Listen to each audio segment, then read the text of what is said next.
okay? Because I messed up. I'm not doing the 3 minutes thing.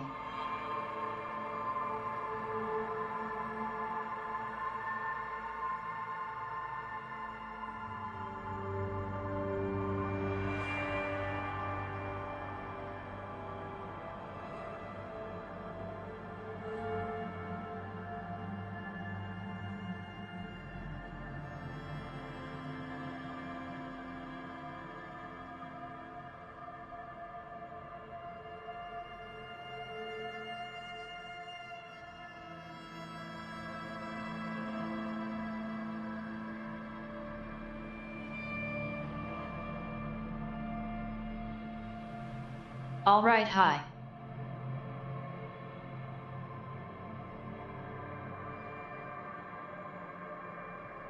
This is day 3 of me streaming this game.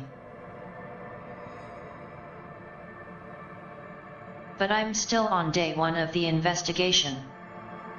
Pretty late though.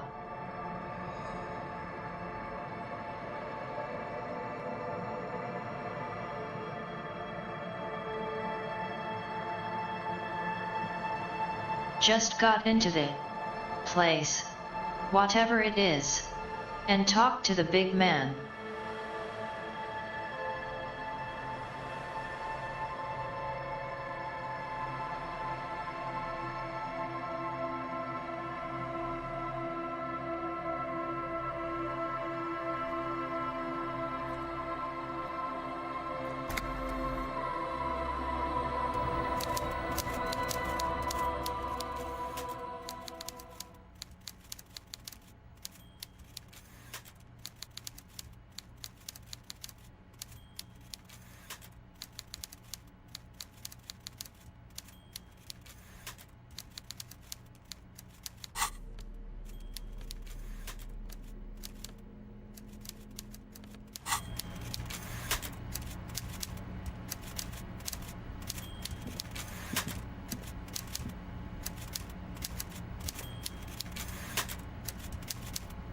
He knows a lot.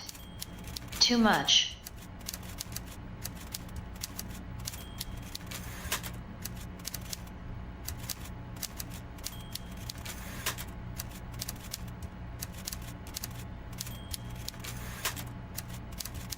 Probably holding on to the lost gun until we do a favor for him.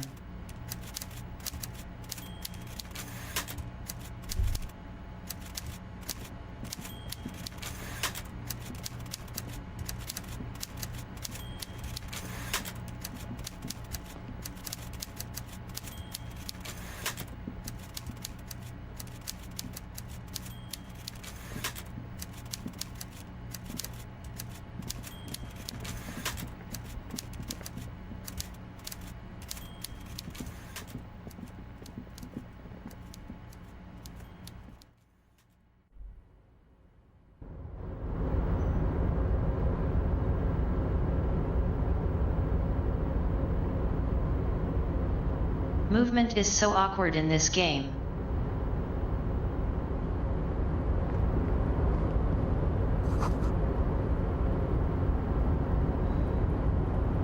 Container, container, I'll turn you nice and red. Container, container, put the logos on.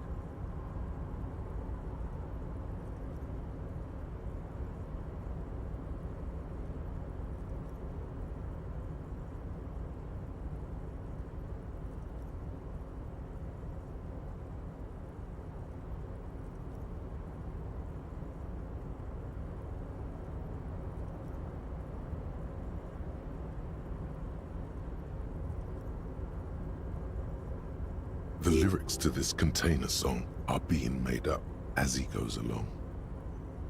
The accent is so thick, it's impossible not to notice he's Ubi, from the vanishing peninsula of Ubisunt on Muindi.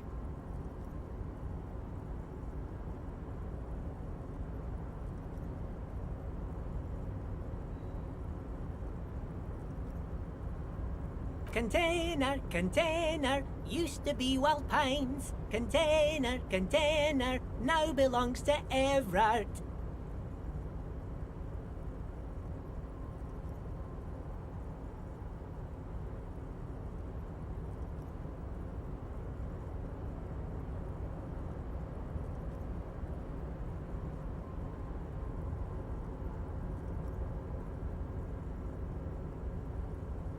Everard, Everard, Everard, he looks after everyone. Huh? Well, hey there. How can I help you, mister?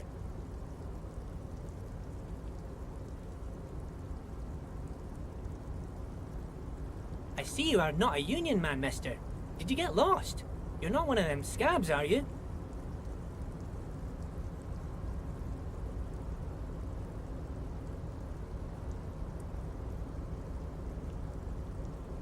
I mean, I don't personally mind.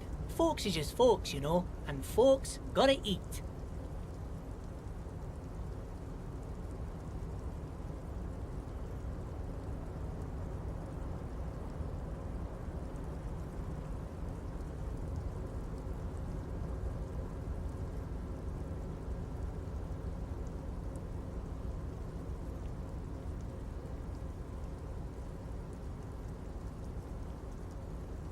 Just some of the other guys don't look too kindly on the scabbing kind, if you know what I mean, mister.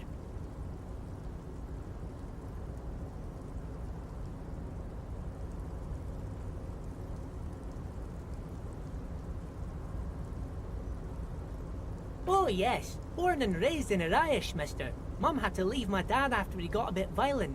Took us here to the new world. I was about 10 then, too old to lose my accent then. People say us Ubis are up to all sorts of trouble with sheep and other animals and whatnot. I just want you to know there was never any of that where I come from. No, sir. Those are just nasty rumors. Thank you for clarifying that, sir. Oh, I'm just making some covers for them containers here. Yes, I am. Yes, I am. So it's easier for the crane operators to spot them. The containers in the yard are green in Wild Pine's livery, and the mountains rising behind Leo is all red in Union colors.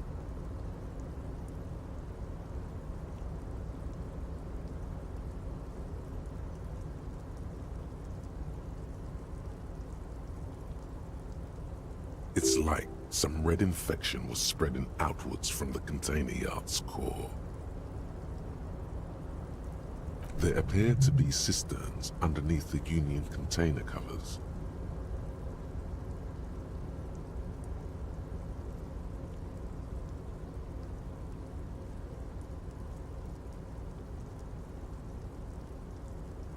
Yes, they are hiding it from the inside. All the red containers have the Debarders Union logo on them.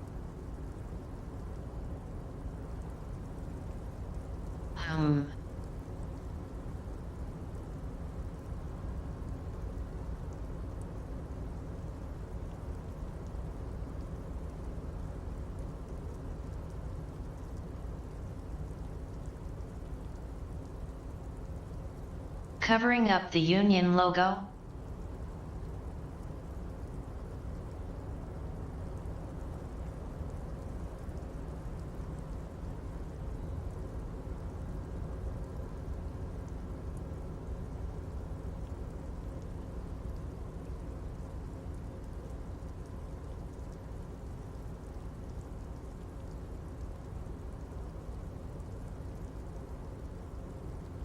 No, not really.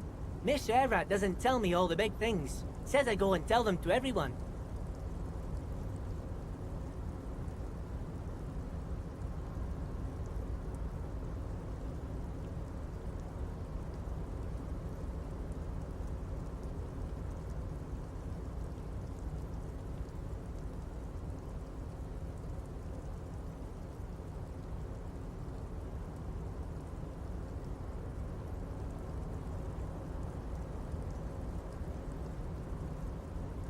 Oh, I don't know, mister. They say it's some chemicals. Most of them have labels on them, I think.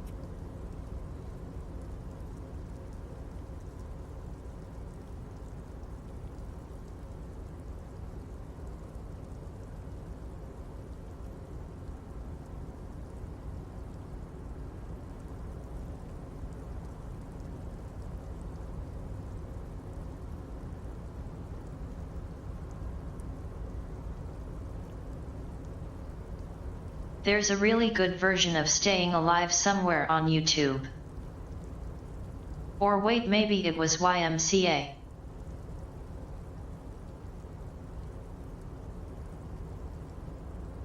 Changed to be in a minor key.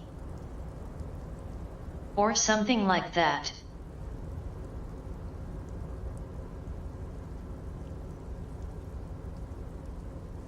It sounds like DBZ music.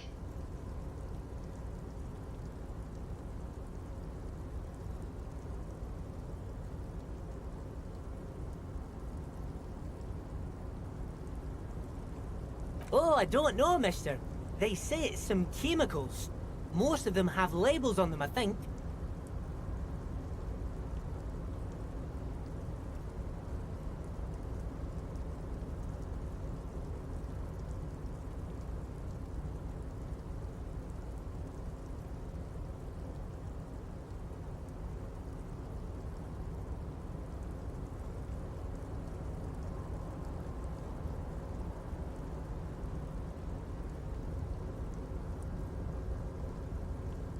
Oh, no trouble at all, mister. No trouble at all.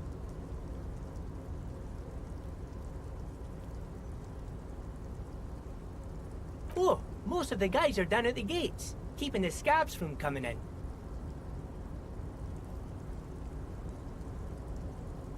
We're on a strike.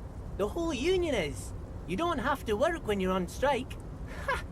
We haven't worked for 2 months now.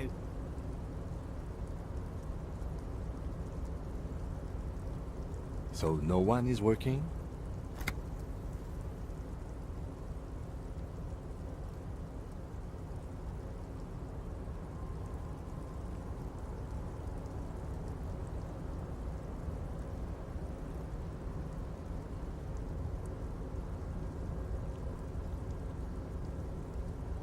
So if no one is working, then no one is sitting up here putting stickers on containers, right?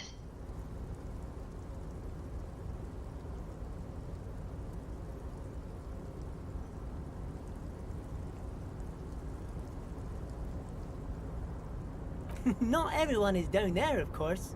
Mr. Everard is in his office, where he always is. And Jean-Luc is guarding the gate.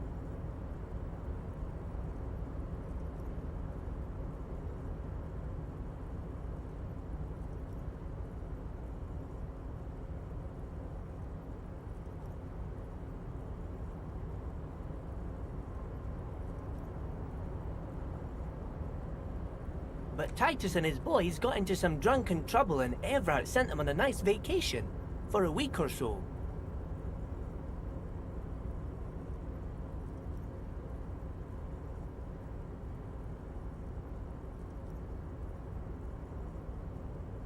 Titus and his boys. Sounds suspicious.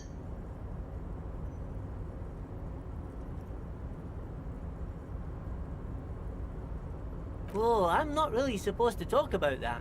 That's union business.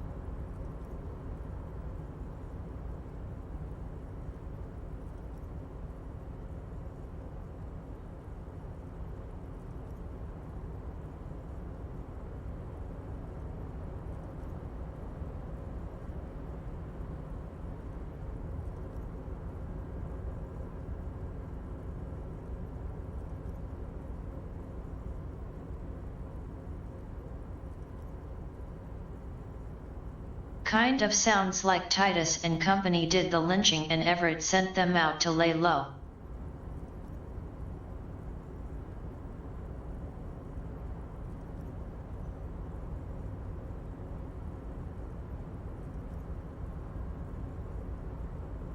Him and his boys stirred up something in town.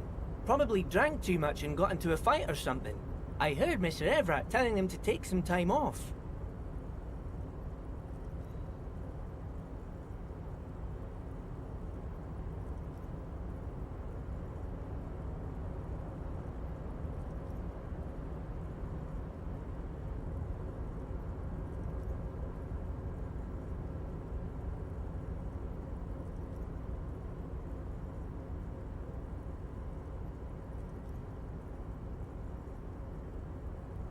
I guess the boys got a bit too rowdy and had to let out some steam. I don't really know the details, That's just how boys are, you know. I haven't been in a fight since I was in middle school. Easy, Leo. Let's keep this on the hearties.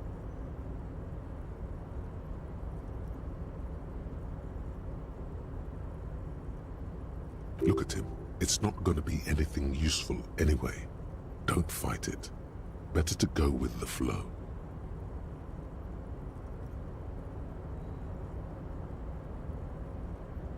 I remember I was the runt of the class. The bigger boys always used to pick on me. You see, I had a bit of a temper back in the day. Flew off the handle like nobody's business. But Mr. Everett and his brother always came to help. Once they beat old Noel Becker so bad he needed stitches on his head. Noel never started another fight with anyone after this.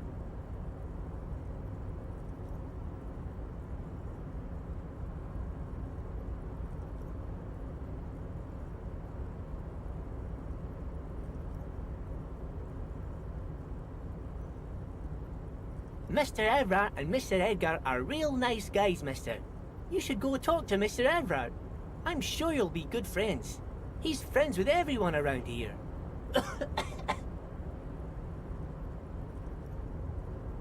Yes. Everybody needs a job, and this is mine. I'm Leonard, by the way. Leonard Bellick. But everyone calls me Leo. I'm like Mr. Everett's right-hand man when Mr. Edgar is out of town. And Mr. Edgar's right-hand man when Mr. Everard is away.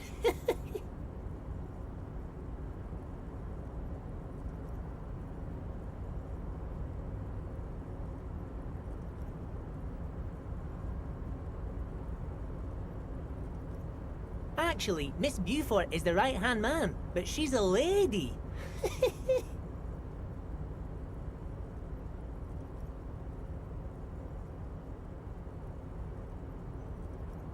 Who is this, Miss Beaufort? A real pretty lady with a skin like those Douai Sucre candy bars my missus likes so much. Them are real nice to suckle on once the dinner is done and me and the missus sit down beside the radio. But I can't listen to the radio all the time. There's so much to do around here and I'm always busy keeping things running here. Yes I am.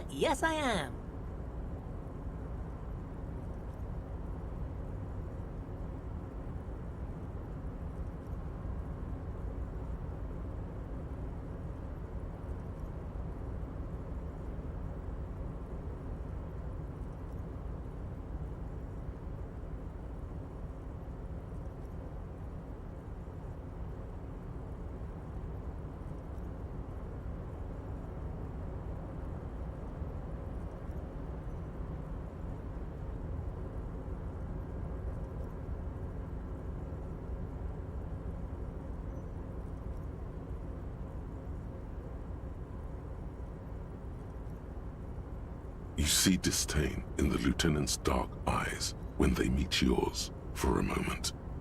He does not approve of you ridiculing this little man. Oh, mister, I do a lot more than that. I really do most everything around here. Mr. Everett said many times I'm irreplaceable. Oh, that one. That should be empty as far as I know. Lots of containers here have nothing in them. They're just waiting to be loaded up.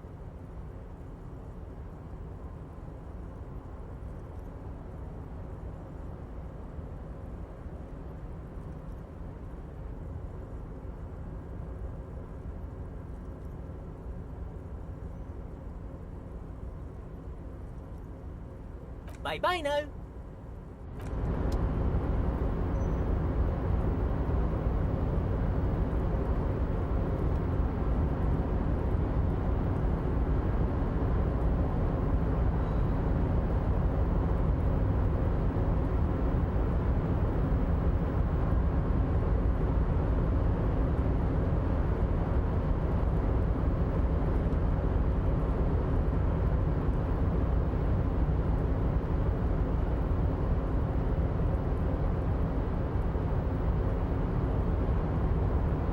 I don't want to disappoint my new friend.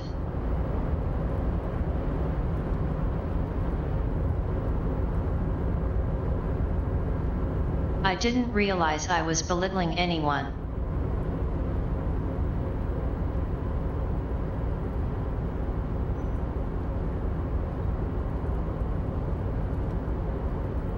But it felt like we were getting close and just missed out on a breakthrough.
I don't know why exactly,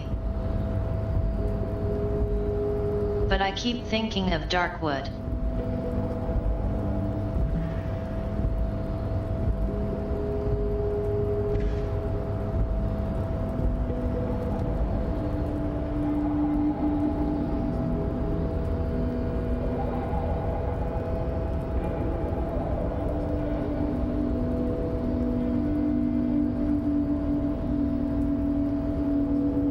There's a sequel, but they messed up the art style somehow and I haven't heard anything since.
On second glance, someone has forgotten to properly close one of the drawers.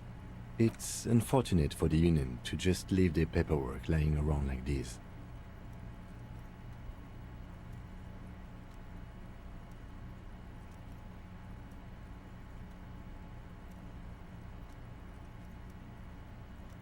The drawer opens smoothly. Inside is a well-organized selection of brown folders. Hundreds of documents containing logistical data. Two kinds of transactions stand out. Materials coming into Revachol from the outside world, from Muindi, Grad, and even Ilmara. And the same materials being handed over to companies inside Revachol, Kuron, Coal City, La Delta, and Jamrock are listed among the many districts where the imports are being sold. It's hard to make sense of this thicket of company names, dates, quantities, and percentages. You try to focus, but the lines are getting blurry. Whatever's hidden here is hidden well. Concentration isn't enough. Only a trained accountant with a background in logistics would be able to really make sense of it. However, there is a little handwritten note stuck on the side of the drawer. It appears to be a to-do list written in large, uneven capital letters. Remember, Leo, Everart's shoes, special whirling borscht, water Everart's plants, sweep office floor, more banners.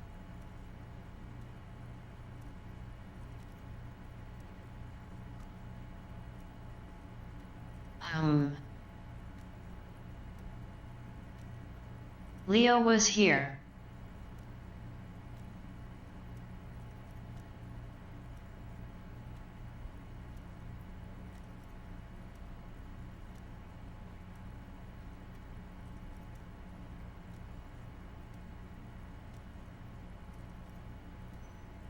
All items on the list have been crossed out, and the note itself is crumpled.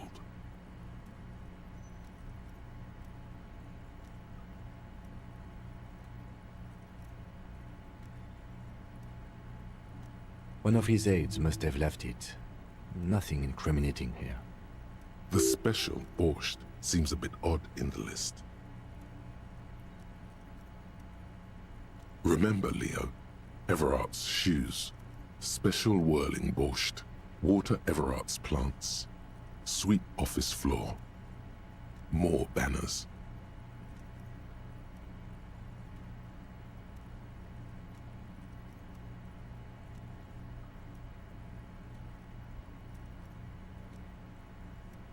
Whirling.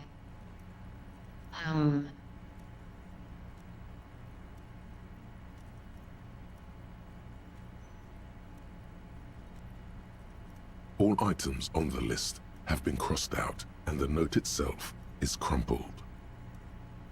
The drawer slides shut smoothly. We should think about calling it a day, maybe. The nights are still miserably cold this time of year. You should take care of that, then. Let's talk to him anyway. An officer of the RCM shouldn't be sleeping in the street. We'll figure something out.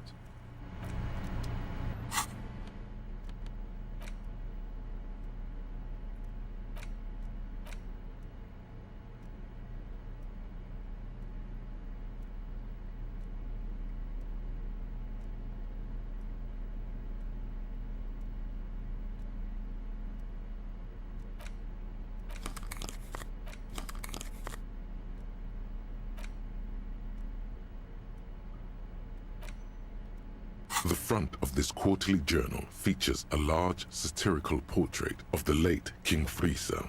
From the sides of his head, a pair of white antlers spread to the corners of the cover.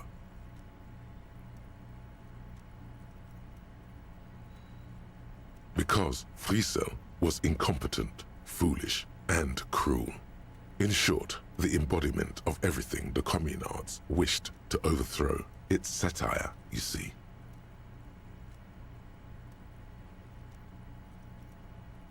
To your disappointment, there aren't any full-color pictures to direct your attention. Just column after column of closely set text, interrupted occasionally by little doodles in black and white. No advertisements, you notice. So who's funding this radical commentary?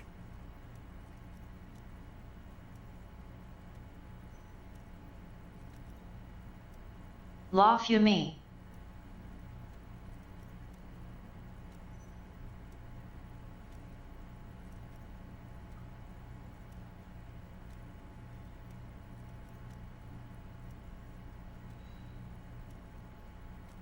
I think that magazine is called The Smoker. After rifling the pages with your thumb several times, you return to the table of contents. The magazine is divided into several sections: international development, Kunst und Kultur, and local concerns. Just inside the cover, there's also an editor's note. Comrade, as you know, This journal takes its name from Mazov's immortal expression, Du cristal à la fumée. This was his way of describing the way the rigid, crystalline structures of capitalist ideology turned to smoke under communism.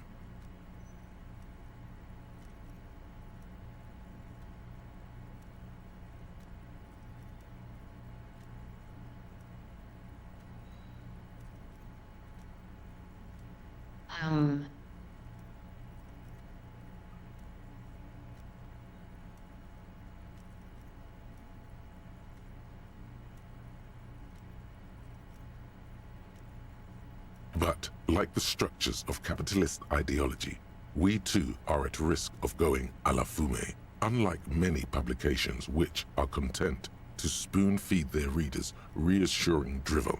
La Fumée is committed to telling the radical truth, even when that truth may drive away potential subscribers.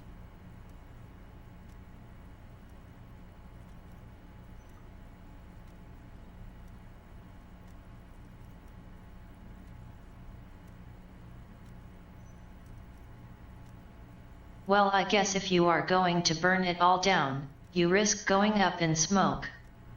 Just like Cheech and Chong. Only 4 issues in, and it sounds like they've already alienated their readership.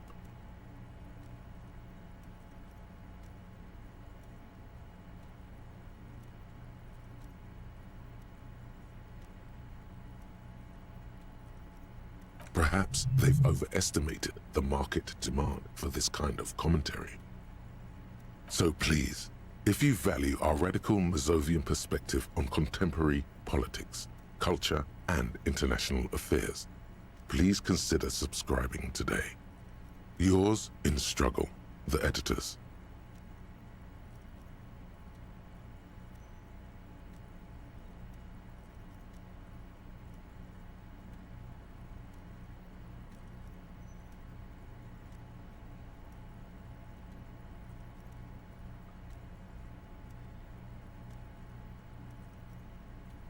You flip back to the front of the magazine. The table of contents unfolds before you.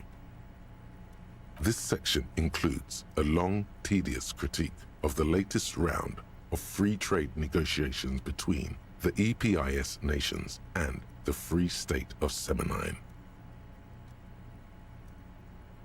You also skip over an article about heavy fuel oil smuggling along the Messina border. Something about bear wrestling in Samara, book riots in Yugograd. Whoa, whoa, whoa. Bear wrestling. Flip back to that.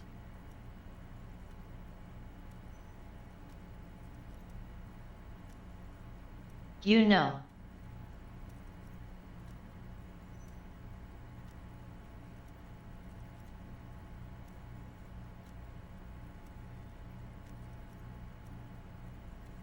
I think maybe the team behind this got a little too lost in the world building.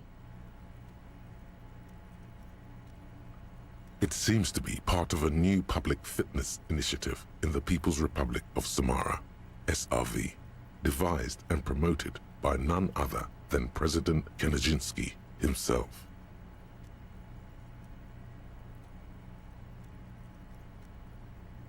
According to this extremely credulous account, Uncle Sport, as he's affectionately known to his people, has recently decreed bear wrestling the national sport of the SRV.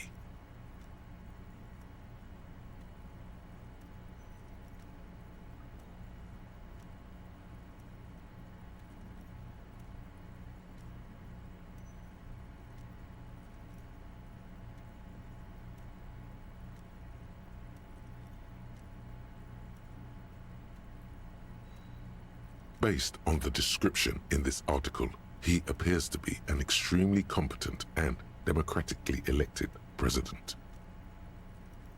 Sapormat Sport Kanajinsky is well into his 3rd decade as president of the SRV. Outside Samara, he's known for 3 things: brutal repression of internal dissent, monumental corruption, and a near pathological obsession with physical fitness. It's quite straightforward. A standard match features one man, or in some cases, woman, against one bear. 2 competitors, 1 ring, 5 rounds, or until incapacitation.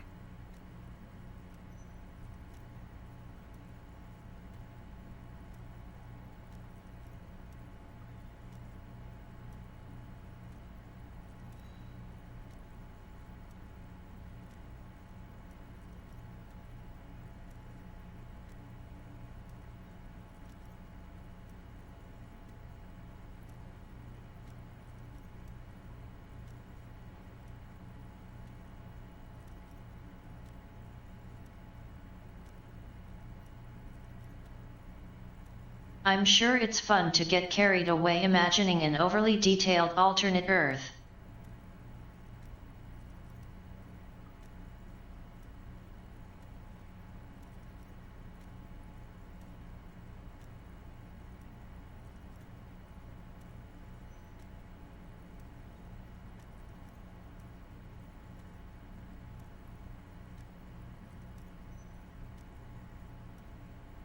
Waiting to see how it actually pays off though.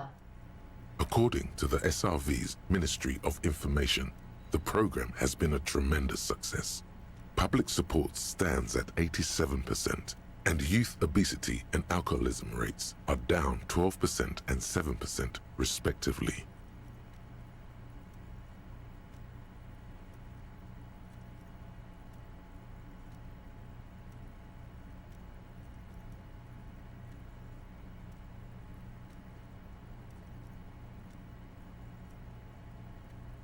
I bet you lose a lot of weight if a bear takes off your head. This is the SRV we're talking about. If you think those are the real numbers, there's probably a guy who wants to sell you a bridge in La Chette.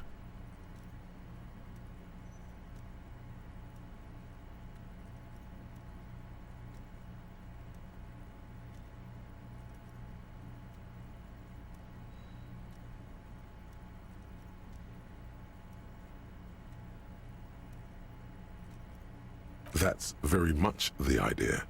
President Kaczynski has long maintained that a strong body is the best defense against capitalist aggression.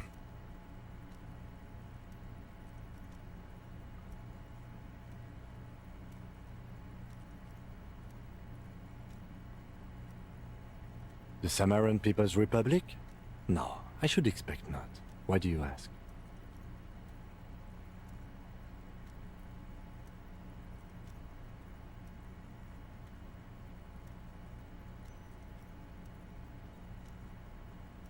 You know, not too long ago, I listened to a fascinating radio program on traditional Samaran folk dances. The costumes they wear are supposed to be extraordinary. Oh hey.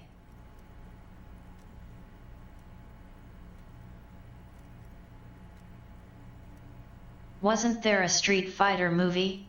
Is that not out yet? In any event, no, I haven't seen any evidence there's a Samaran angle to this case. You flip back to the front of the magazine. It takes a moment, but gradually it dawns on you that Kunst und Kultur must mean arts and culture. Why they decided to title this one section in Volda is beyond you. Obviously because it's cool to drop random phrases in foreign languages.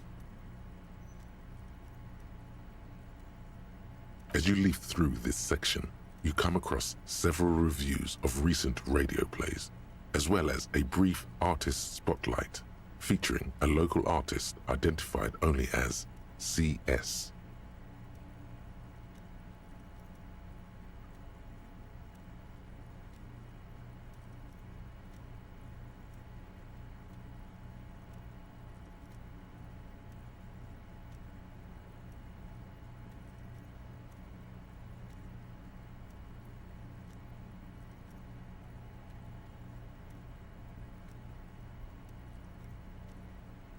The main feature, though, is a long essay titled Tip Top Tourney, a critical Mazovian perspective.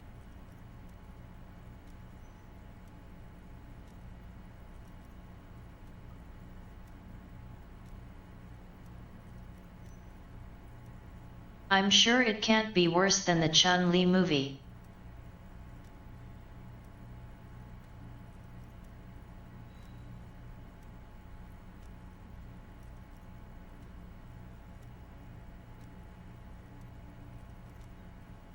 The Tip Top Tourney is an inter-Isolari racing series, mostly known for its high speeds, ludicrous sponsorship deals, and high death toll. In Revachol, it's held quadrennially on the prestigious Zero Carousel racing circuit.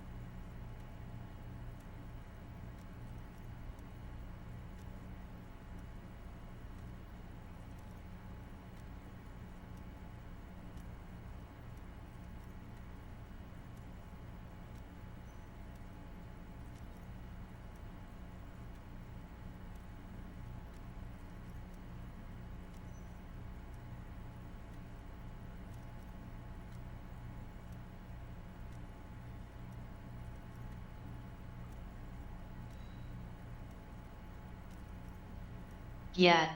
One of those turn off your brain movies. Just smile when oh hey it's that thing from the games.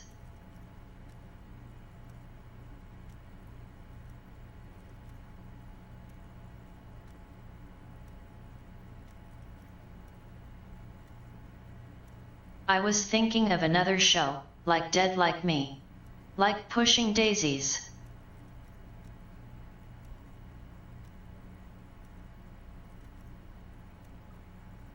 This game, it sort of reminds me of a show called Wonder Falls.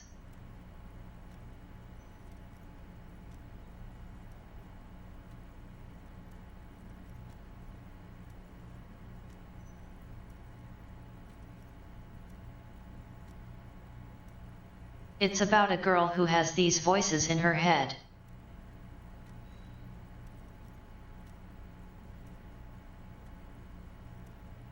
But like, it's random stuff with animal faces talking to her.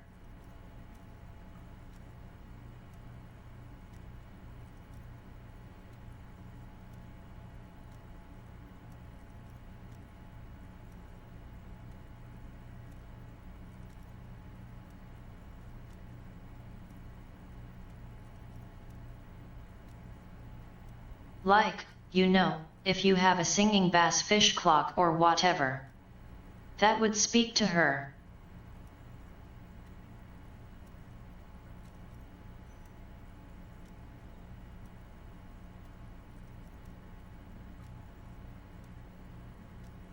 And the voices are like intrusive thoughts pushing her to do stuff.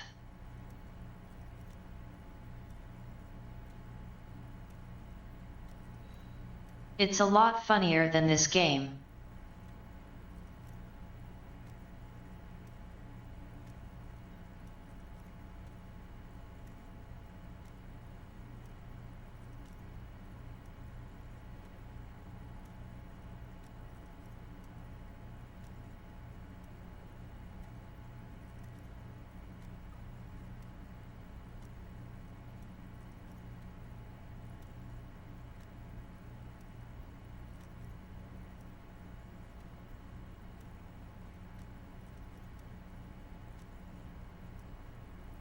This so-called artist spotlight is really just a brief Q&A, made all the briefer by the subject's evident hostility to her interviewer.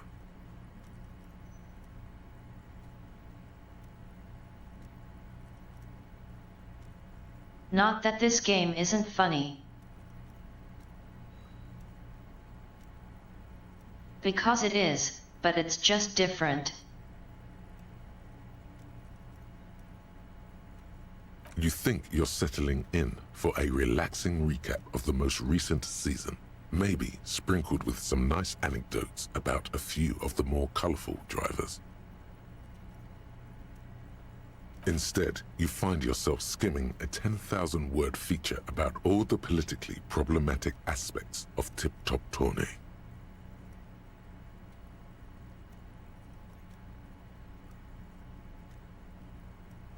Where to even start? For one, there's the crass commercialism of its sponsorships, and then there's the practically criminal emphasis on deadly motor crashes. So, all of it, basically. Oddly enough, this article has 2 bylines: Nasteb Encolada Bernal and Exilus Buka. There's no way those are real names.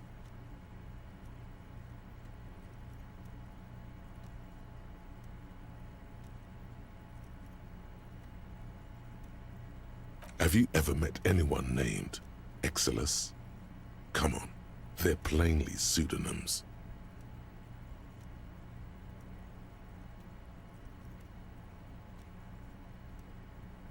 Under capitalism, the article says, every pursuit has its price. Every pleasure, even one as elemental as the joy of racing others around a track, is reduced to an advertising opportunity.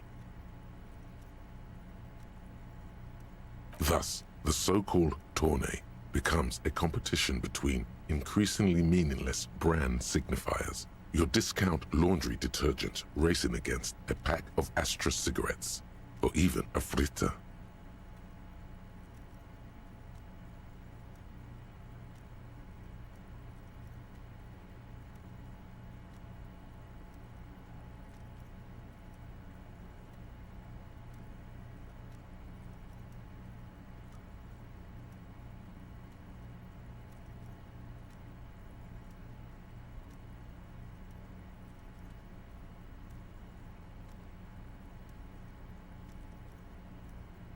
I think politicians should have to wear clothing covered in the logos of all the places their money comes from. Like race car drivers.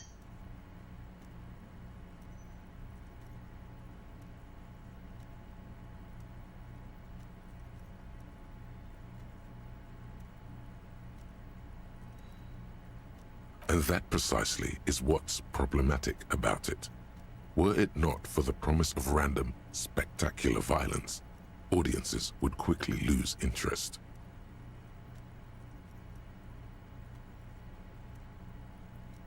A bit morbid.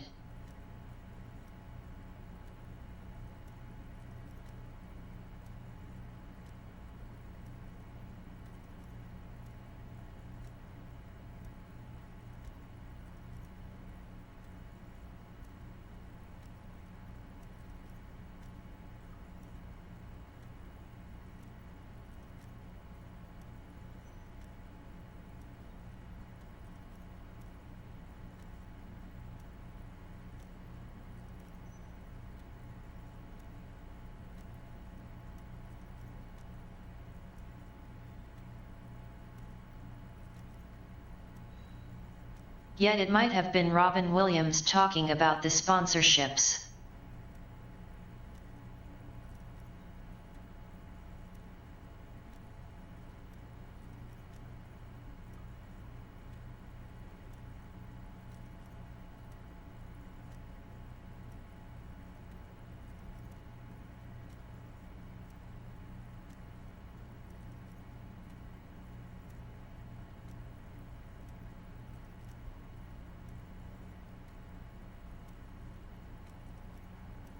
I seem to remember there being a big event.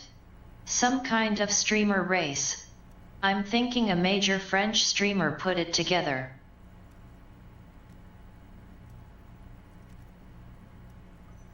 Yet if it wasn't Williams, it was Carlin.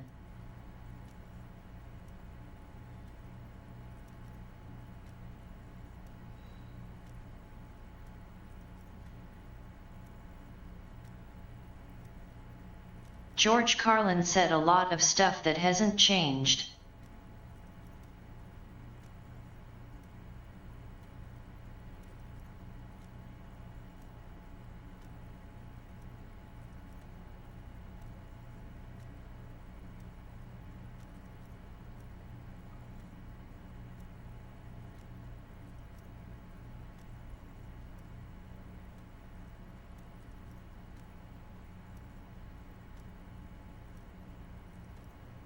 There's a giant French streamer and a giant Spanish streamer, but I think if there had been a death, I might remember that. How's it going, Jerb? At the end of the day, it's the destruction of these 750,000 real races that you're really watching for.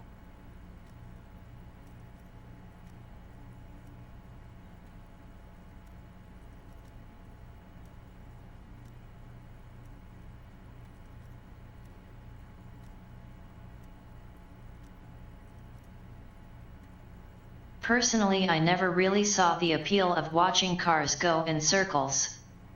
But I'm not much for cars in general.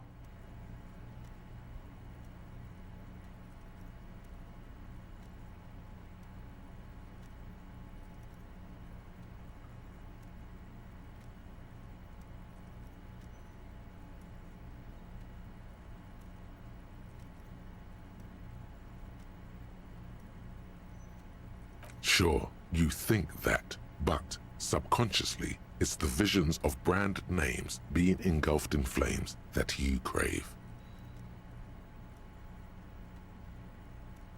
Burn it all.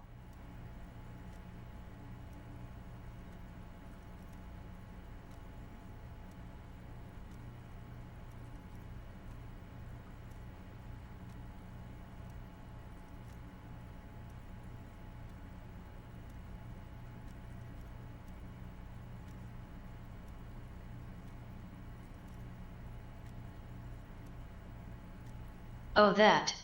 I think that was unrelated to a racing car event. Probably.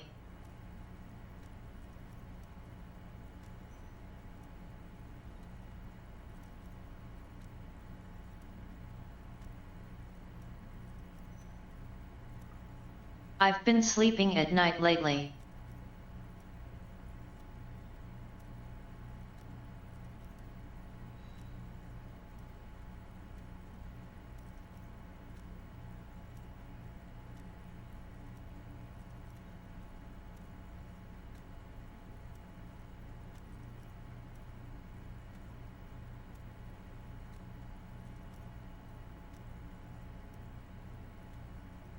I don't know how things might change, but for now.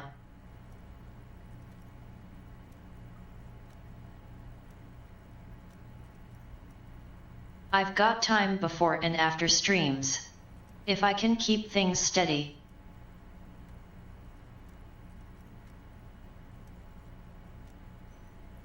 Plus the days off where I just do nothing at all.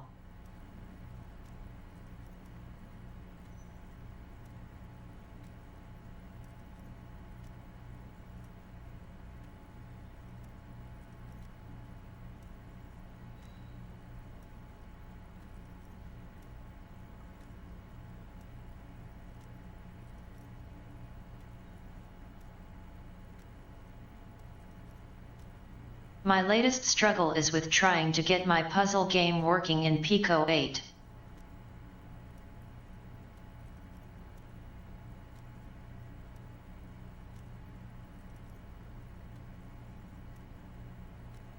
Well, it's more like 4 different ones.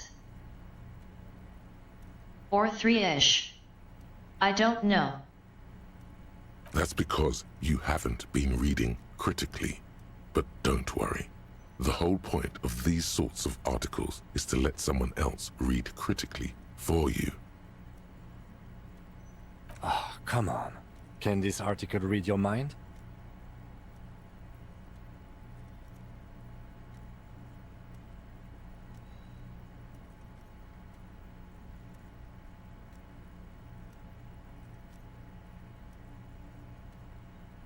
Well, there you have it. No reason to get hung up on the pretentious ramblings of a few young men. If I had to wager, I'd say they've never even seen the inside of a motor, much less a motor race. I take whatever they write with a large grain of salt. You flip back to the front of the magazine.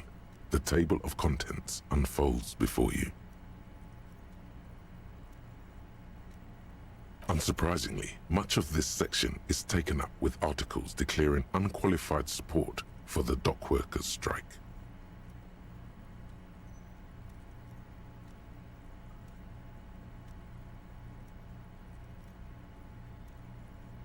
You skim the headlines.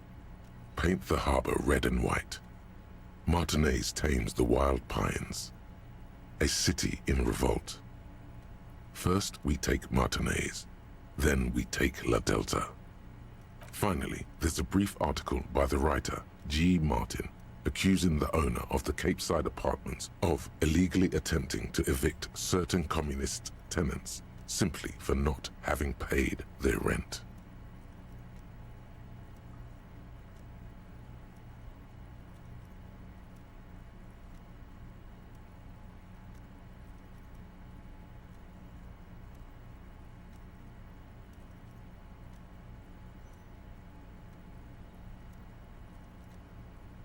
Landlords hate him. This one simple trick.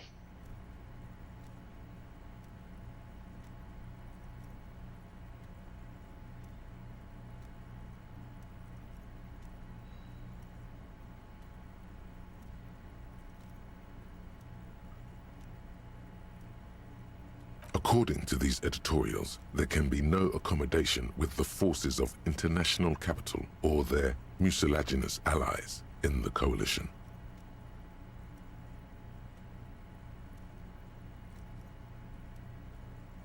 Yikes.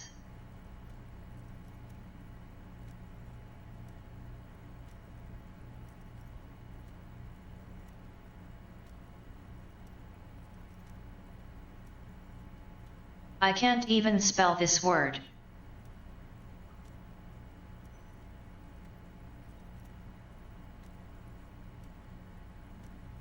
This game is new to me.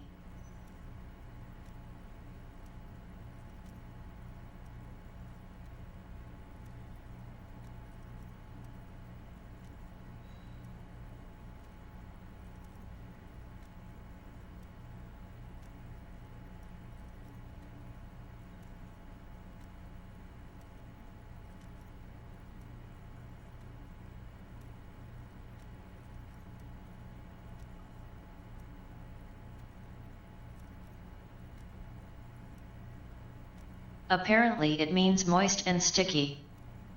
Mucilaginous.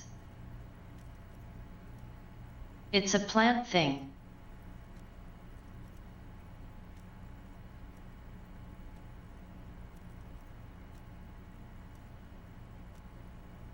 Gross.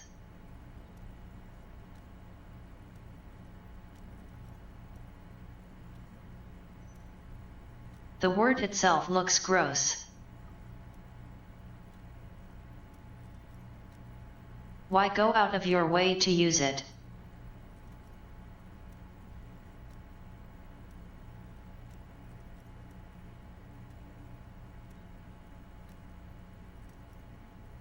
Judging from the context, it's something very large and fundamental. You should probably know about it already, honestly.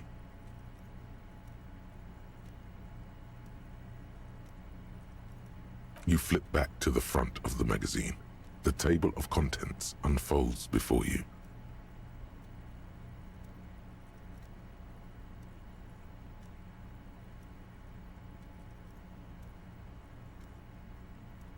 People will always screw other people over.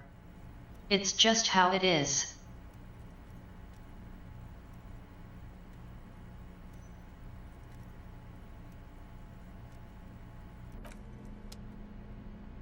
A crinkled chewing gum wrapper. You feel compelled to point out that you carefully fold the wrapper.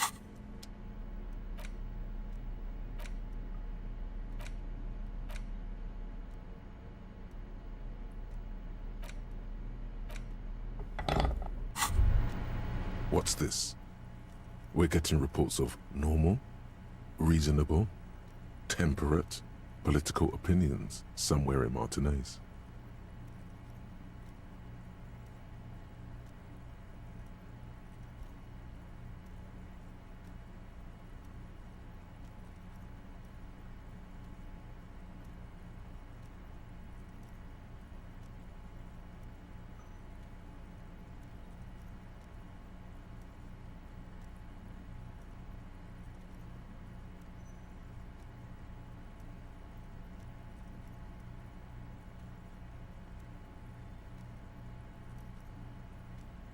normal, reasonable, temperate.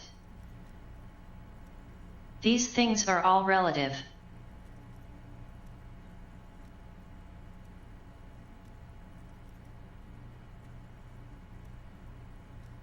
Of course, a radical centrist. In these bright and loud times where 1,000 frequencies drown one another out, sober thinking is a radical act. It's time to become a citizen of the kingdom of conscience.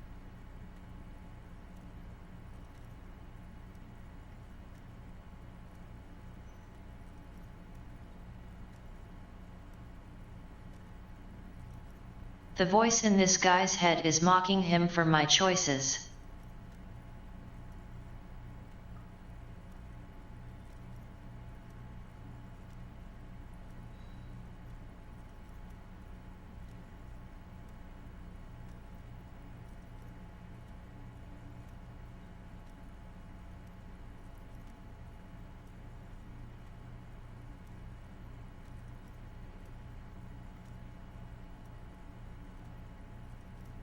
What am I opting in or out of?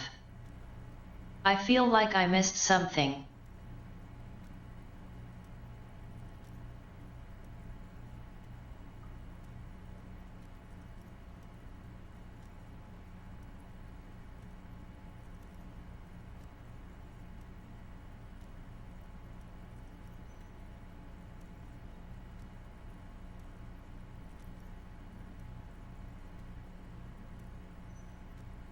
It is not a place.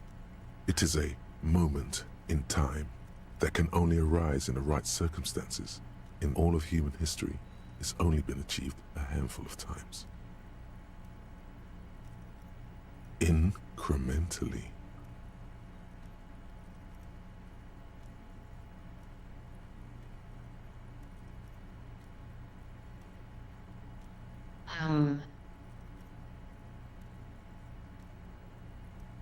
I think this is a bad idea.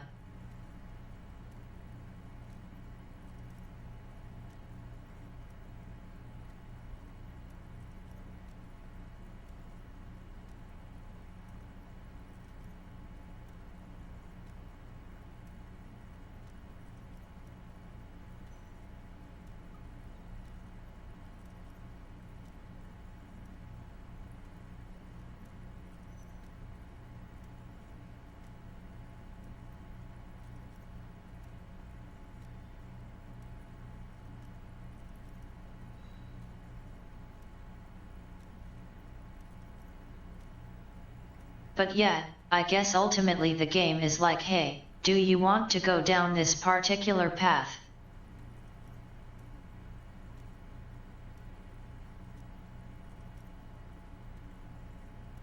History's greatest catastrophes have been brought about by people trying to make the world a better place. Too quickly.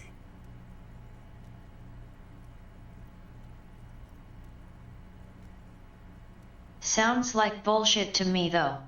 That's the genius of Dolores Day. She recognized that progress is meaningless if its gains are lost because of instability. Real, lasting change can only come about gradually, increment by increment. Tisk tisk, just because you live in the present doesn't mean you have the right to place your needs above the needs of the future.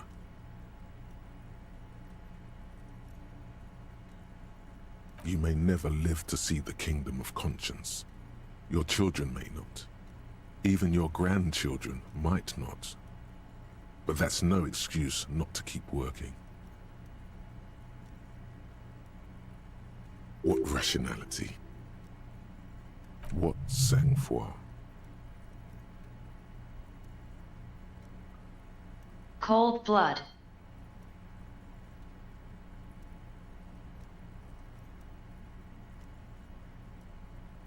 Do you believe the status quo is preferable to chaos and bloodshed?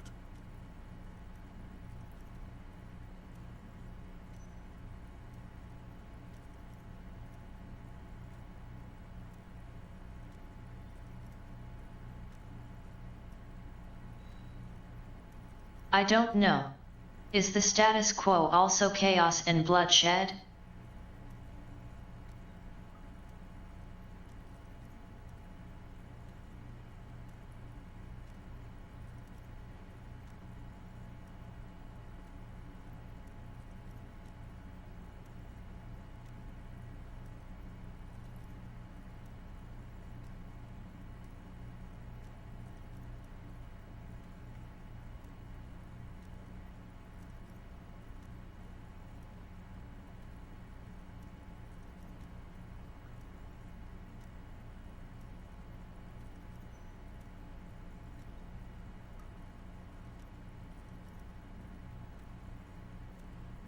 Then you've never lived through real chaos. Sometimes, in the face of great disaster, defending the status quo is progress.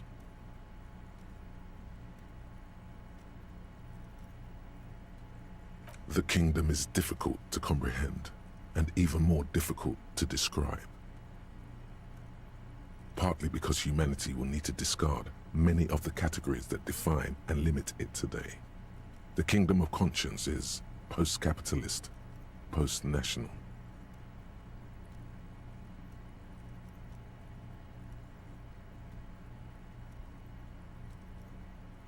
It's also post-industrial, post-ideological, and even post-sexual.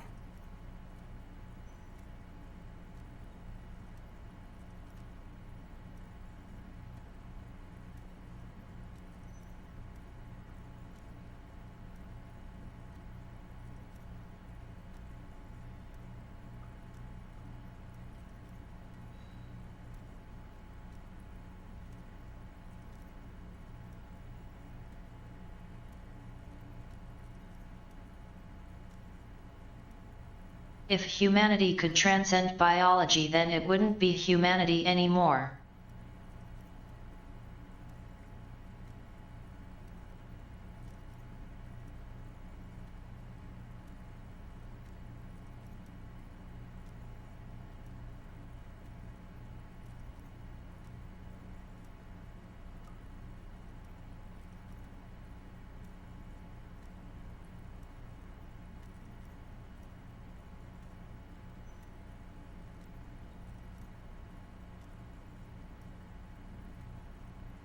Moralist?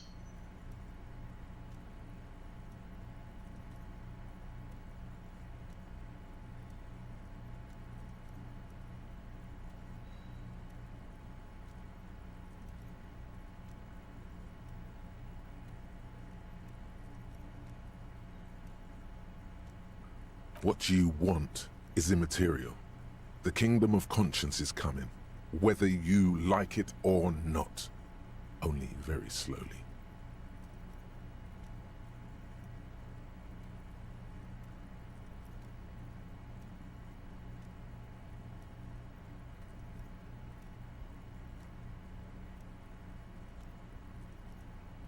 If it's inevitable, then nothing I say, do, or feel matters.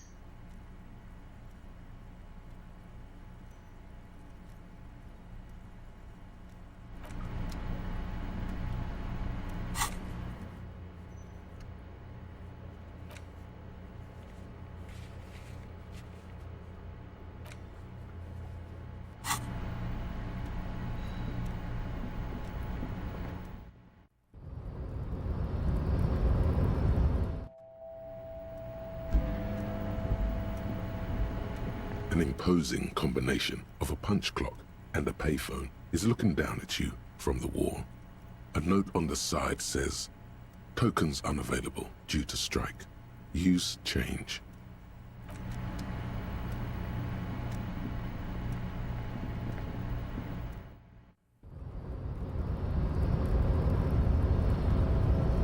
Who would I even call?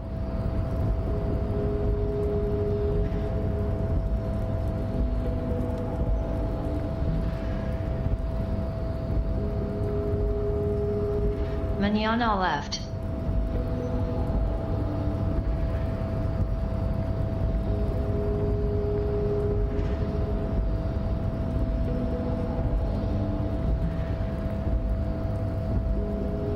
Yes?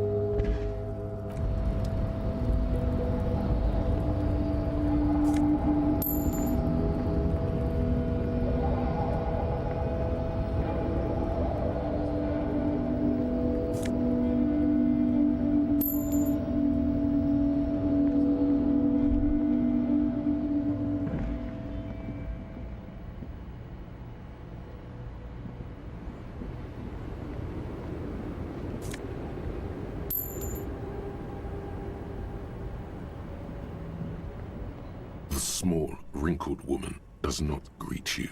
She nods along to something on her radio. A photograph is clutched in her hands, and there is a warm smile on her face. The photo, an ambrotype from the turn of the century, as golden as her smile.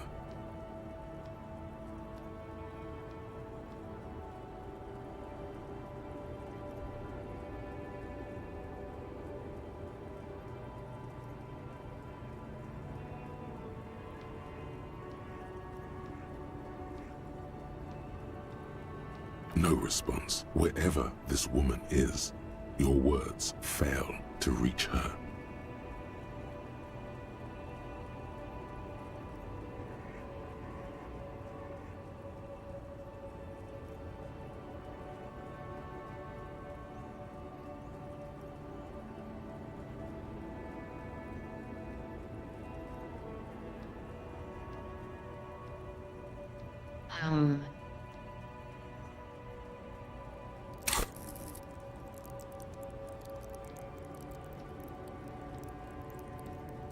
I have 8 encyclopedia.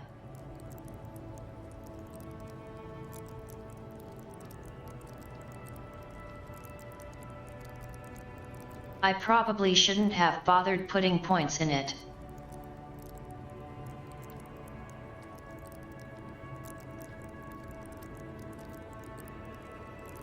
But it was the highest, so I figured why not make it even more.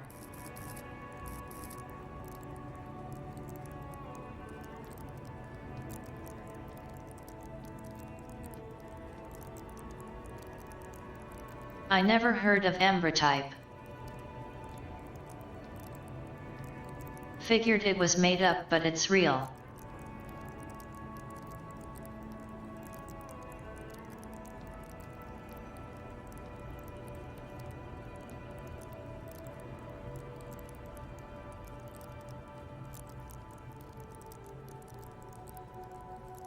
It's apparently vaguely similar to tintype and daguerreotype.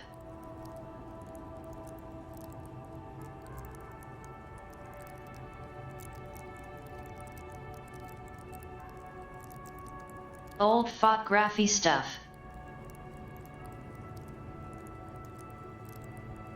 Photography.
I never got into camera tech, but I've been sort of around people who talk about it sometimes.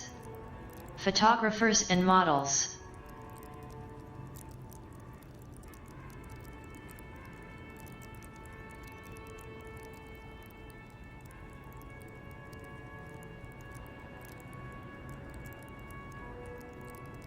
I think maybe people still do tintype.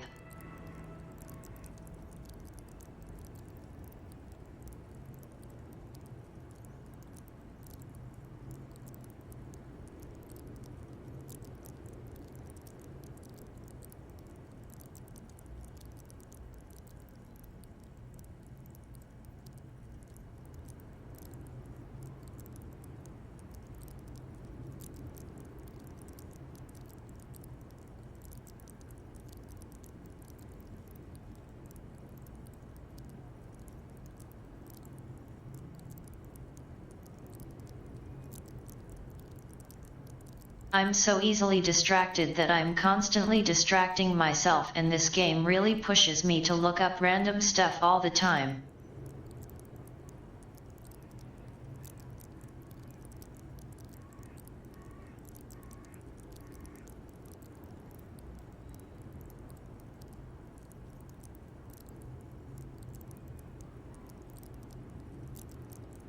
Digero.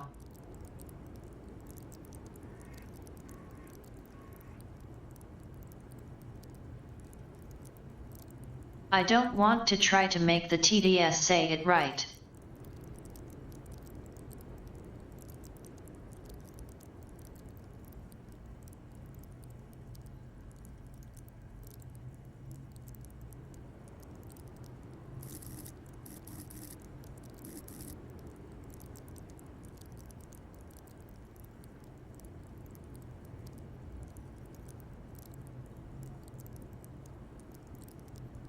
Daguerreo.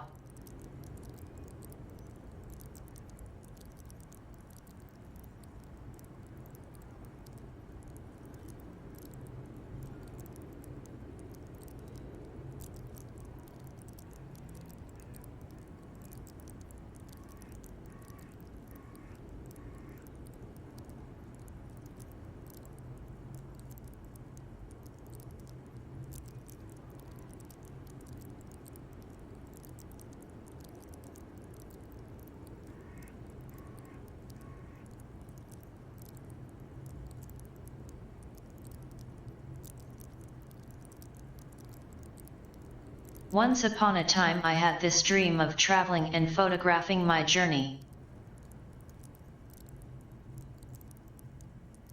I've had and forgotten countless dreams.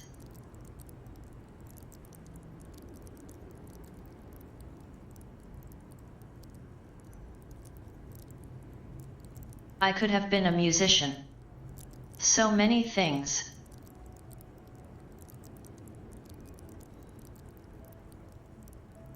But maybe I really couldn't.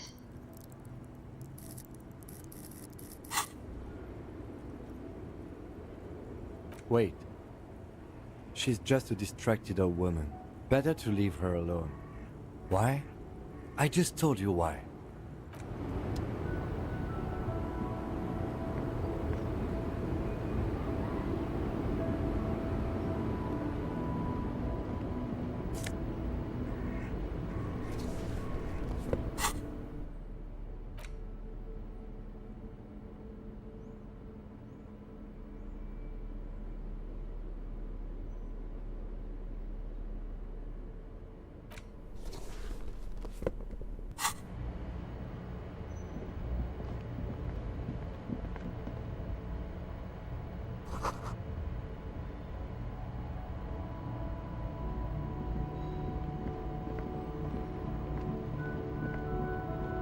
An old monument stands in the middle of the traffic island, pointing toward the sea. It looks as if it's been reassembled piece by piece, secured and mounted in the air with the aid of numerous ropes and rods.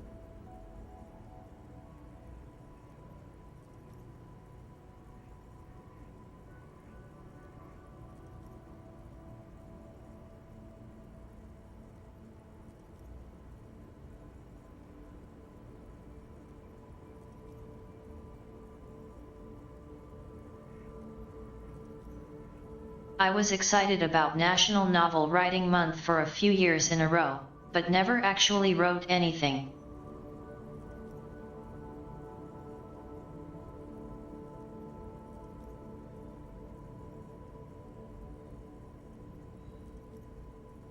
I was going to write and draw comics.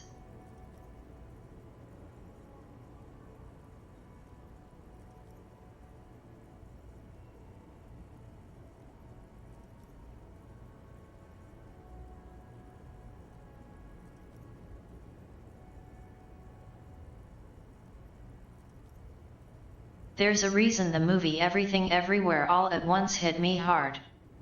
Well, multiple reasons.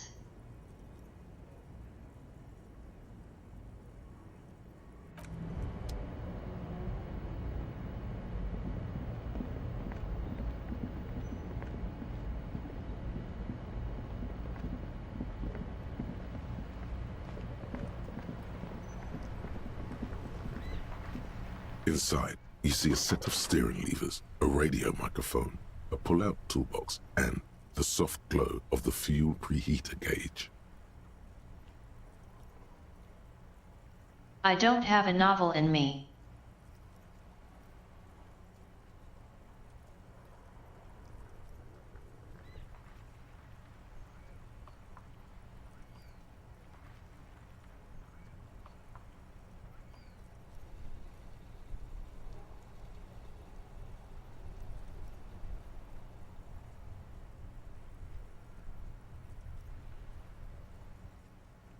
I think I could probably write one if I really wanted to. So desperately that I stopped literally everything else, but I don't even want to write anymore, not like that. Though.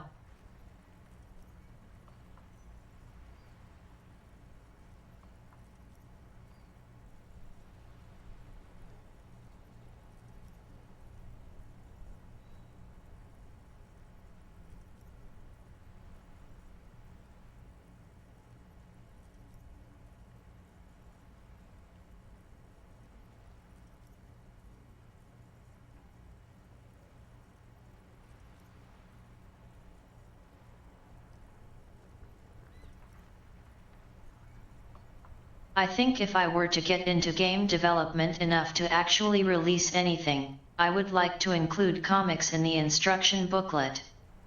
Or something like that.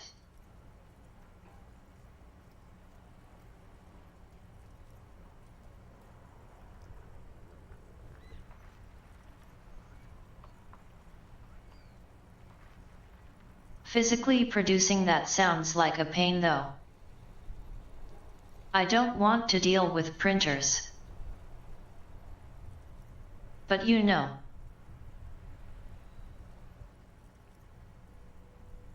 Games are mostly digital these days.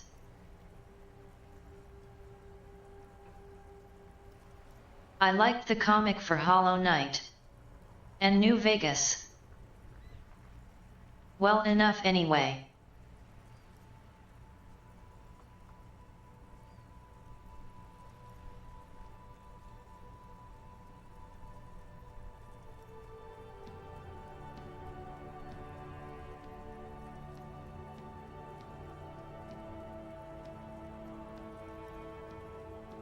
I was going to do a giant Pokemon webcomic once upon a time.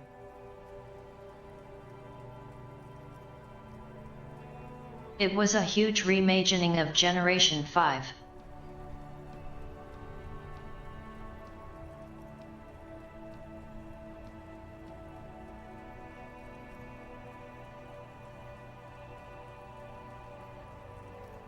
Just a lot of daydreaming though.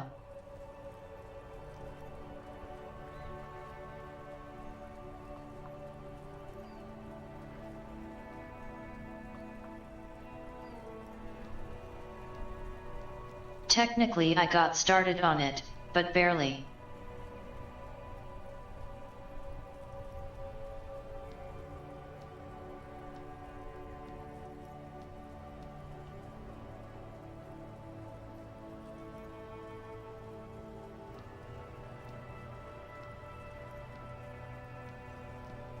I can really picture this game as a comic. Like I can imagine holding it in my hands. I got a Dead Space comic book. It's a one-shot. Not the prequel thing.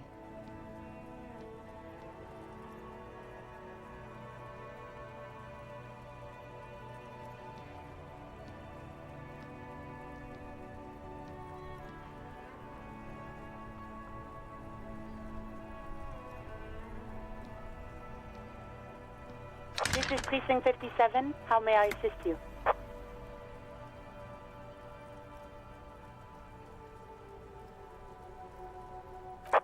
Right.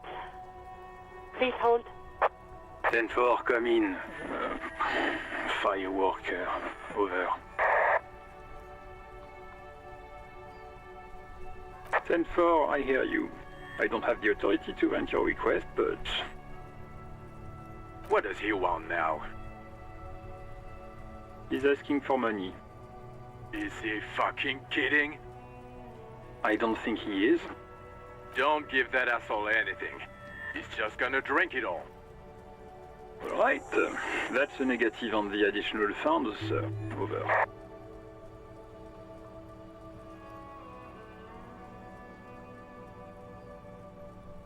He says it's important to the case. He isn't getting a red cent. You can tell him that. Request denied, sir. Over. Anything else, sir? Over.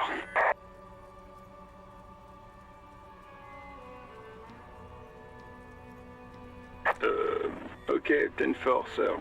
I hear you. Relay your question. Over. Wait. Before you say anything stupid, think it through.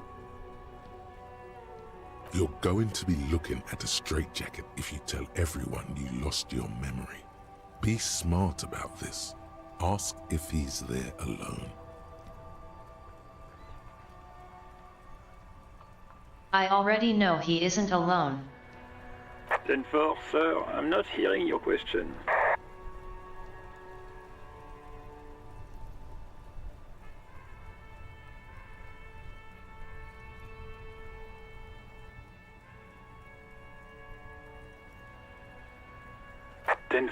Well, that's,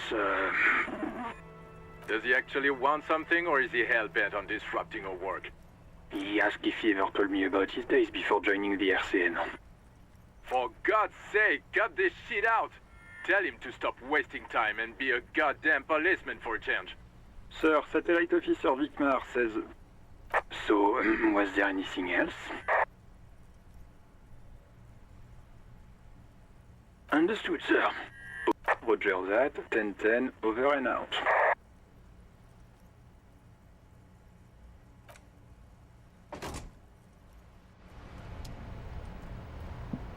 Yes?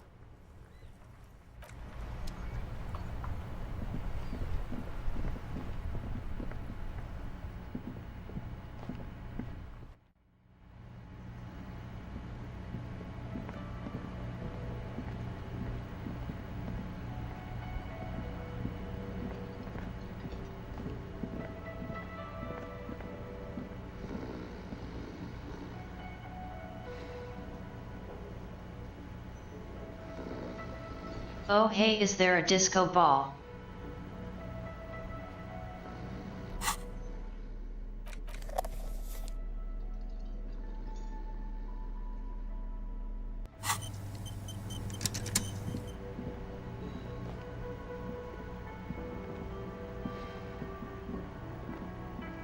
The worker is in a deep slumber.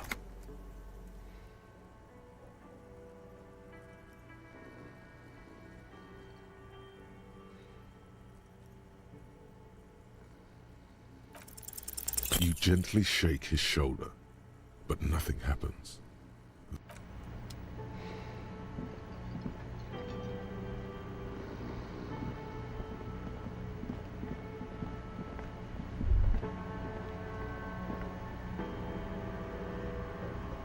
You should totally sing karaoke here, the first chance you get. Your emotions need to be expressed. People need to know your vast, oceanic soul.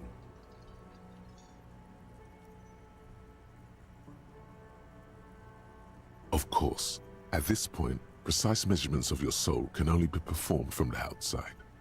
It needs to be heard. Through a PA system. By other people.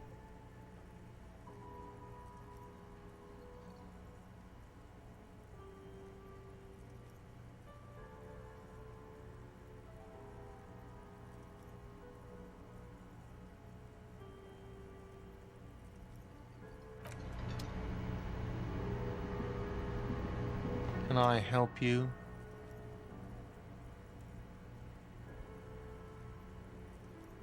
Yes, have you got it?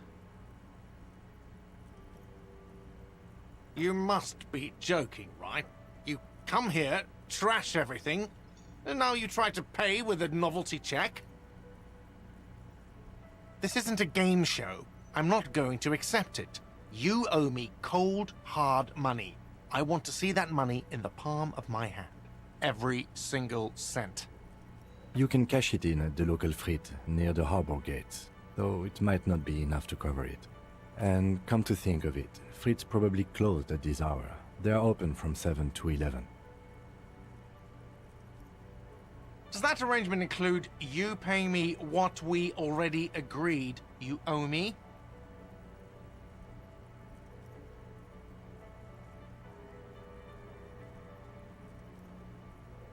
I understand your predicament as the manager. However, I feel I must remind you that we are here to conduct an important investigation that also affects your business. Forgive me for saying this, but your colleague seems more committed to drinking, and... I mean no offense. It's really nothing personal. I just have to protect the interests of this establishment.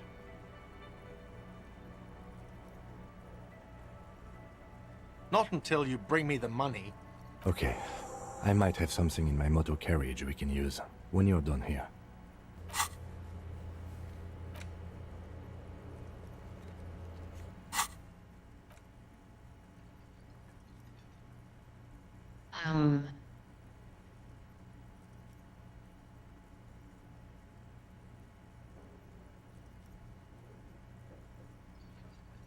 Wasn't there something in a note about whirling borscht? Oh, Lieutenant, we're done here.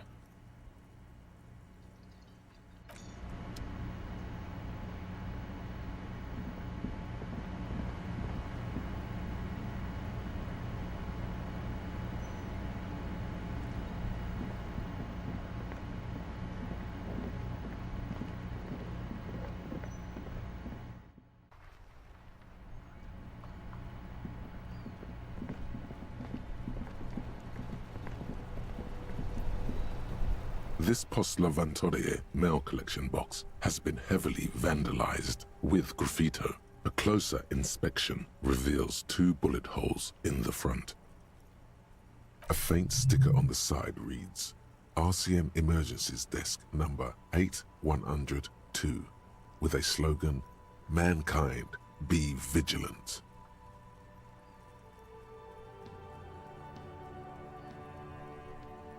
Yeah, but I'm just Wasn't saying. necessary of you, but you have my thanks. It would have been nice to be able to ask. Whoa, hey.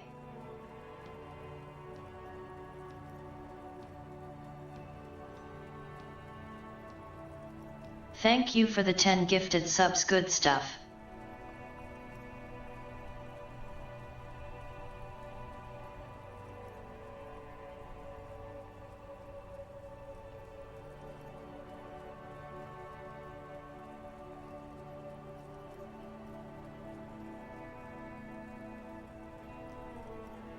Also welcome in.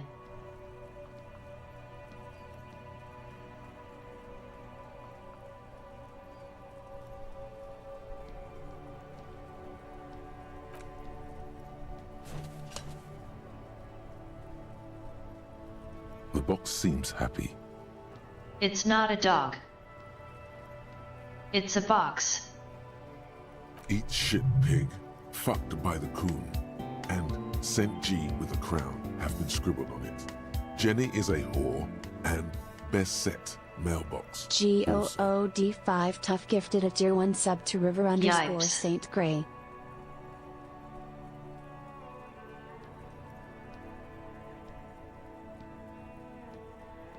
Hey, thanks again, good stuff.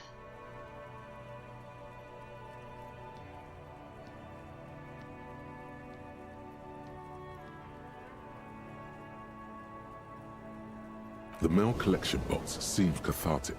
Thankfully then, so do you. You shudder, then you swallow.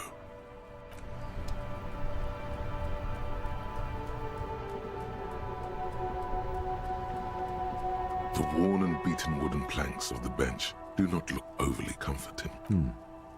We can sit on benches after we've solved the murder. Let's go. You can revisit the bench if you ever need to pass the time when Lieutenant Kitsuragi is gone.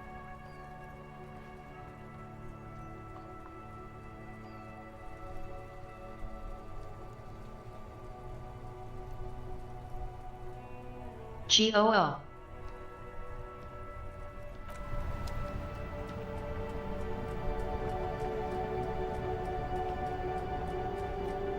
Inside, you see a set of steering levers, a radio microphone. I have something here we could sell. Look in the back, in the suspect transport enclosure. Transport enclosure? Regular people just call it the cage. The cage at the back of the motor carriage looks rather uncomfortable. 4 shiny hubcaps are stacked against the seat. Their silver edges sparkle in the dark. I confiscated these 4 a little while back. We can take them to the pawn shop down by the Martinez Canal. A couple of weeks ago, I stopped a young man for going slower than the speed of traffic. Turns out he was some coalition official's son and high.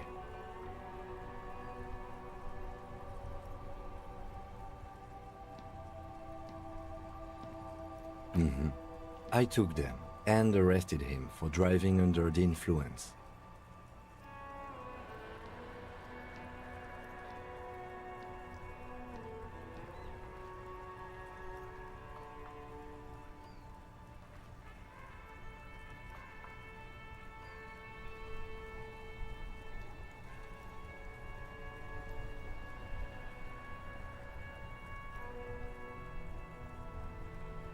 Sometimes I get stuck with options I don't want.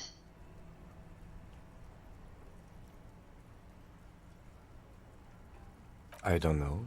Is it? I was going to take them into evidence, but they weren't necessary for conviction. He never asked for them back.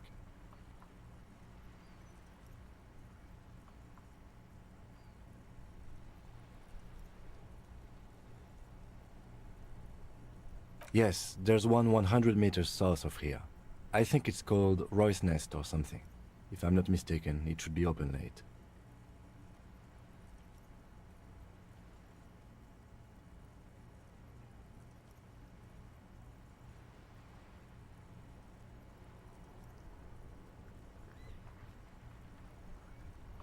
Items that can be pawned at Bird's Nest Roy's appear in your inventory under the Items tab. You can pawn these items when talking to Roy. No, that would be silly. I don't know why I kept them. It doesn't matter. I couldn't put them on this MC anyway. A cup with spinners. That would be outrageous. He flashes a smile, barely visible in the dark.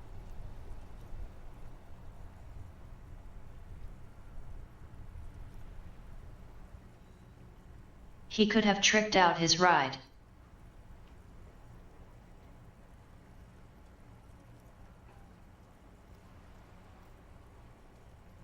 As I said, they are useless anyway.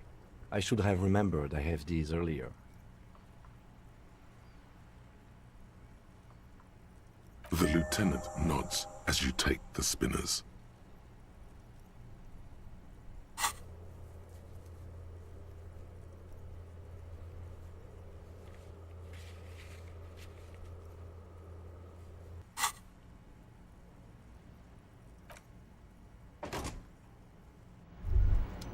Hey, so we've been monitoring you internally, and now we know your Copo type.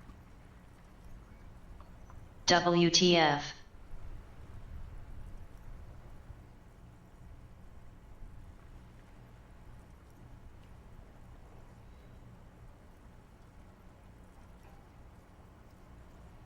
The Panopticon reigns supreme. Even my own mind is surveilling me. Yes. Guess what's yours?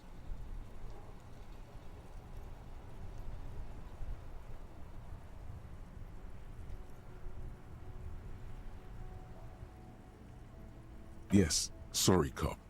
The cop who's sorriest. Let's make it official then, shall we?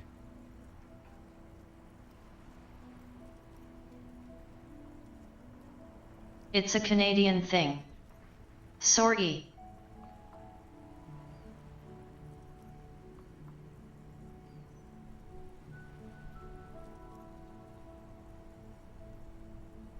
Oh, you know, apocalypse, Superstellar, the advanced interesting cop, liquid shadow cop. But you're too sorry to say those things. So, here we go?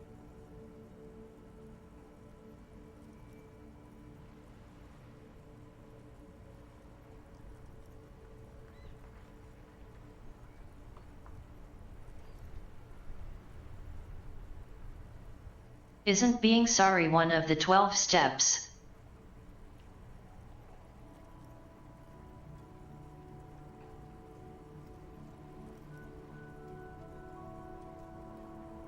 I feel like if this guy doesn't turn his life around, he's a gunner. Gunner.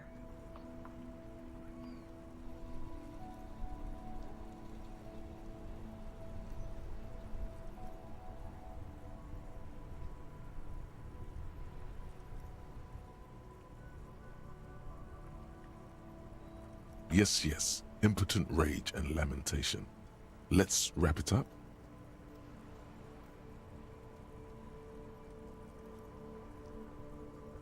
What? Jealous of the sorry cop? I think they'll be fine. Don't worry.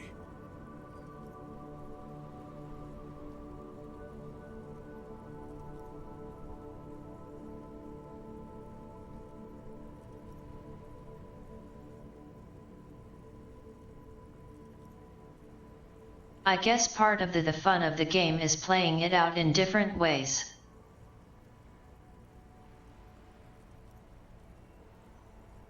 Going all in on various attitudes.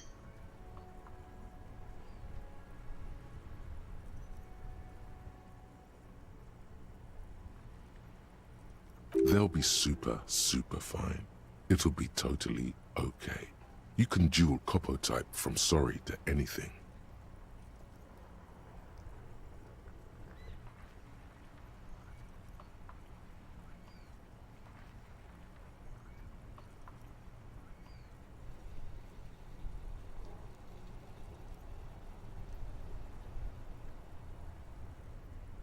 So like what?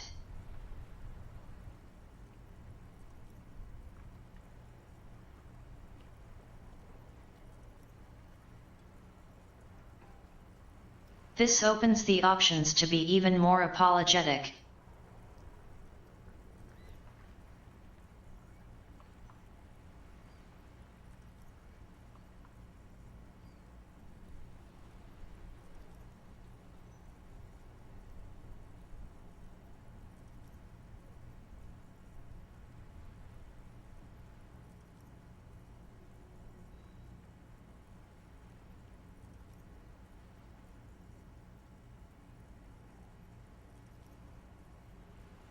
It's like a drink and piss-soaked Roar's Hatch test.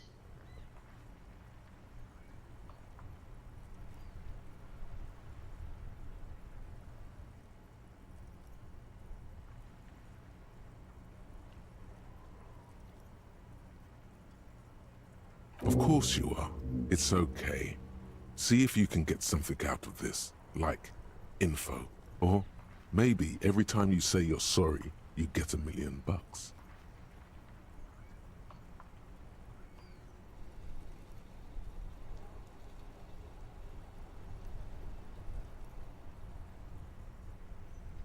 I don't think anyone's paying that kind of money for sorry.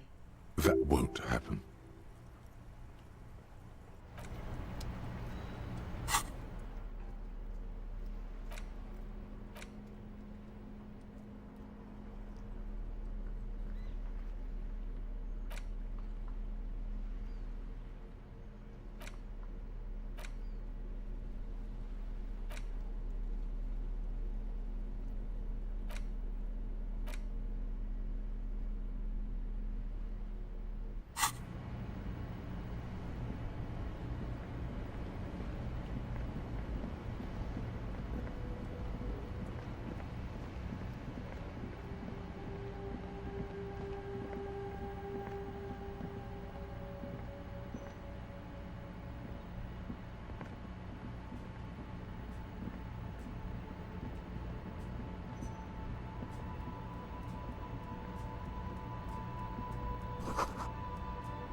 Dolores?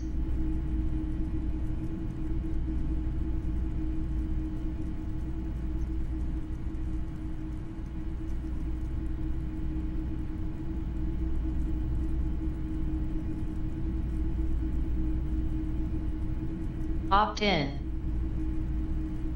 What am I? Accepting cookies? The boomboxes on the shelf look well-loved and well-traveled. Chipped, dented, they stare at you with the unblinking eyes of their tape reels. One especially catches your eye. Deep gold and amber plastic with a big old handle on top. A classic boombox that says, Stereo 8 approved. Just make sure it works before you buy it.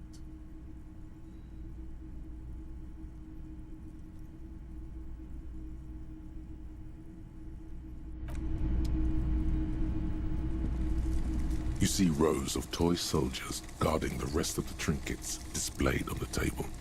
Some on horseback, others in rags, others yet in bright blue uniforms. All are stern and unyielding in their duty. Big men on big horses, clad in lamella armor and carrying flintlocks, the kind that would mow down a line Good of enemy news. soldiers in the blink of an eye.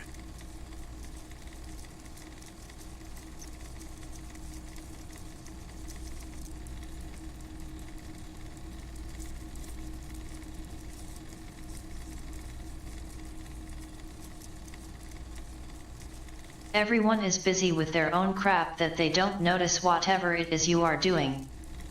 Probably.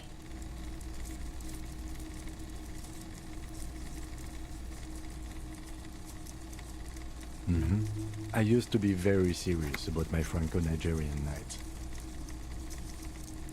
They're not all blue. These figurines also wear gold coats and caps, complemented by orange trousers. They are variously posed, wielding swords and rifles with bayonets. This is what the Loyalists looked like, yes, at first. Then they wised up and got camouflage. Which ones? Ah, Royalist soldiers from the time of the Revolution. The uniforms are painted a bit too brightly, I suppose. This set of soldiers isn't meant to look impressive. A few have rifles, but most of them carry pistols. Some even shovels and tall sticks.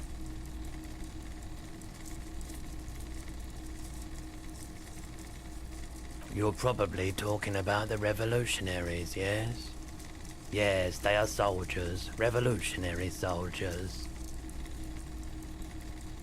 I think their poverty has been exaggerated for effect. When you place them next to the Royalists, it doesn't seem like they could possibly win.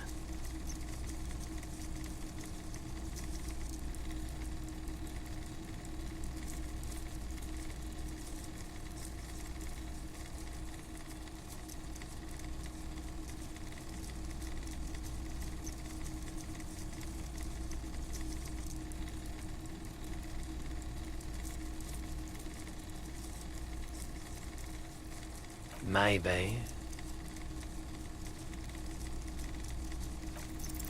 Everything you pick out seems faded, chipped, and sad somehow. Most of them are just broken toys.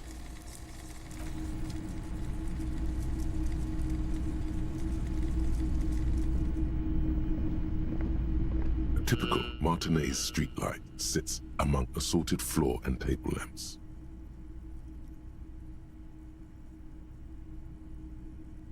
Almost midnight.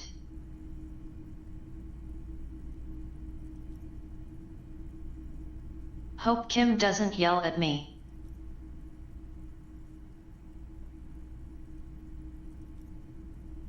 I think he wanted to call it a night a while ago.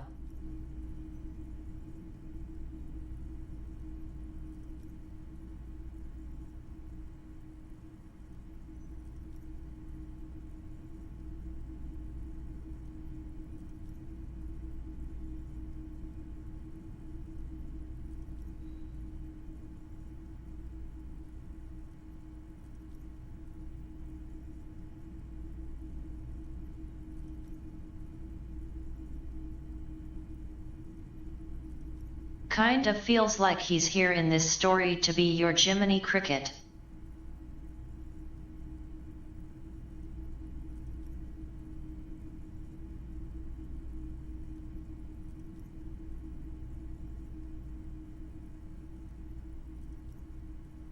Judge you on your journey to become a real boy or whatever.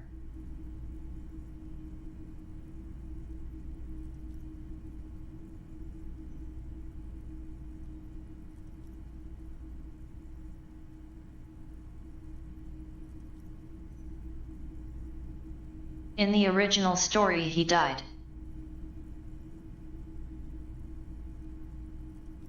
I think. But who didn't?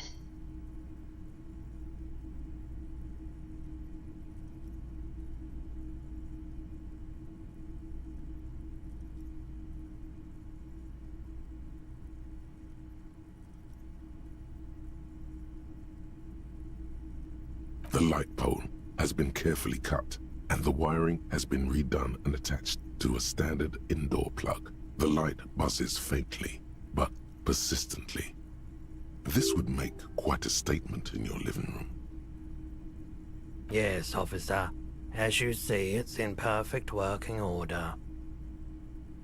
His manner is casual, but his speech is careful, measured. He wants you to know that he has nothing to hide. It was brought to me to be altered. We are not here to investigate the theft of city property. You have to admit it's rather clever what he's done with it.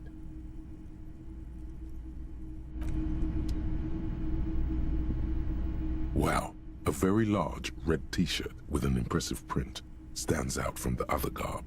Oh yeah, the print depicts a muscled man striding toward you, a giant sword in each hand, encircled by burning embers. Behind him is a cluster of cabins engulfed in flames. Beneath him are the words, Hjelmdal burning. Prophetic? The antlers on the hood of the man's cloak and his piercing blue eyes are familiar.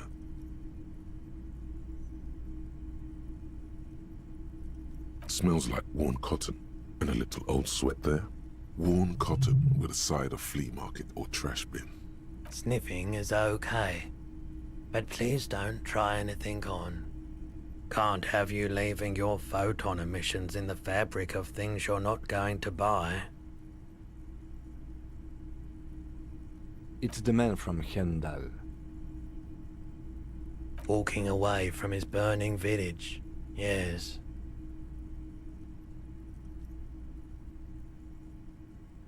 The man from Hjelmdal is the hero of a series of popular books based on a fictional version of Kotla, mostly what is nowadays Arda NFD. In fact, most people don't think that man from Hjelmdal ever really existed, but they are wrong. Hjelmdal isn't a real place. Neither is the man a real man, of course. But both the man and Hjelmdal are an ontological necessity. But hey, it's not worth getting into an argument about. Wow, what?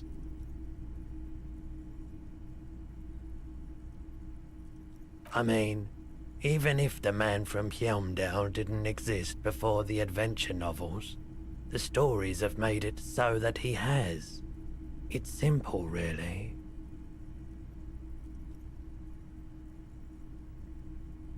Okay.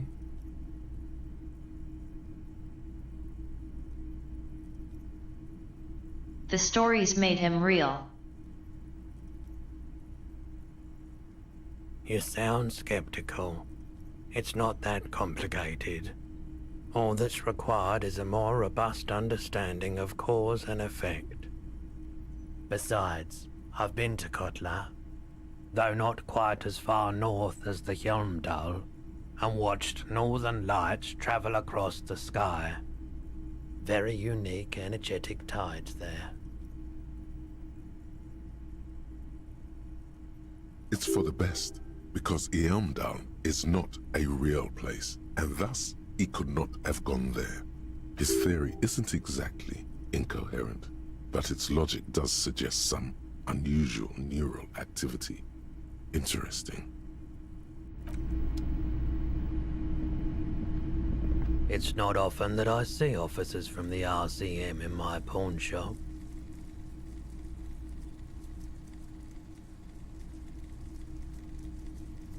What can I do for you?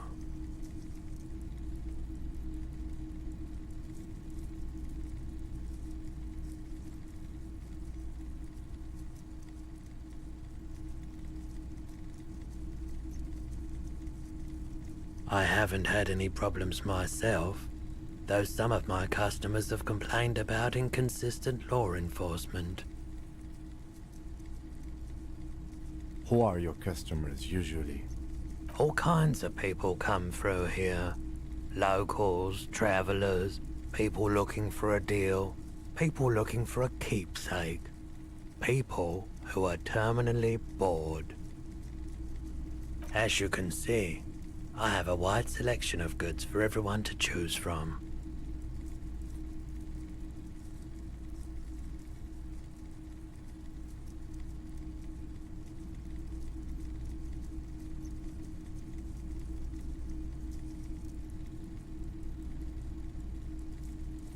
It keeps me entertained. He's well composed, but underneath it you sense psychedelic processes bubbling. Some kind of drug, maybe.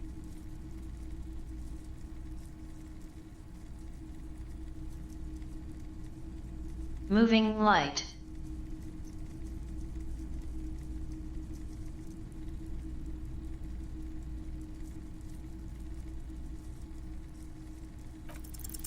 Feeling warm and enthralled by the movement of light, while the mind continues to race forward.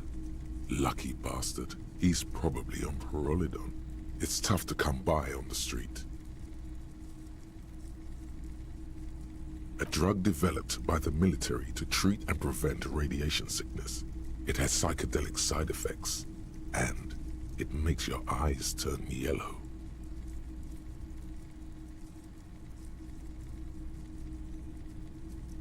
I try to keep the shop at a comfortable temperature.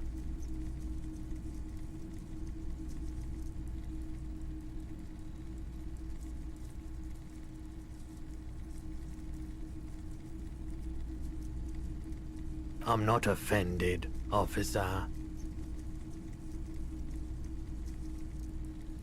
Yes, we'd like to sell these hubcaps.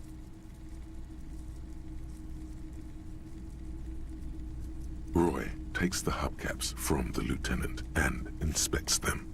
The spinners appear iridescent in the dancing light of his pawn shop. Yes, these are very, very good. Did you defraud some foreign prince for them? Jump a mesk banger? No matter. I'll give you 200 real. Quite a guess. No one was defrauded or jumped, I assure you. Of course. I meant no offense. 200 real for you, officer. Delightful doing business with you. Do come again. Thank you. Here's the 130 real you need for your bill. Do not waste it.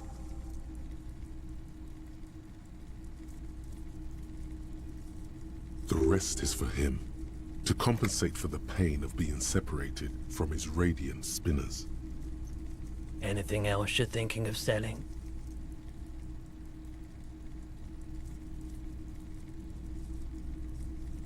Anything else you're thinking of selling?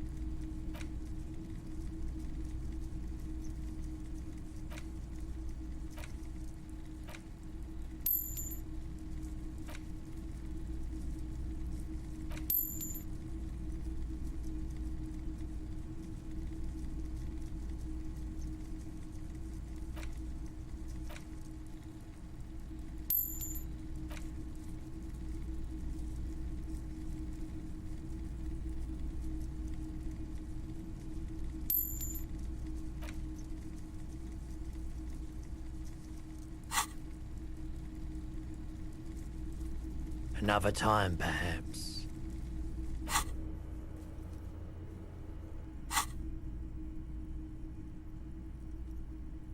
I doubt it, but I can try and answer any questions you may have. I do my best to keep my distance from all manner of butchery. Bad for business, bad for everyone. He doesn't know anything.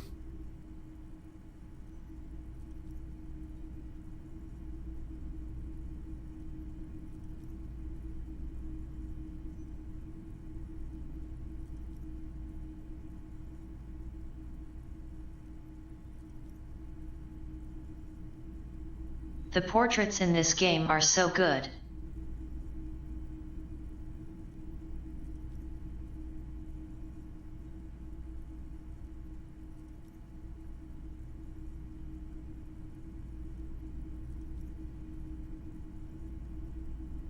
Like a bunch of oil paintings.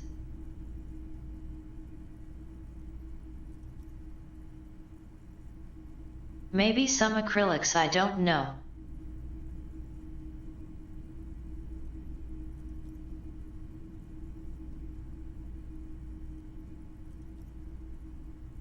I've never done much with the physical stuff.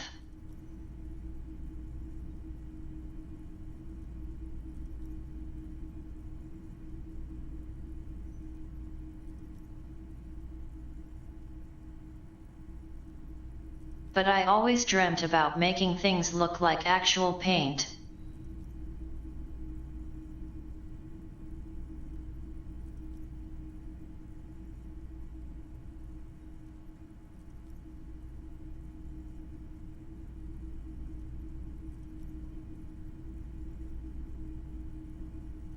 The pawnbroker's gaze is already fixed on the dancing colors. Someone else came here earlier today asking the same question. I promptly sold her the gun you pawned a couple days back. Dang.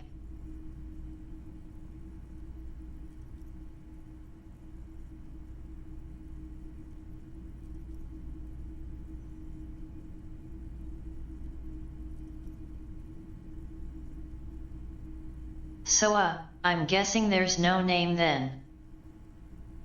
This is a pawn shop, and it did feel as if you've met before. Oh God. The lieutenant shifts from one foot to another, alert.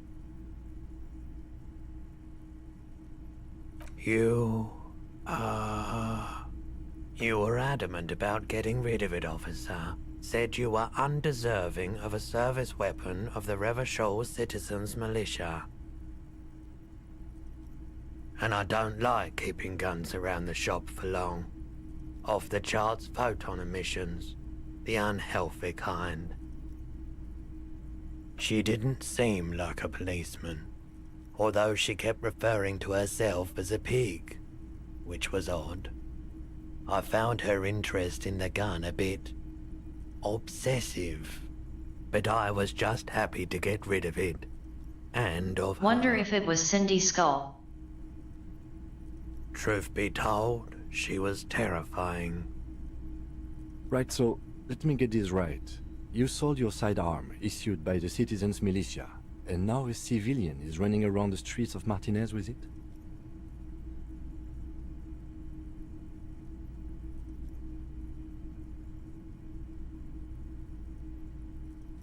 You're right that she could cast aspersions on the Force. We have to find her.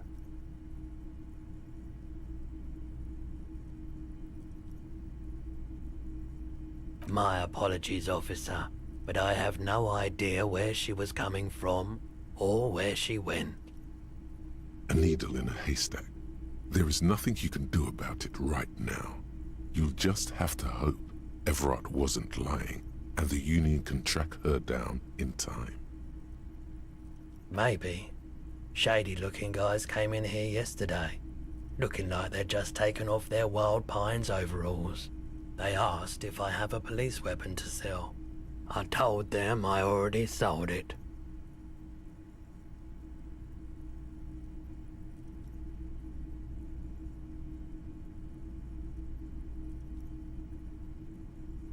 This also gets us no closer to the batch. They went their way. It was a trip. But you know, all sorts of people come here, asking for all sorts of things. Wait, then it might be true. Everard's claims. Maybe Claire really is tracking down your gun.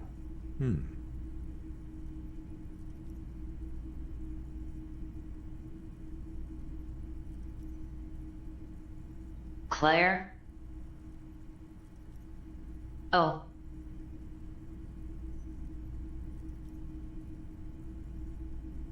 The right-hand man, so to speak. People as oleaginous as Everard seem like they're lying, even when they're really being truthful.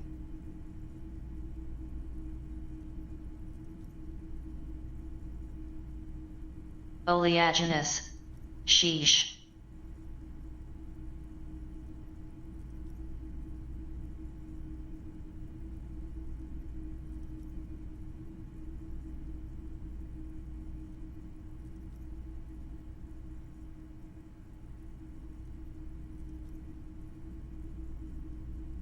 I know a few big words, but this game seems to... well, you know.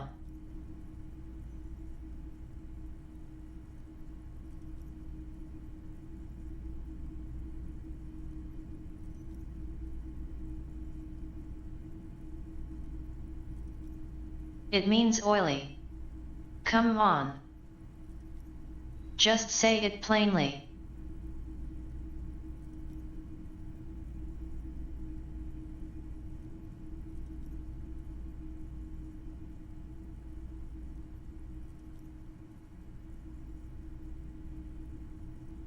There's this great moment in Gravity Falls. Brilliant show.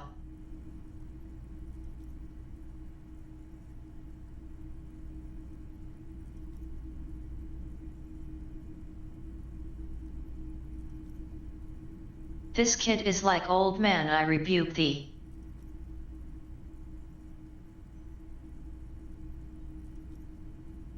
And he's like rebuke? Is that a word?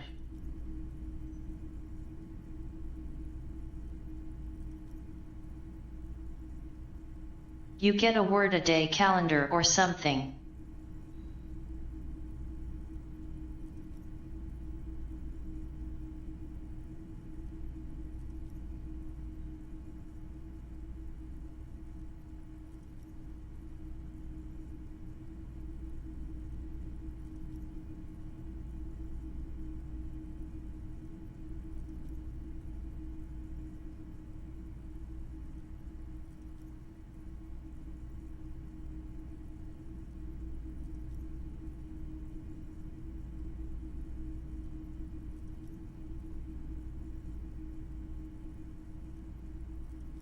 Of course.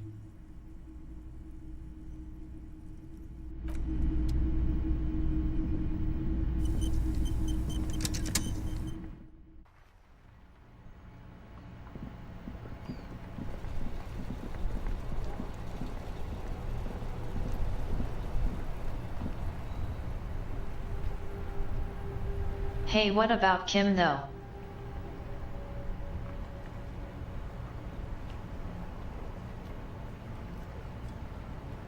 Is he going to stay in the room? It's a disaster for one.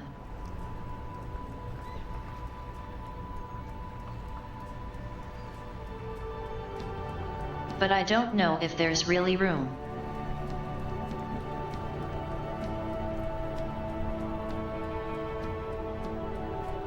I mean, it is a pretty big room for some reason.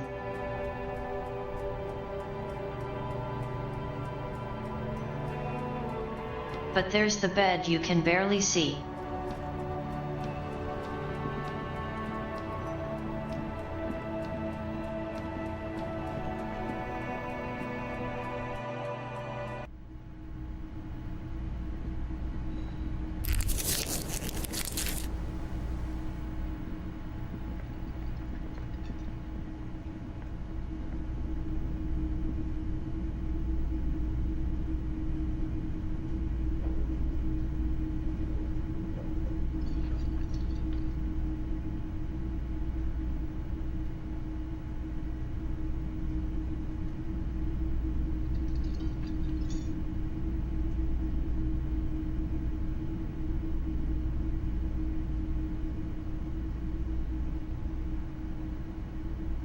Money can't buy you happiness, but actually it can buy plenty.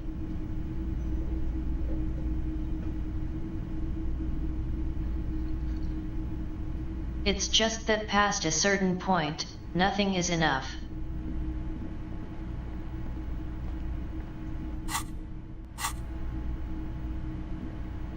Can I help you? Yes. Have you got it? Well? Great. Thank you, officer. That's all I wanted. Payment for services rendered. If you continue to stay here, I just ask that you please pay your nightly bill in advance starting tomorrow. I'll unlock the electronic lock to your room. All the doors lock automatically at 9 p.m.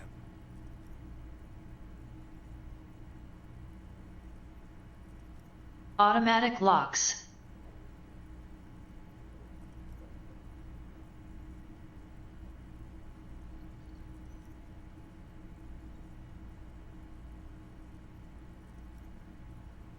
Please pay for each night in advance starting tomorrow. 20 real per night. I'll take a room here too. Of course. Always happy to have officers from the RCM as guests. Anything else I can do for you?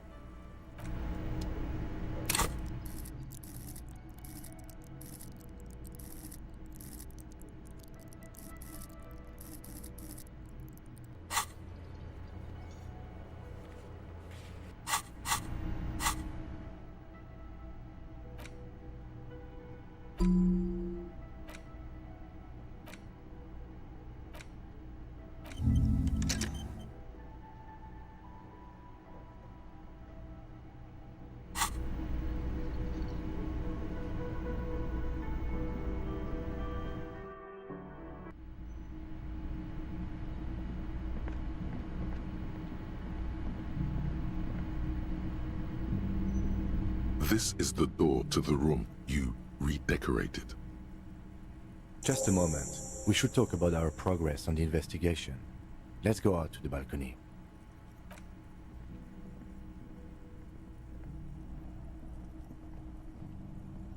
The air outside is brisk. The lieutenant is silent for a moment. He listens to the traffic hum. Then... Now then, we should talk about the investigation. But I also feel you're a bit hazy on the RCM. Our role here, our rights, our jurisdiction, basically.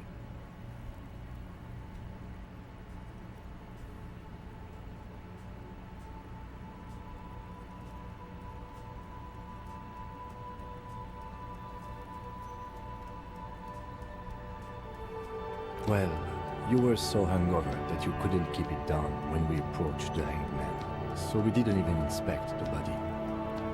But we performed a thorough search of the premises of the crime scene. That's great.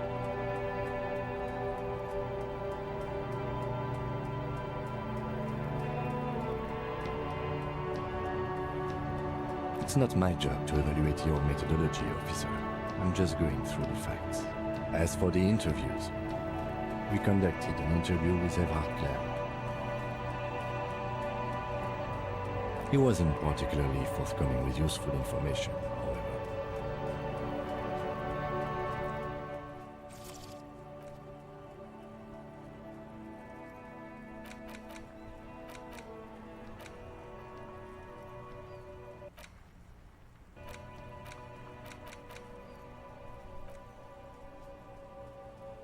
He's not saying much on the matter because he thinks you could have gotten more out of Everard.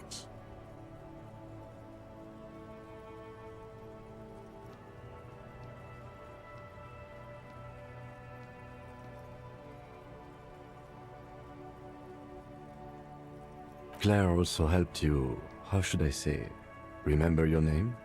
That's a relief.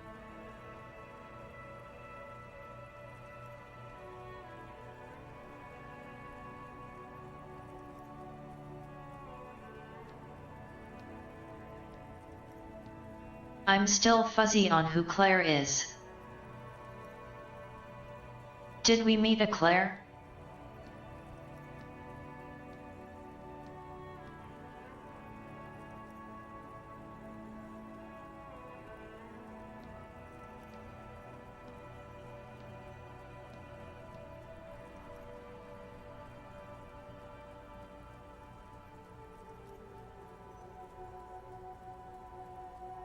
You can look into the process of changing your name after we finish this investigation. Haha.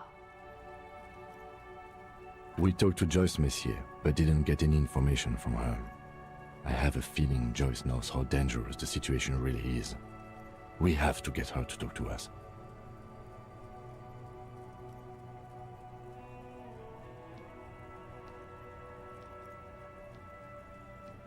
I don't remember Joyce either.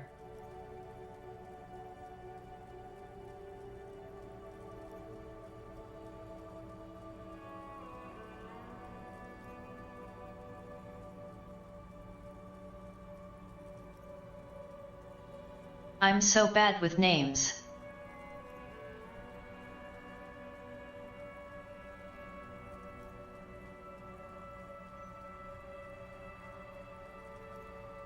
Wait, Everett is Claire?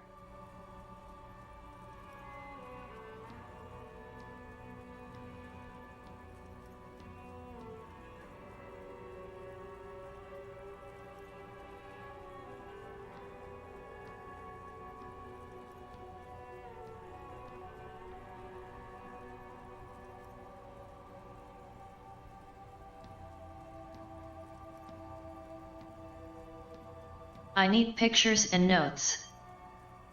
If Kim is emphasizing something this much, it really must be important.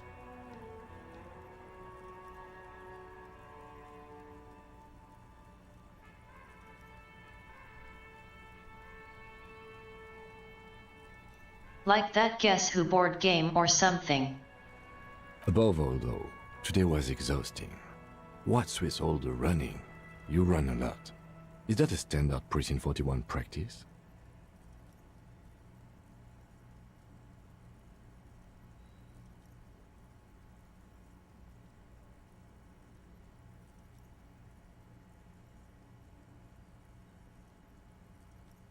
It's impressive, especially for a man your age, and in those hills. Nice shoes, by the way. I like the green. Goes with the orange.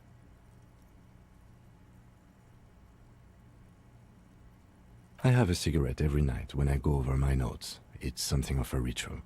Oh man, he looks so devastatingly cool with that cigarette.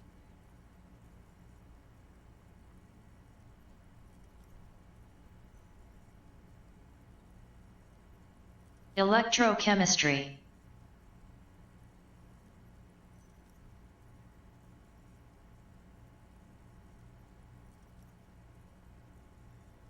Interesting that this game has a stat for drugs.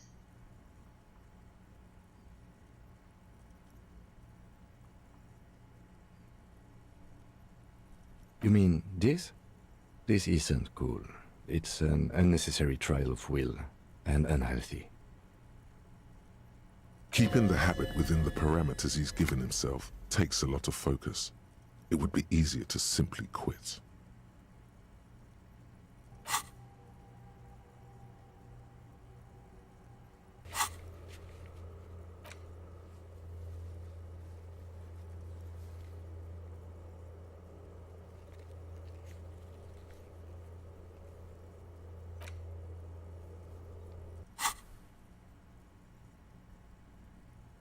Yet, were he to quit, he would lose the cool factor. This man relishes his cool quite a bit below it all. Yes, it's been a long and eventful day.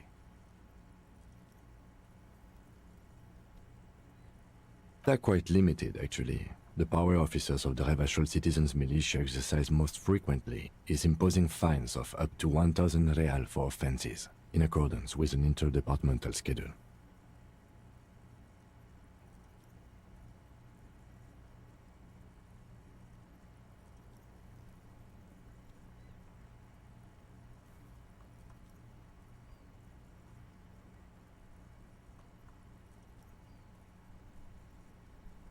The RCM's primary role is to ensure safety. We are not really supposed to play any part in the economic structure of Revachol. Yes, although indirectly, as citizens can always request records from their local station. Officers of the RCM have been known to take bribes of less than the prescribed fine amount. It undermines trust in the RCM.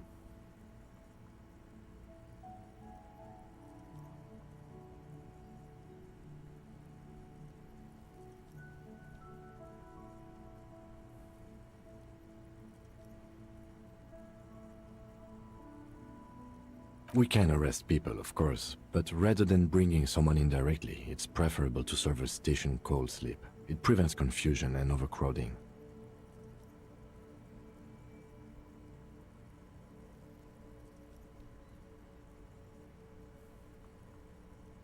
You can't. Those who don't show up become fugitives, though, and have fewer legal rights when they are eventually caught. It's about power projection. Thus far, they seem to mostly show up. As you may have gathered from the fact that we are expected to carry a record of our kills, like the one in your watermarks, we are permitted to use whatever force is necessary, and strongly admonished not to abuse that power.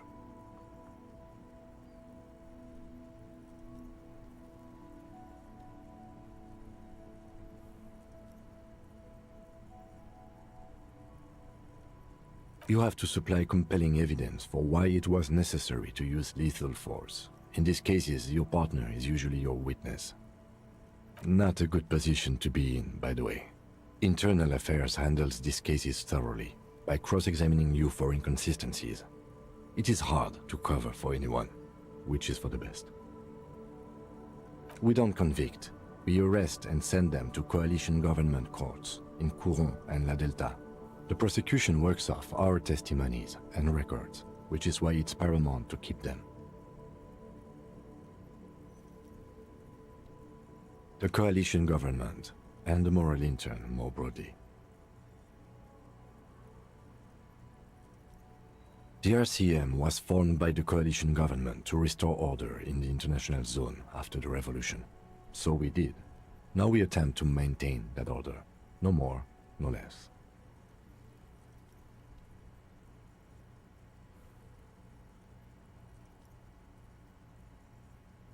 Or perhaps it is better to say we were allowed to form.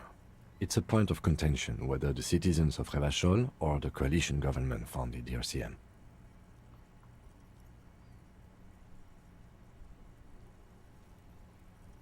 Be sentimental if you like.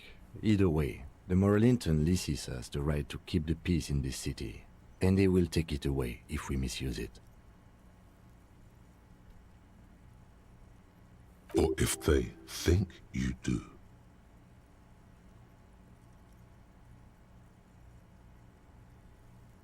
The Moralists International are the world's largest political organization.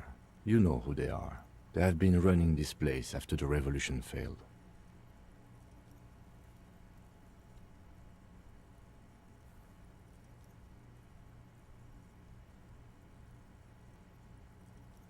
There are a union of center-left and center-right parties across the Real Belt. Our coalition government is just one of its many projects. They also run the ICP, EPIS, most intergovernmental organizations in the world.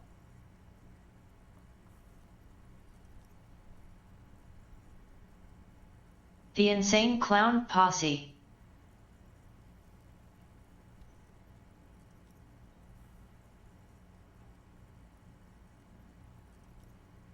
What do they believe in?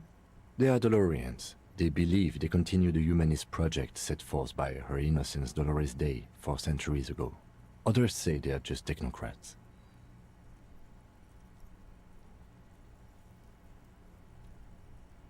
Those others say they continue the humanist project set forth by Dolores Day. Interesting question. It's a blue forget-me-not. Their motto is love, compassion, self-discipline. I think you can gauge what they want you to think of them from that.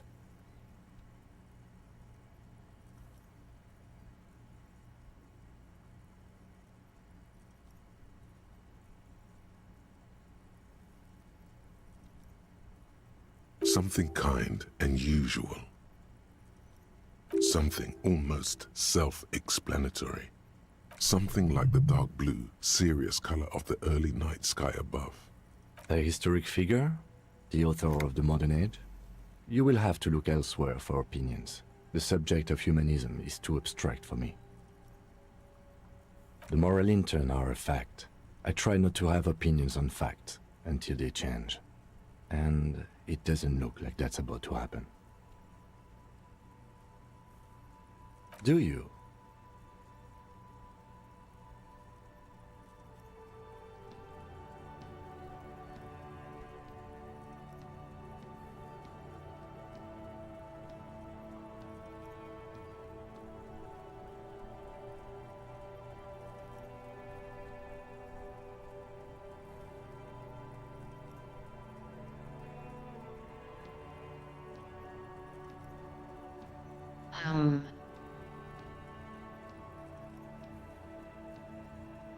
I don't know what humanism is supposed to be.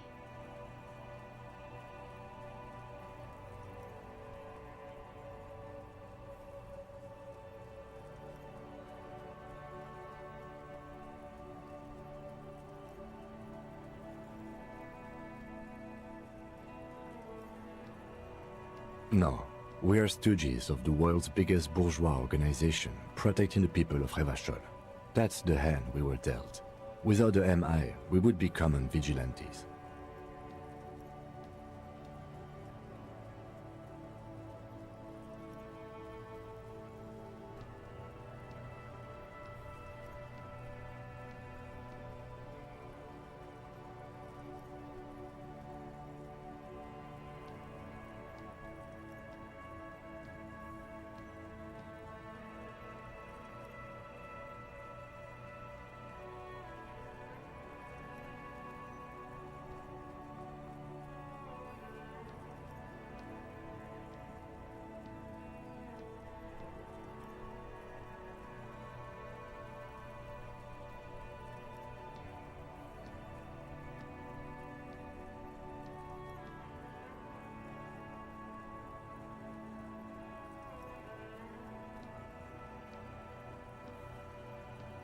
I don't know much about this moral intern stuff.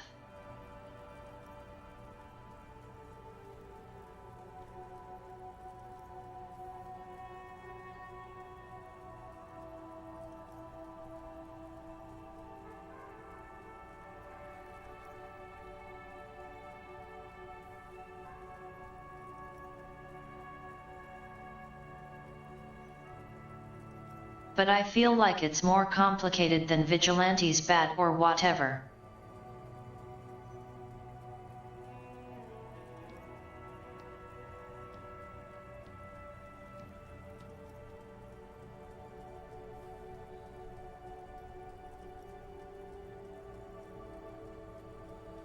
Now I'm thinking about Starship Troopers. Do you want to know more?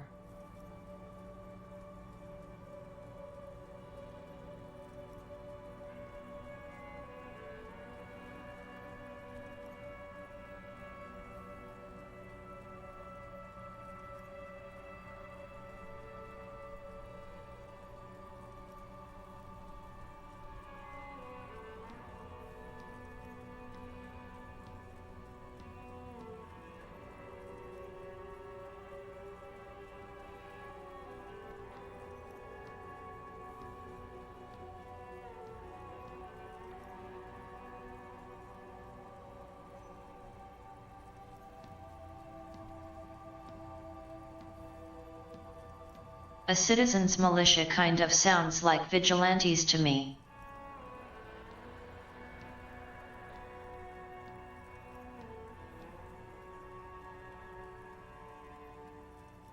If what they are doing is shooting people who run from fines.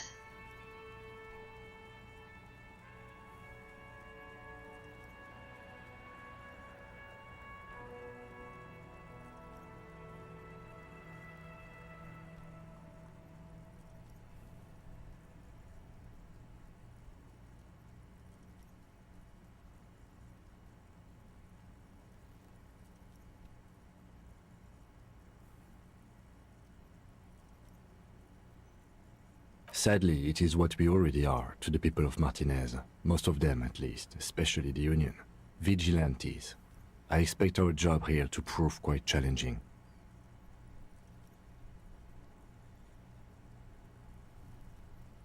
The dying lights of the city shimmer below.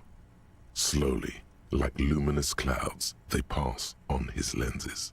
The lieutenant looks at his slim cigarette, contemplating the next drag. An aerostatic passes overhead, the whiskers of its floodlights on the ground below. Kitsuragi's glasses light up as he looks to the sky. 2 glowing circles. Aerostatic. Is that blimp, drone, or what? They really don't like us here. And the mouth on that kid, Kuno. Maybe a It's helicopter. different in Jamrock and the GRIH.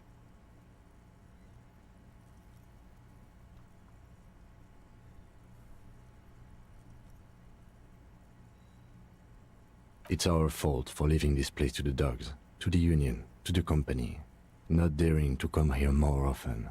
This place has fallen between the cracks, the jurisdictions of our 2 precincts. We run this city. West of the river is RCM land.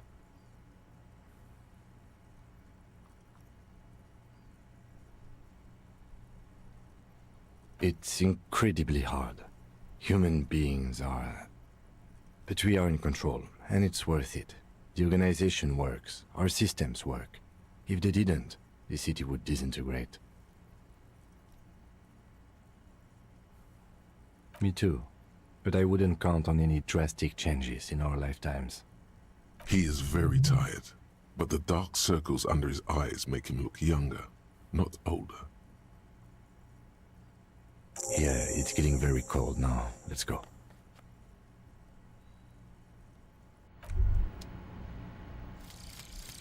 Lonesome, long way home.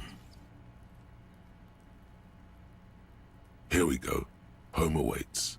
Walk past Station 41 and through the market, past the Boogie Street spearhead to the other side of the lake, the frozen eye at the center of the district. Then past the video rental store on the corner. There, at the end of a street lined with pine trees, a small house no larger than a matchbox. 11 Voyager Road. You no longer live there. Those times are gone. And so are those people. Why did you come here? Why are you still here? And where's the dealer? You have to get back to work. That's all you have now.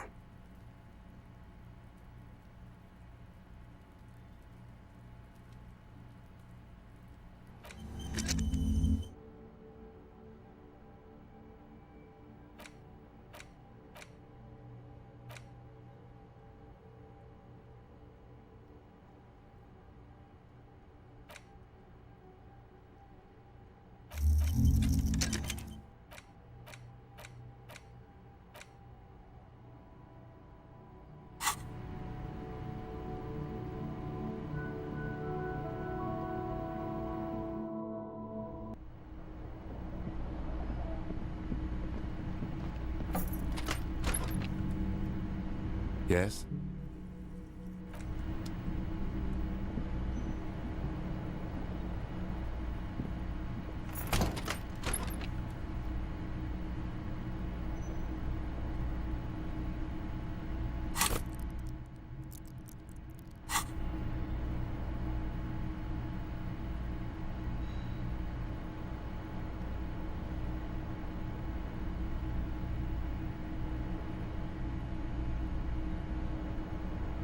I don't know. Is that even a bed? Maybe it's a destroyed couch.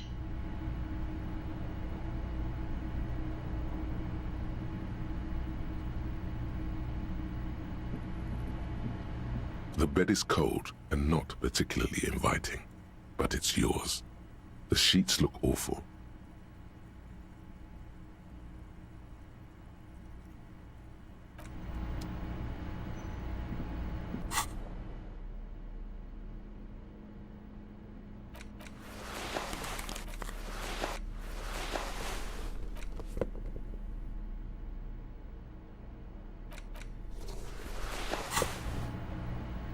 The bed is cold and not particularly inviting.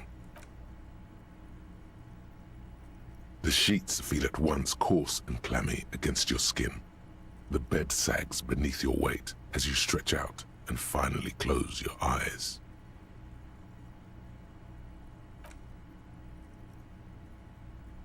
And then sleep doesn't come. Obviously, you're in bed with your eyes closed, but it's not happening.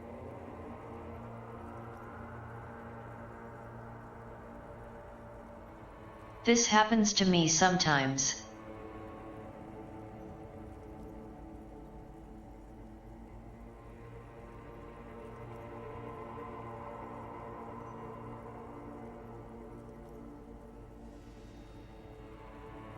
If I'm in bed awake for close to an hour, I'll just get back up. Maybe it's the bed's fault.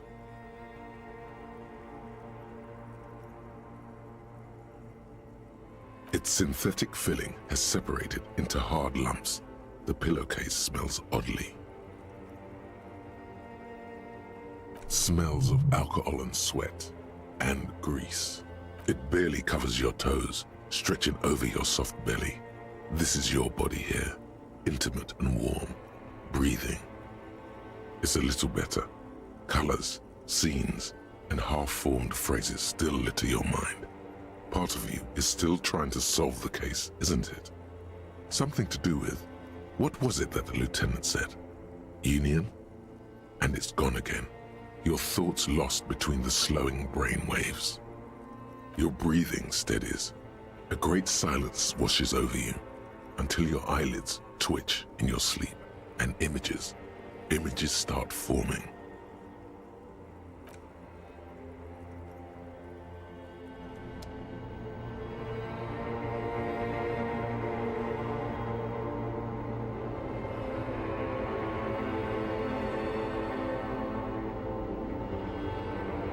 Fell into Silent Hill.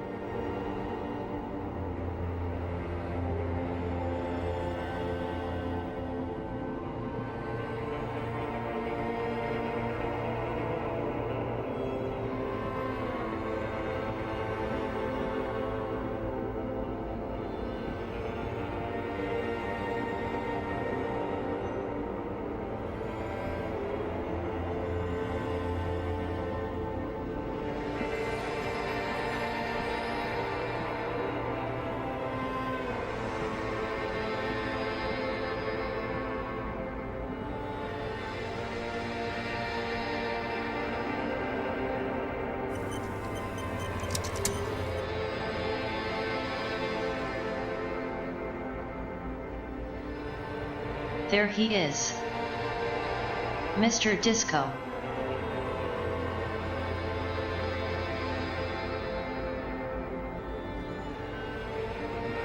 Do you remember the scent of your childhood?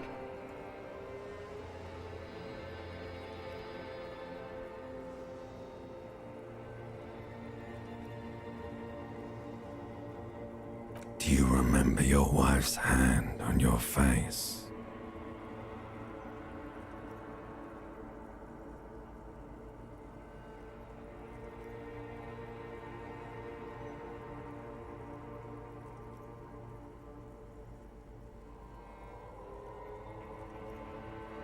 Do you remember the warmth of her thighs, between her legs and in her mouth?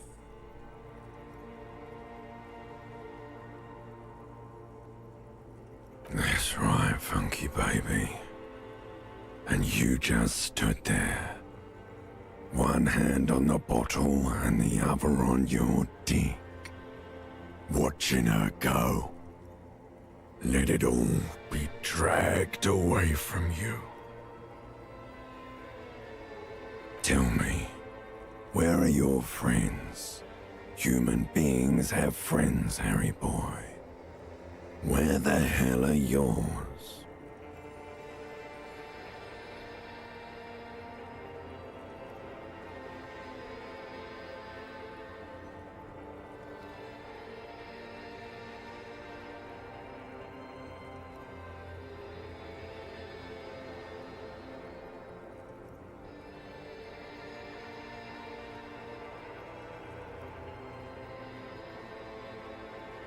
I don't understand these options, but I'm not sure to dreams having dialogue options.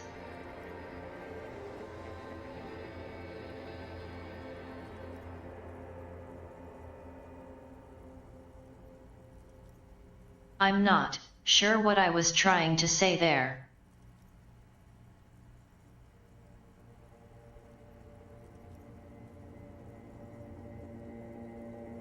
I don't know.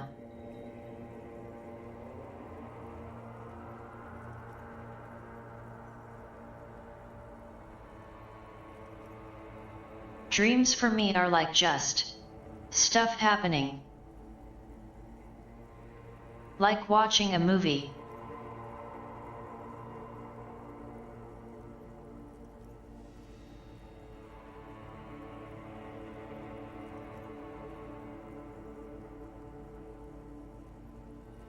They were only cramping your descent into the abyss. Now they're gone. 3 times gone and never coming back. All of it.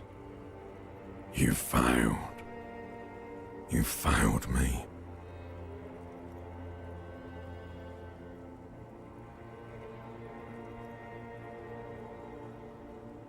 You failed Elysium.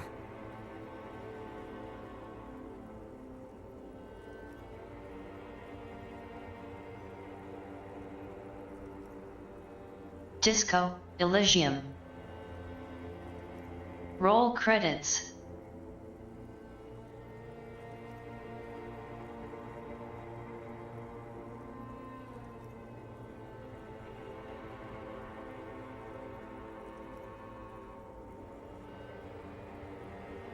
Usually first person, but not always.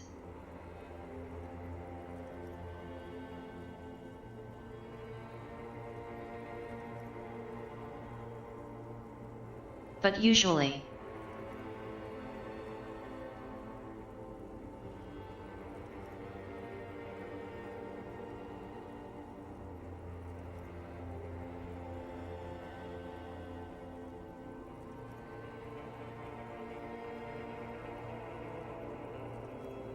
You're not coming back from shit, thrashing around in that high conductivity state of yours, bumping into things and acting like a clown. Who are you kidding?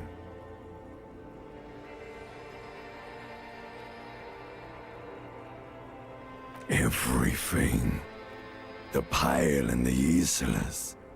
On the surface. The outer magnetosphere. Burning, furious truth. 8,000 years of written history.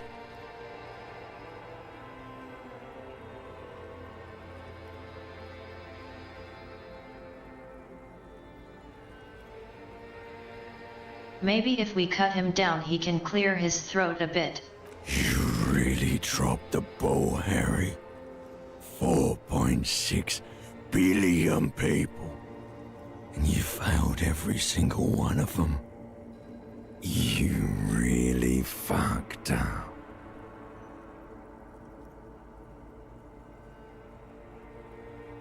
No, you haven't. You're just sleep talking. And the act is wearing thin, too. The spots on the disco ball fade around you. You'll be back in those cold snakeskins in no time, sweating up the bed.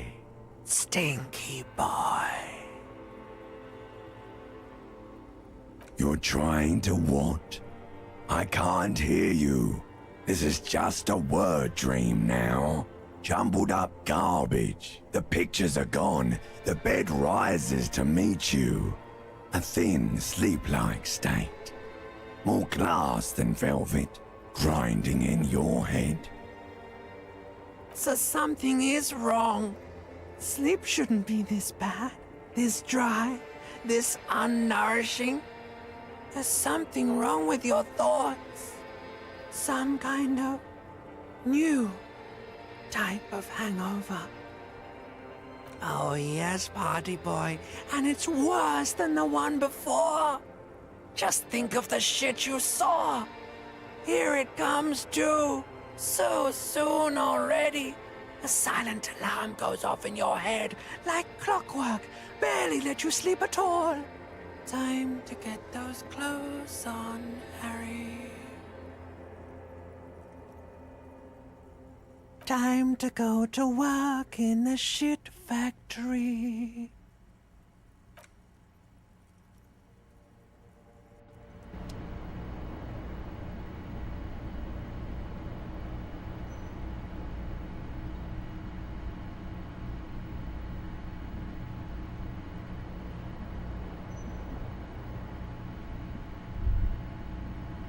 Good going, buddy.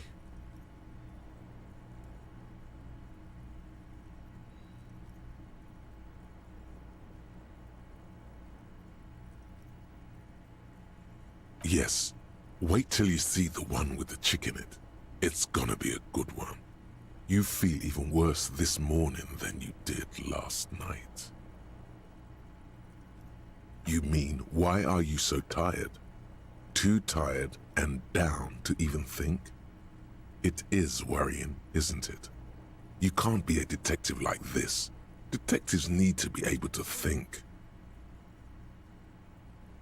It's just that your heart has finally pumped all the speed out of your system, Buster.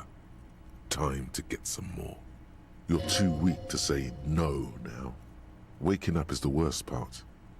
Maybe somewhere down the line you could decline.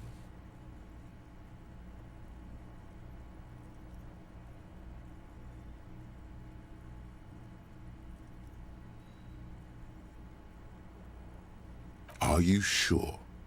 Ready to live as this pathetic shell of yourself for days? Basically, a week. Let's be honest, 2 weeks. Maybe 3. You won't make it. Half the town will be dead by then. You will be fired.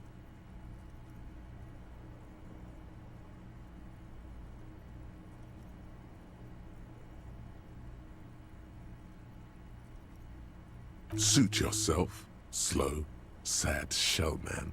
See how you do without your spark.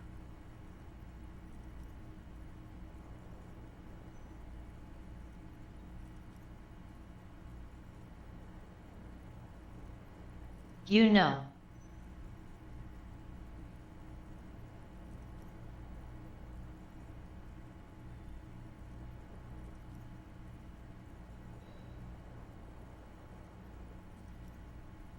I think it would be difficult to solve a murder mystery while having a medical emergency.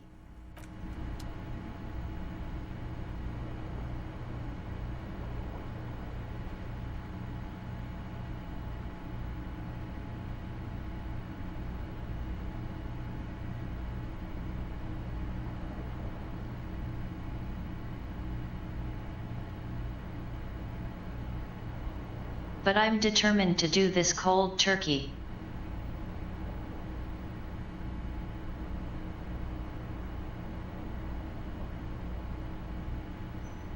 At some point, enough is enough.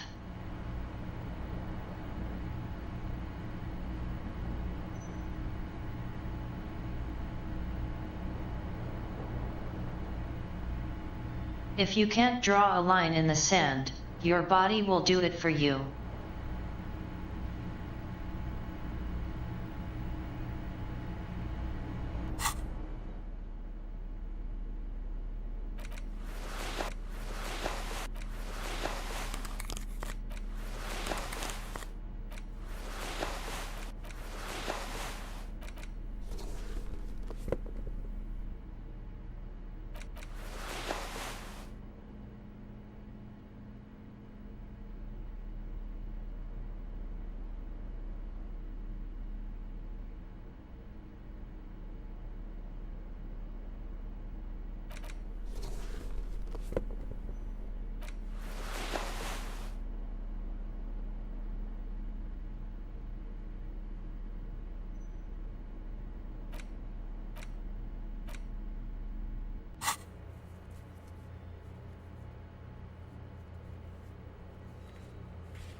Every time that Sax kicks in.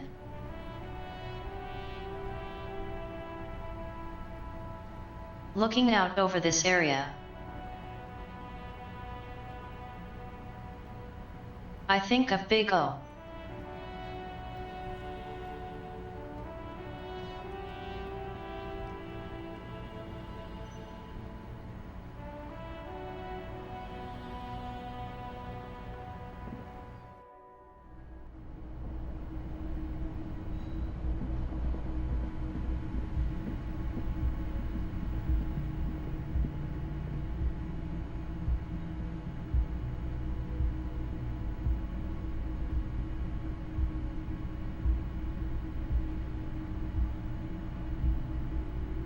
Most of the time I don't really like amnesia as a plot device. A bit overused. But sometimes it works.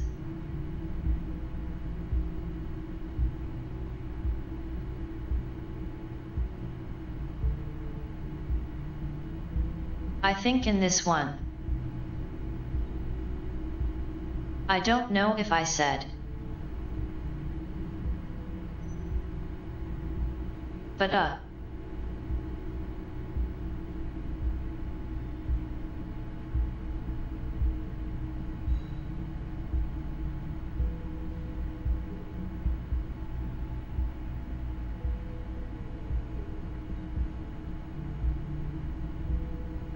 I have a thought, like what if it wasn't the drinking that did this?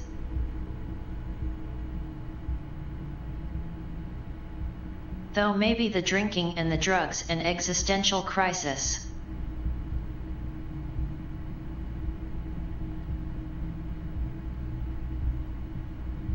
Okay, I can see how he obviously did this to himself.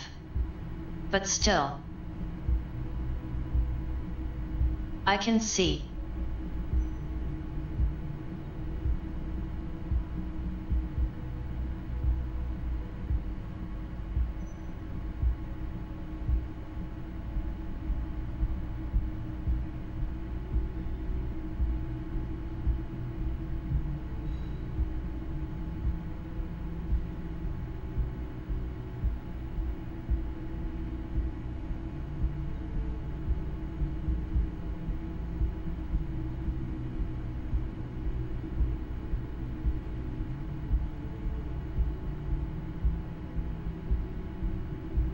I guess I was wondering about the possibility of, in addition to all that, what if someone drugged him with something else to get the badge and gun, and that had to do with the shoe throwing. But then we met the pawn shop guy.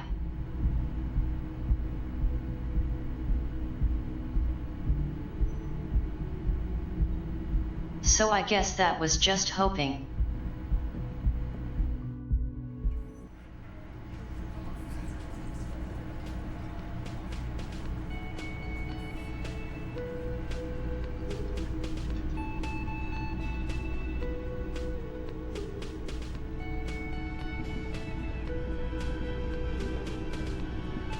Morning.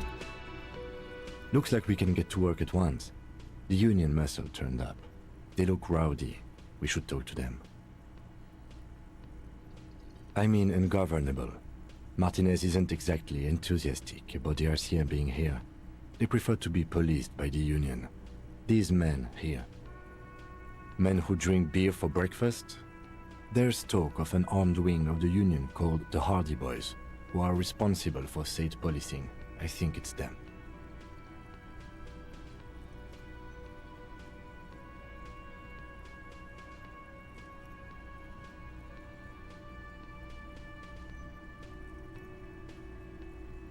Everything points to the Dock Workers Union. The tracks in the mud, the circumstances in Martinez, my preliminary information. Which may, of course, all be wrong. But we still need to talk to them, and it won't be easy. I completely forgot. Sorry, I had a rough night's sleep. It's them by the looks of it. Loud and nasty, just like the manager said. One loose thread less to worry about, and one big problem to replace it.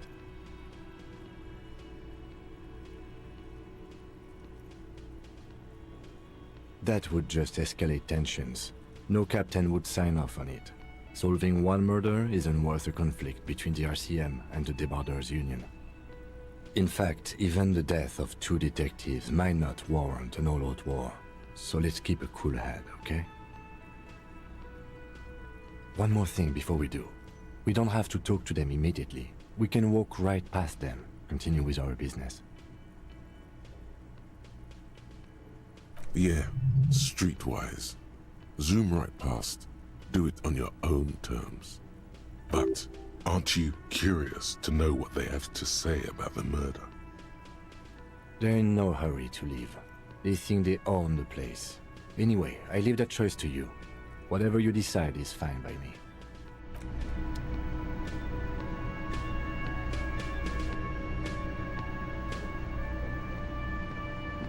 Can I help you?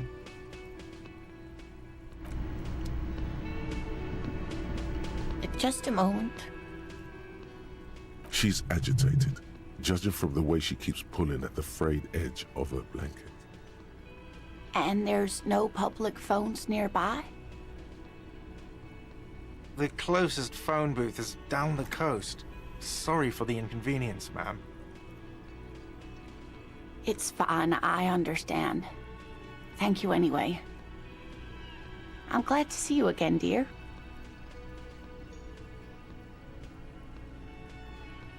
Please don't trouble yourself about me, sweetie. I was just hoping to make a call, but the Whirling's phone line isn't working. The Union office probably has a phone, but I can't really get there. Or to the phone booth down the coast. And Gary's phone is dead too. The manager was vague about it. Why would he be vague about phone problems?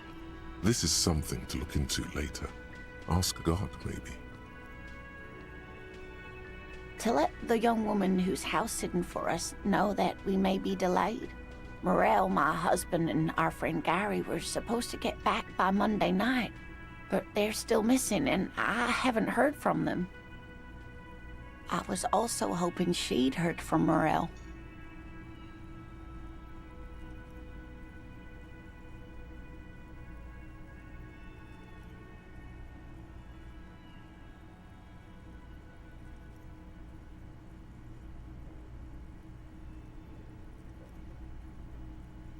It would be hard to hear from someone with the roads blocked and the phones down.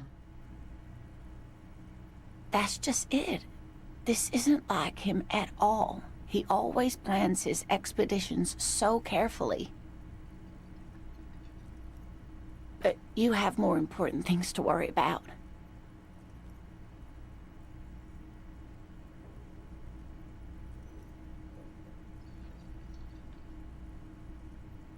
Just some field work, sweetie. Morel is a highly trained scientist. He and his assistant Gary are studying an extremely rare species of insect. But they should have returned by now. They were just going down the coast across the water lock to set a few traps. He said they'd be back on Monday. What could be keeping them? The water lock. That was broken. Could this be it?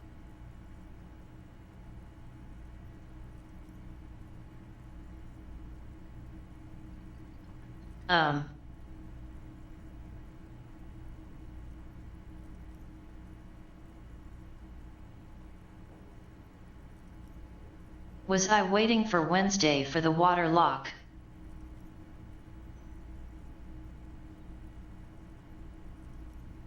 Oh, sweetie, it's nothing like that. Gary's as loyal as they come. I trust him with my husband's life any day. Oh my, what happened to the water lock? Well, whatever the cause, I'm thankful. To both of you. You've spared me another sleepless night. You're welcome, ma'am. I hate to ask, but if your investigation takes you to the other side of the coast, please do keep an eye out for my husband. Yes, some left-field scientific research is exactly what you need right now. Funk up that vanilla murder investigation.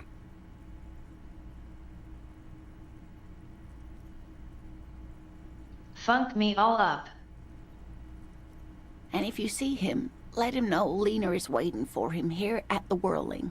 He gets so tangled up in his work that he may not know the water lock's been repaired, and it's cold out there.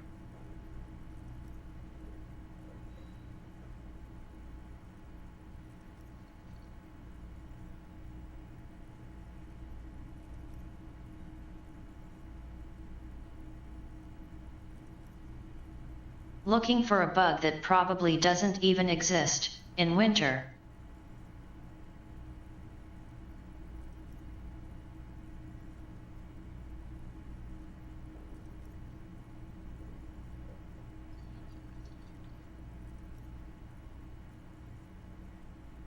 Oh, you're such a dear. Thank you, sweetie.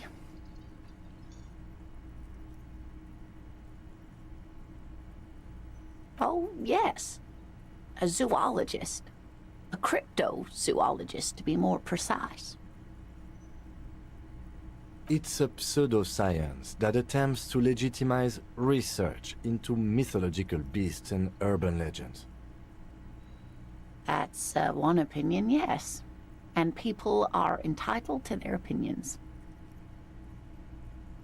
She's used to playing off such insults casually, but they still affect her.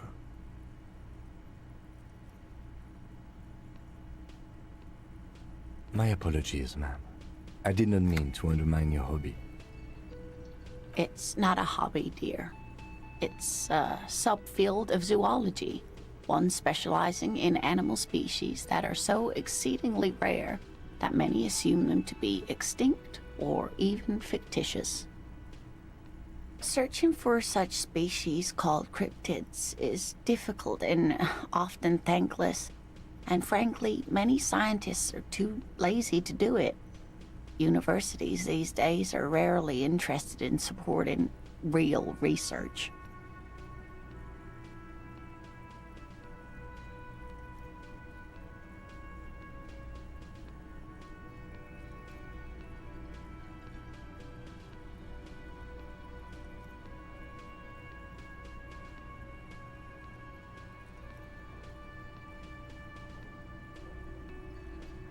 Giant and colossal squids are an interesting case.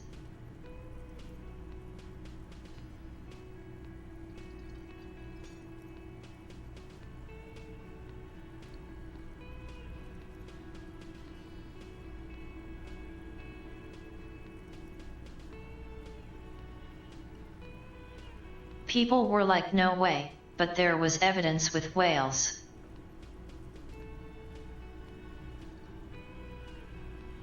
Scars, stomach stuff.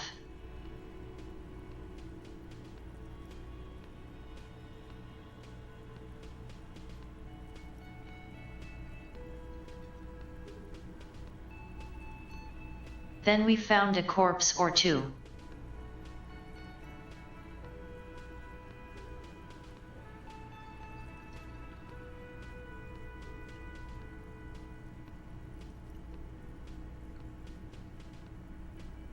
Turns out the way people went looking was scaring everything away from the search areas.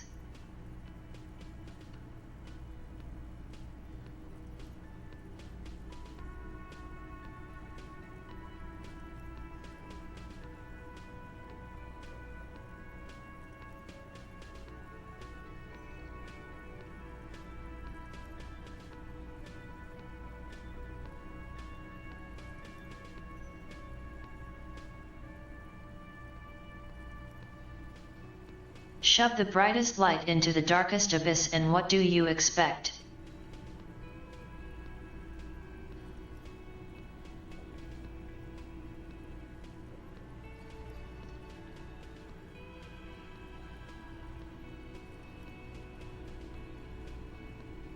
Anyway, apparently the ocean is swarming with those things.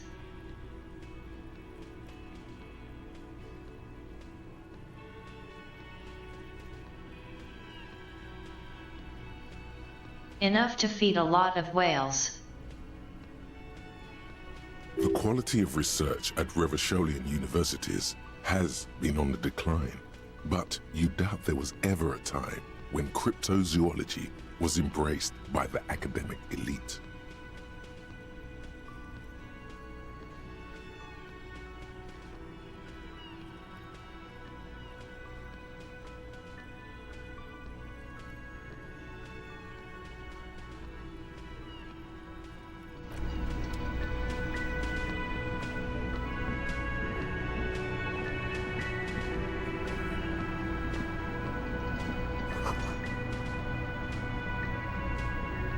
The man ponders his cooking utensils and gives you a little nod. He looks up at you, then looks away quickly, shrugging and muttering something to himself. Shrugging is an international sign for, no, I don't know what's behind that door.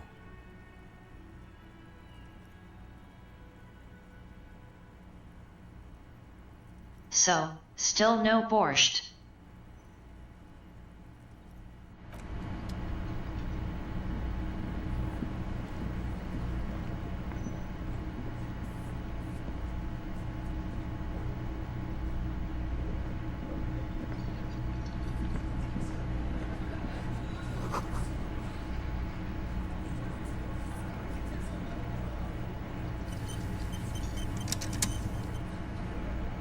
Titus and his boys.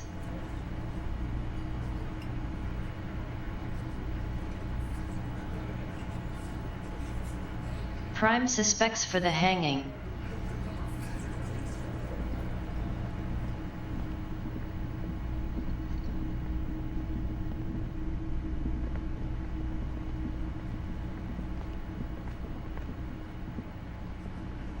Let me handle this. Detective disorientated. Are you still wondering where you are? This is Martinez, in case you've forgotten. I advise you not to overstay your welcome. Her entire character has shifted. This young woman is cold as ice. Yes, extremely normal. I'm not a gardener, by the way. I'm a legal counselor for the Dock Workers Union. So let's get to it. You're looking for Titus Hardy? You think he has information that will help you? Maybe he does. That's Titus. Talk to him. But know this. I'll be keeping an eye on you. No strong arming. Nothing official. The District of Martinez does not recognize your authority to make arrests.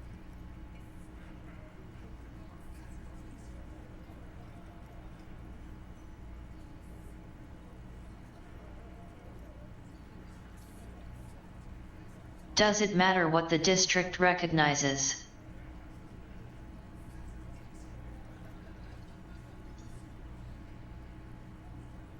It doesn't matter if you recognize our authority. We will make an arrest, if we have to. She says nothing. Her glare speaks for her.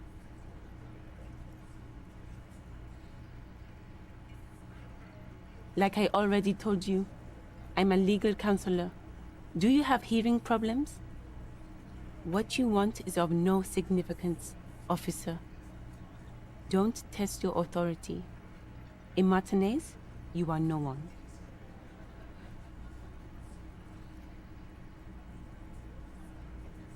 Aggressive, you make your living enforcing violence. These people are just dock workers.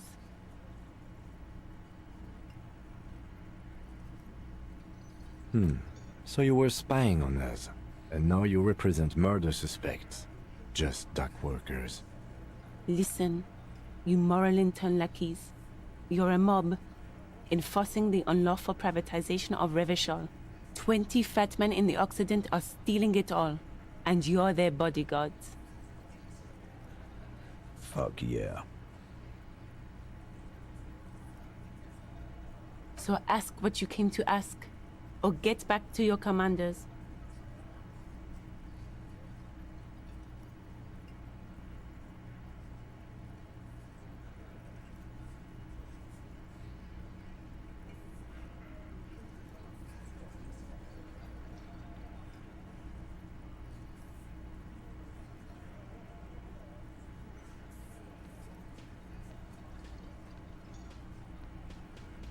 Let's.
I don't know what I'm doing.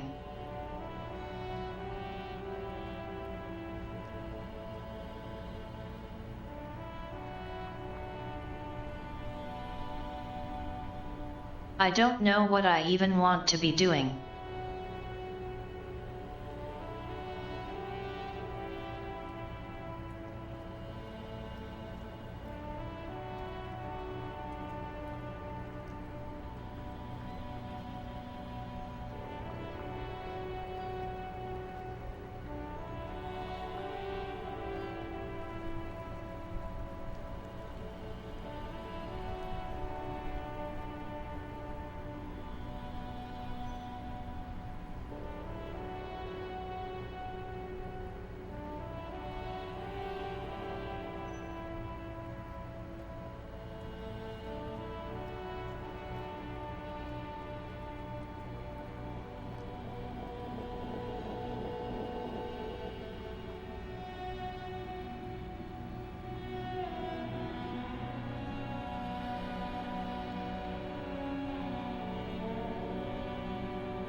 Yeah, I didn't really meant to talk to Titus yet.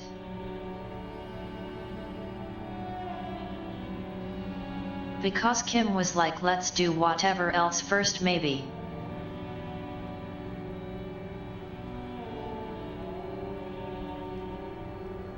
Also, I don't know how to cash the check. The check seems like a joke.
I have no idea.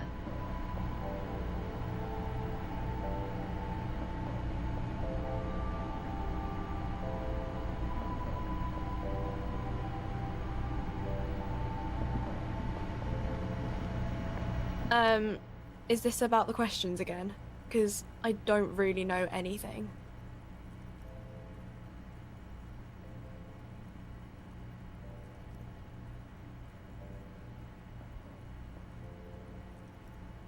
That's a nice top.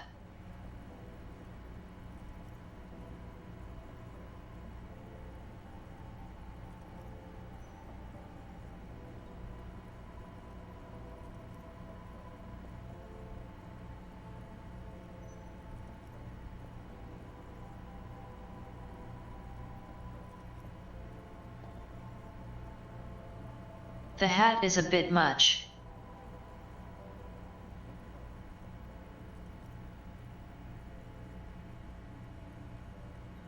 More like a visor.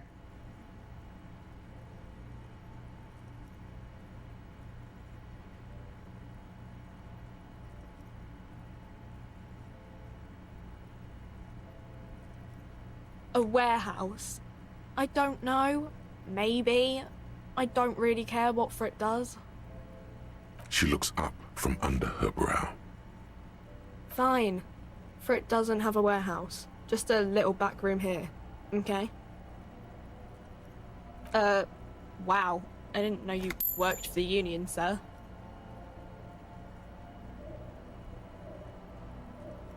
Anything else I can do for you? No, you don't work for the Union. The Union works for you by supplying you with cash. That was easy, worryingly so.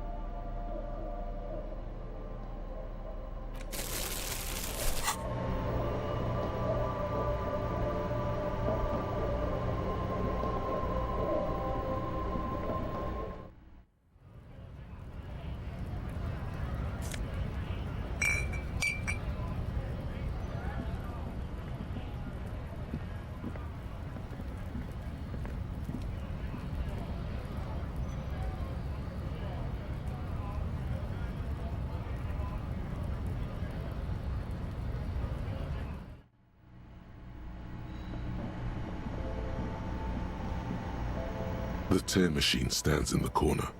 A sign says, 1 bottle equals 10 cents.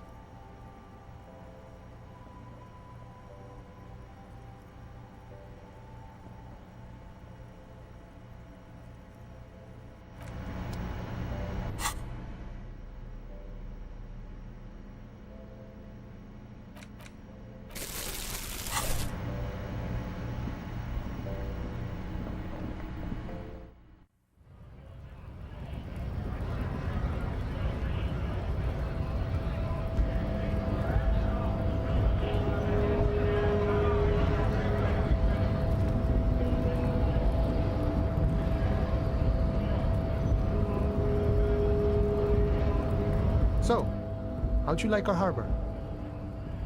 You've been in there, he means. Talked to the boss man too, probably.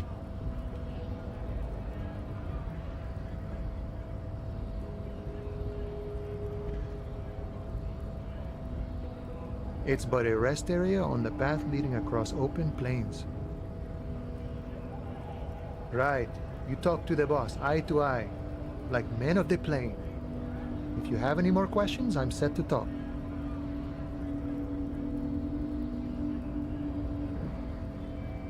A key, huh? What door is this key supposed to open? Oh, say no more. I got you. I got that key right here. And let me tell you, it's mighty good of you to help us out during the strike. Working class solidarity, as they say.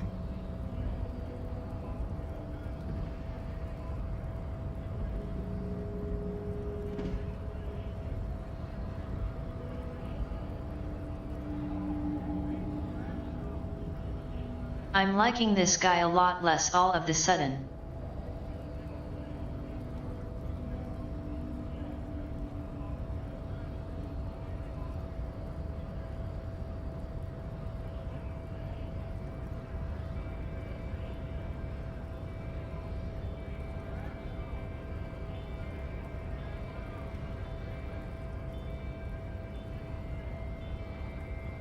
Oh, so the none of the above type, are you?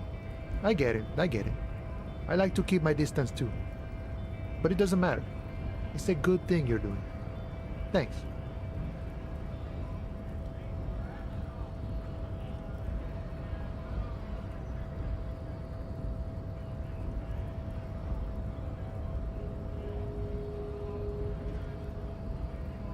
I'm being blackmailed into helping an asshole intimidate some rando.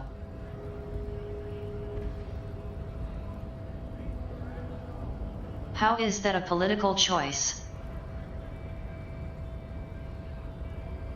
What you're looking for is a basement door behind the greenhouse. That's behind the whirling in rags. That's all I know. Our organization is what you call compartmentalized. Means we keep out of each other's business. Okay, but where did you get the key from? The janitor gave it to me. Nice fella. We talked about life and things that really, truly matter.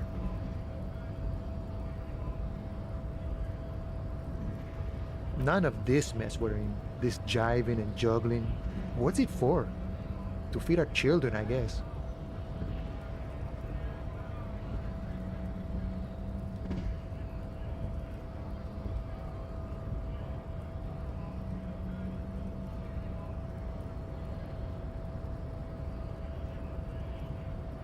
I'm more of a philosophical dock worker, see. I like to talk about the big picture stuff. Who I am, who you are, what we are fighting for. He means he's not going to tell you, cause he doesn't know. But he will shoot his mouth off with you now that you're working for Everard. We're negotiating our share. Aye.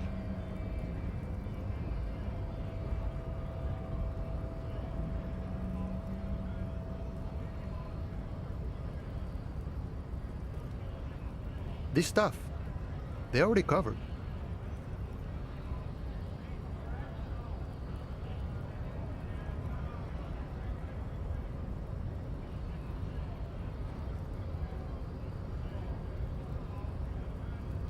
It's not enough. Not enough to get ahead. More about keeping us in our place. All of it. However, right now we want all the harbor workers to be on the company's board, so they could take part in the decision-making process. This seditious talk sounds like communism. Just so we're on the same page, communism is basically wanting to kill the rich people, or deporting them to a labor camp in Southeast Grad. But don't say that out loud if you're a communist. That's not what that is. But whatever.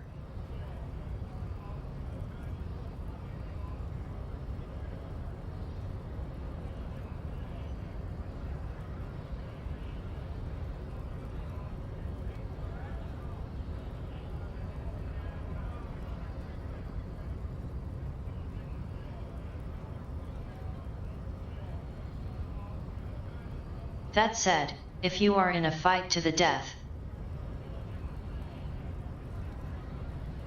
it's kill or be killed, isn't it?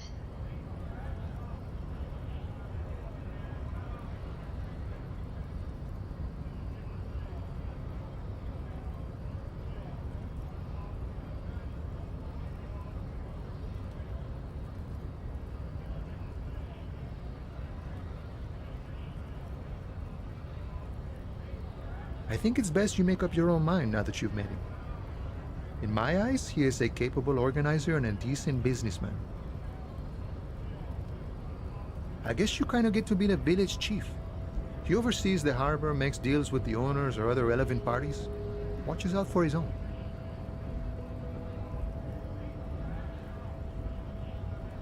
By that, you mean corruption? By heavens, why would he not be corrupt? We live in a harsh and disordered world, see? And in this world,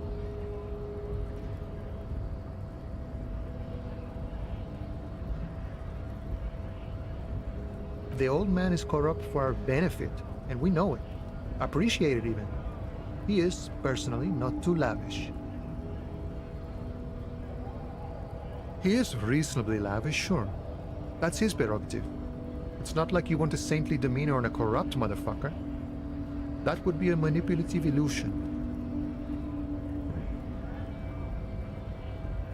Besides, there are no non-corrupt systems in the world anyway, and moralism is the most corrupt of them all. This man has political theory, and it has not failed him today. Sure thing. This was great. You feel mentally reinvigorated. The mercenary, eh? Who could have killed him? That's indeed the question. Why even do such a thing? Mercenary? The man whispers a jaunty tune. A coastal breeze ruffles his hair.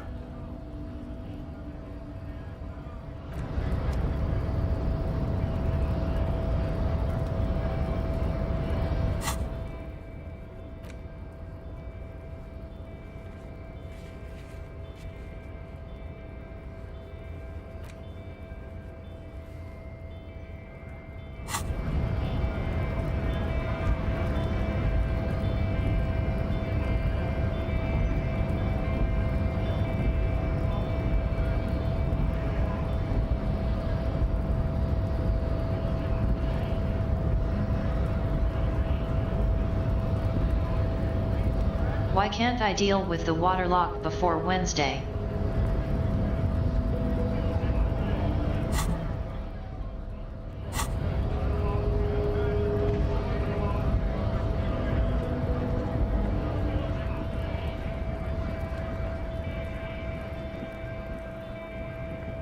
Oh.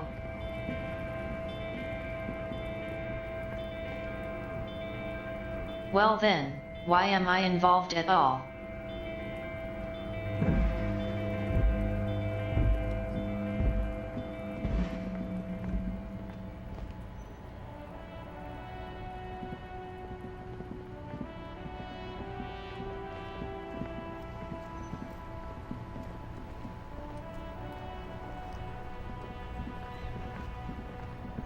Still here. Stuck in this damn jam, my man. What's up?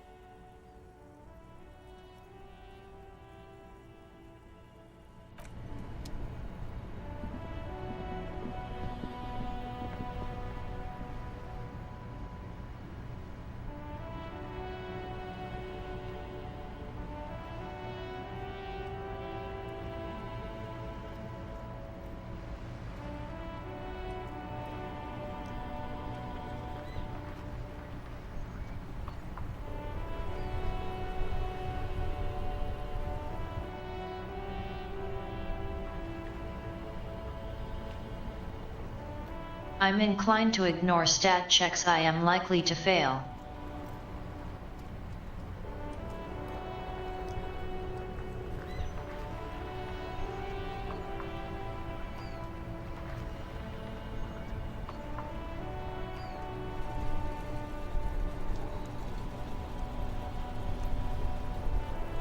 But if anyone here would like to push me to fail them anyway, I could be swayed perhaps.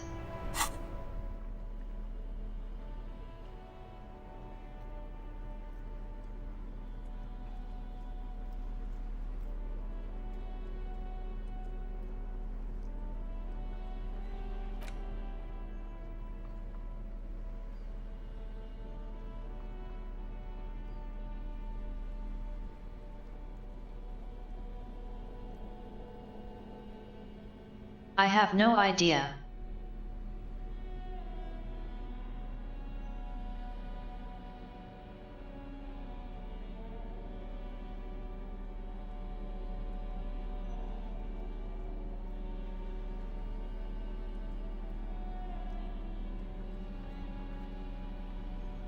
Also, I haven't been paying enough attention to notice a color-coded system.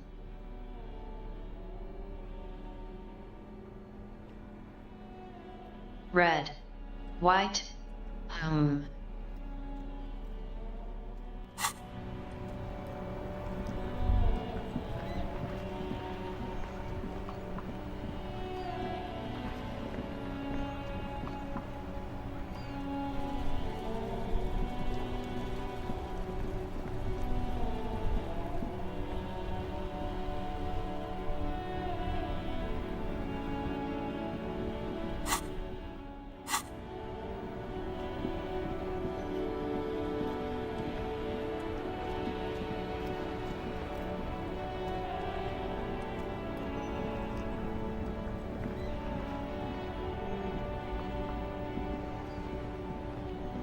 Still here. Stuck in this damn jam, my man. What's up?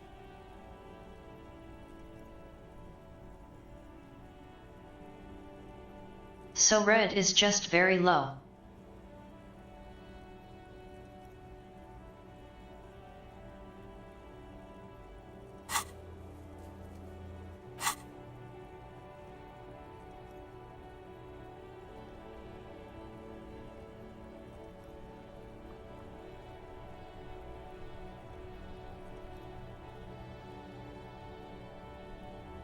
Then that means there's a gradient of difficulty.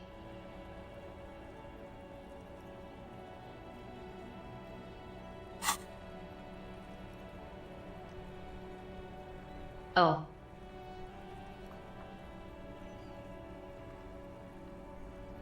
I didn't even read the text. Looked grayed out.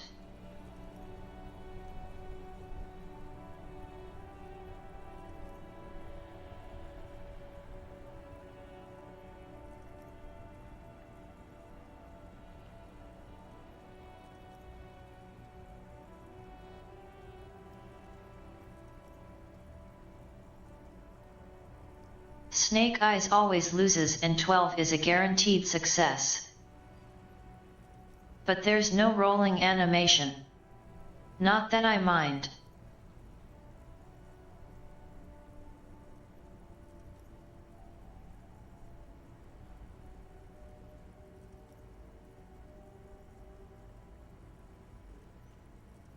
But it's easy to forget the dice roll when it doesn't show you them rolling around.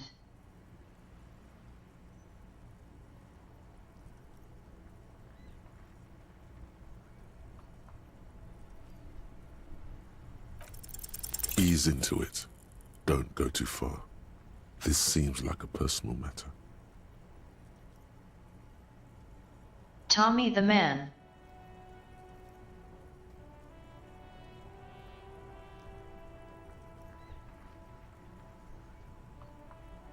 It's fine. I'll stay out of his business.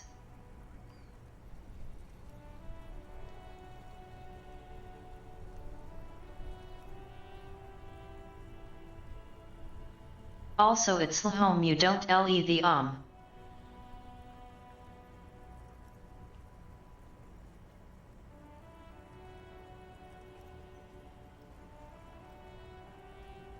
The vowel gets swallowed.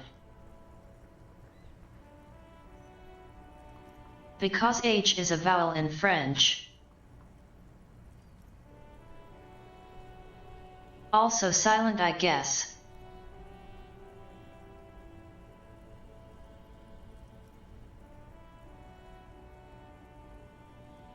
So even if it wasn't, there's the O.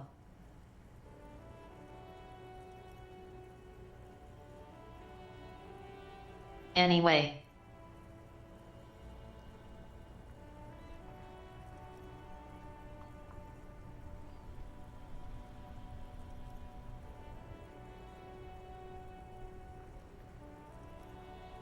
I'm okay, man. Just the jam's got me down. The fumes, the chemical rainbows, the tarpaulin stretched on the frames and the dull engines off. Maybe the full-on direct approach wasn't correct. Damn, it's tricky business looking into someone's eyes and not doing it wrong. Why the whisper? I could barely hear anything at all.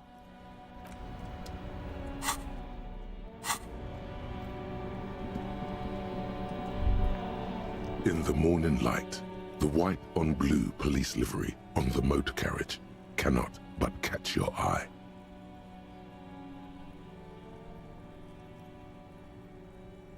Do something important? Something murder-related?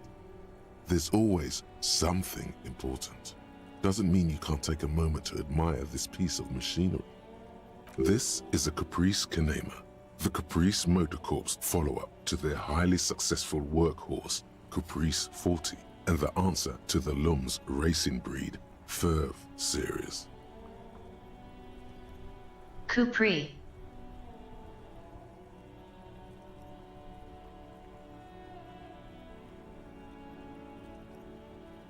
With its air-cooled, rear-mounted 12-cylinder compression ignition engine driving the rear wheels through a 4-speed manual gearbox, the Kanema is able to reach 100 kilometers per hour in 13.5 seconds and go on to a top speed of 180 kilometers an hour.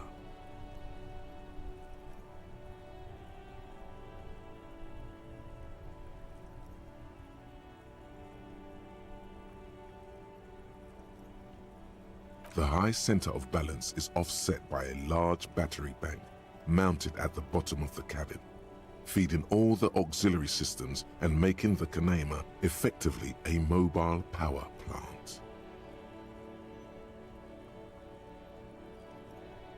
Even at a standstill, the unibody Caprice Kanema looks sleek and dynamic.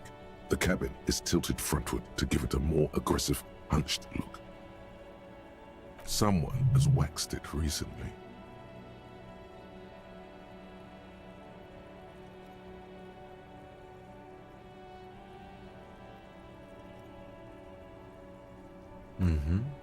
You want to take a closer look?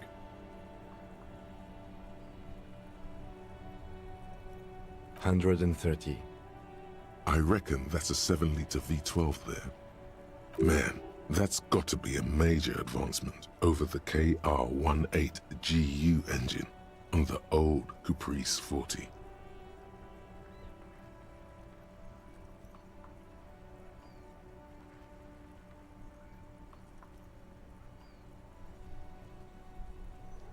$7.2. Supercharged.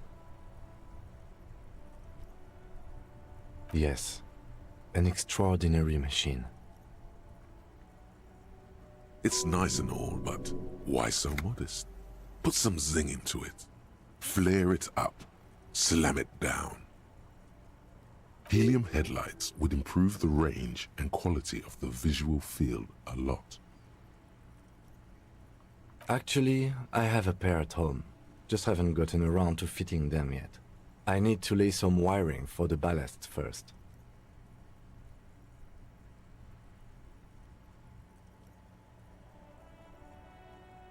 Maybe. Yes, definitely maybe. And means no.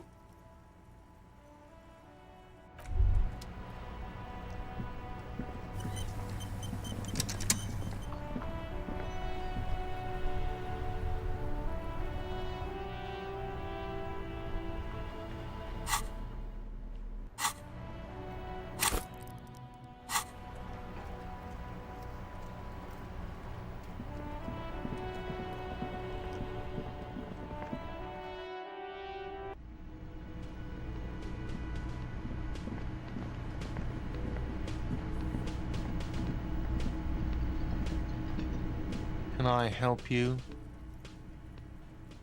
Got the 20 real? Good. You got the room for the night, but remember, you'll need another 20 real tomorrow.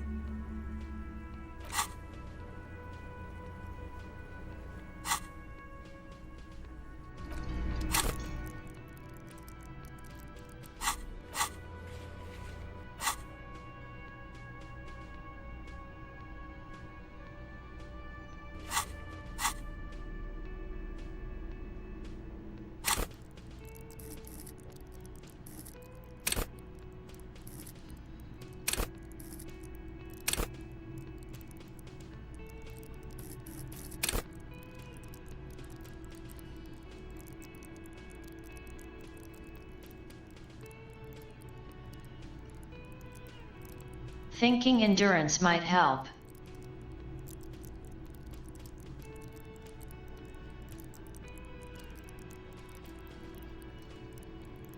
With the body, and with the withdrawal symptoms.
Not looking forward to spending a week on this case.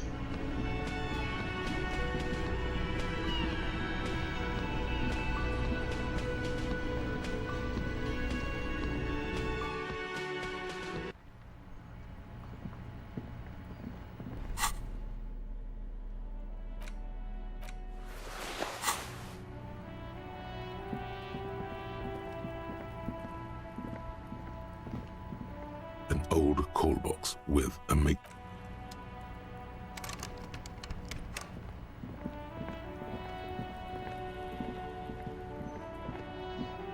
An old call box with a matrix of push buttons lists all the companies in the East Delta Commerce Center.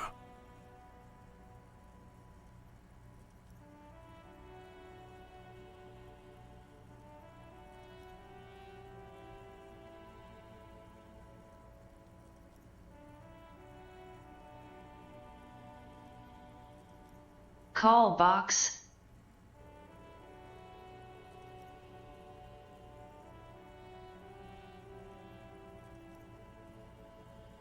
Nothing happens after you ring the doorbell.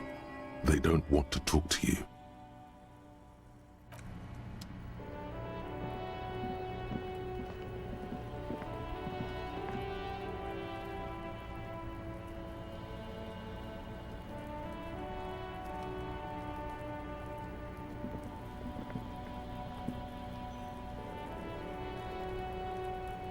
I don't know how to get on the roof. Know how.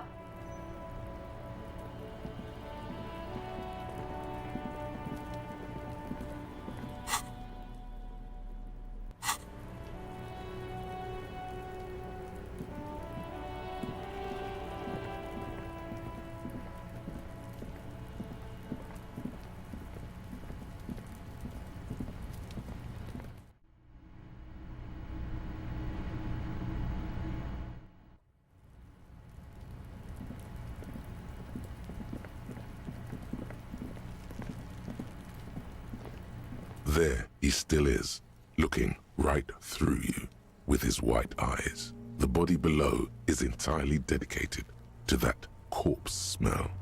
Emitting it is all it does now. As you breathe in, the odor comes over you. It's a smell of the mind telling you to run, and your stomach to wring itself empty. With your hands at your sides and your eyes squinting, you stand in it.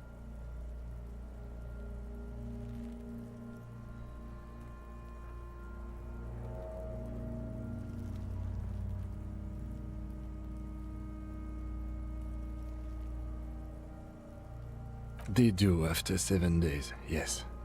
We are deep in decomposition here. The man before you is naked, but for a pair of underpants and enameled boots. His skin is greenish, marbled with decaying veins, and blotched by lividity. A fading web of tattoos covers his chest and shoulders. The cargo belt used to fasten him to the branch above appears industrial in strength.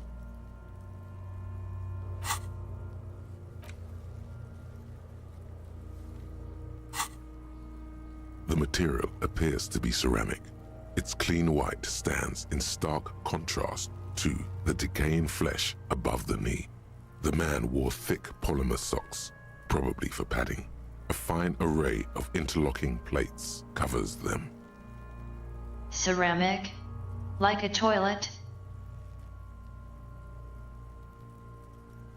Delicate and fragile, they feel alien to the world around you. Out of place somehow. These are clearly not boots. They're armor, possibly part of a larger set. Indeed. Technically speaking, these are sabatons, not boots. Oh, the lieutenant uses a memo technique A6. That's not just any notebook. It's a classic. It's clearly some manner of super armor, or future armor. Super future armor? I'm useless. Ceramic plate. Zirconium dioxide, most likely. This is where the make would be. Under the heel. Fairweather. Fairweather model T500 VE. I'm guessing that's vitreous enamel. This is advanced stuff. The locals probably scavenged it. It would be odd if he had more on after 7 days. We should keep a lookout for this species. The armor could yield information. This is one thing he might actually know.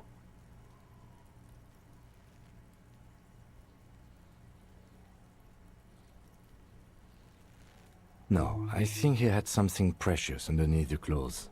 They had to remove the jeans and shirt we found to get to it. And this kind of armor is often worn under fabrics.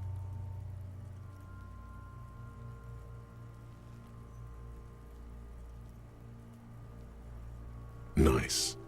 That makes sense. Wow. I guess that explains the stripping.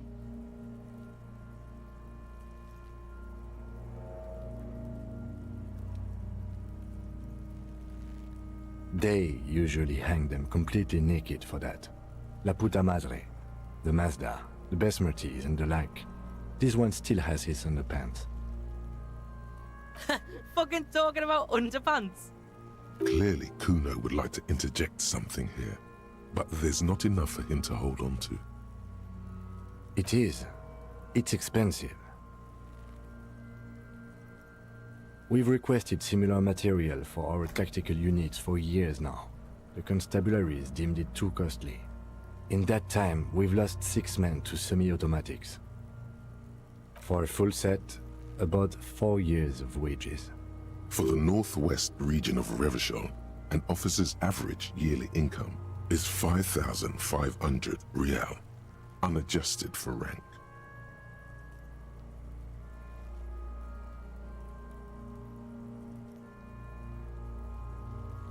Not too much, yes.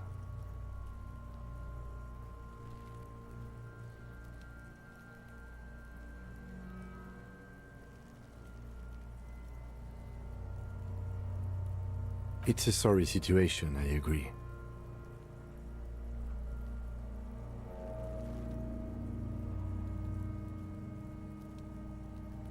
That's for us to find out. Mr. Gart implied he was security personnel for the harbor company. This confirms my own assumptions. I agree. This equipment is way beyond what a guard can afford. A small bell-like sound fills the air, like tapping on the side of a porcelain cup. It's anything but. This material is a kinetic redistributor. It spreads kinetic energy horizontally, from plate to plate, dissipating it entirely. See?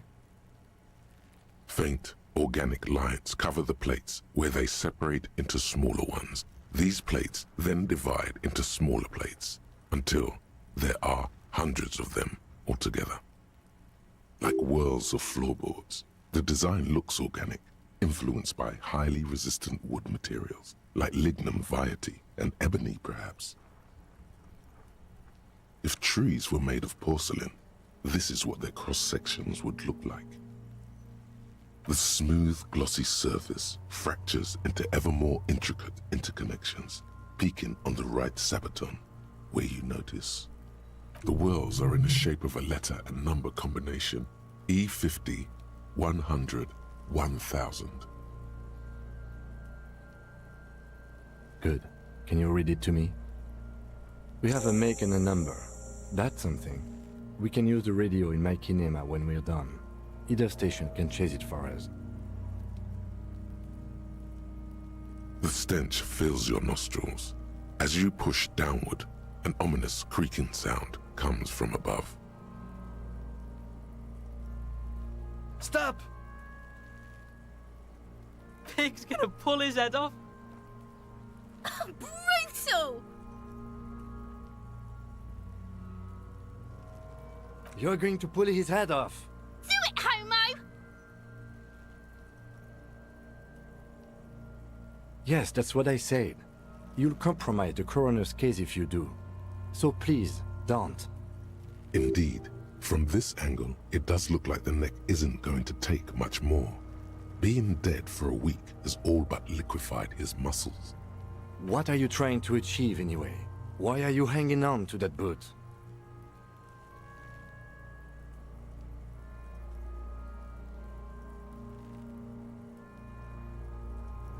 Try what exactly? If you can't experiment, how will you learn?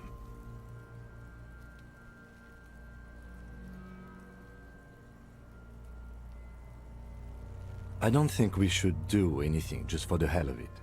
Besides, there's no way you're getting them off.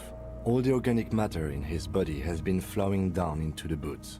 They are fused to his feet now. Why do you think the locals haven't scavenged them yet?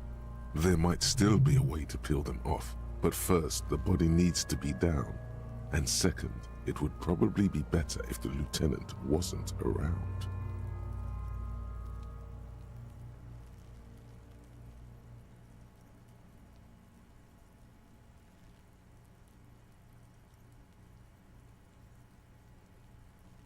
All right then. You can pay the hostel bill in honor points.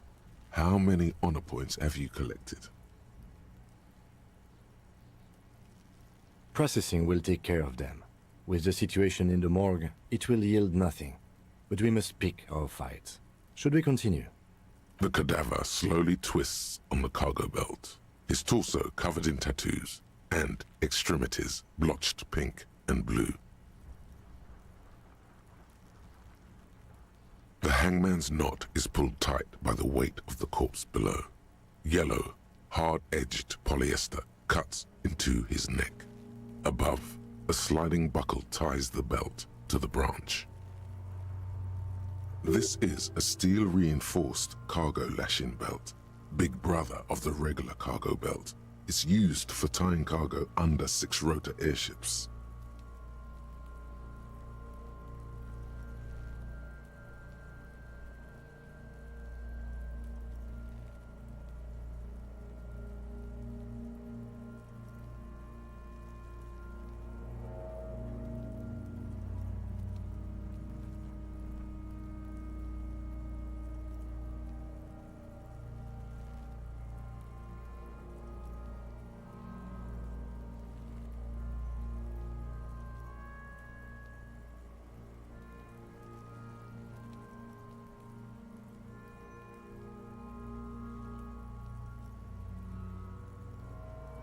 So basically the game is designed such that you can't have the stats to do everything and also your choices branch and cut off, so you can have a reason to go through multiple times to try different stuff.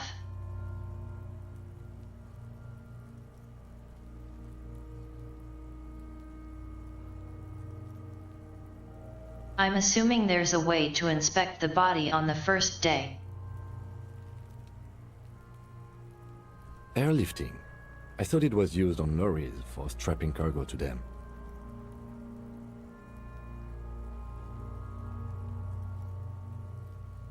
The local harbor uses 6 rotors to shuffle containers around. I get the sense they use whatever was on hand without paying much attention to not incriminating themselves.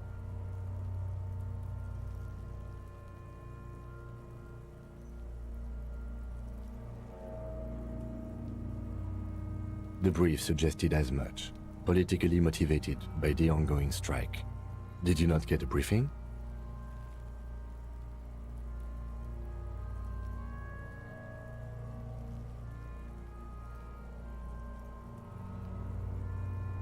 Okay, you should ask me for one the first moment we get.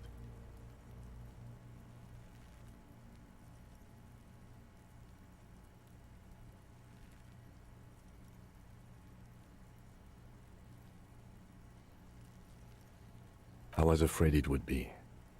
Thin steel wiring, parallel strands. This makes getting him down more problematic than I had assumed. A noose is one of those things that's easier to use one way around.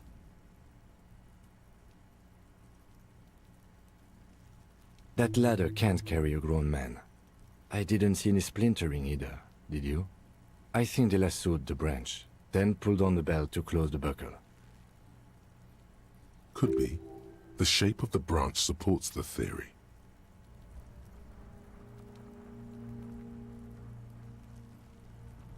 The cadaver hangs from the cargo belt, limbs limp and torso covered in tattoos. I'm also wondering. Someone said something earlier.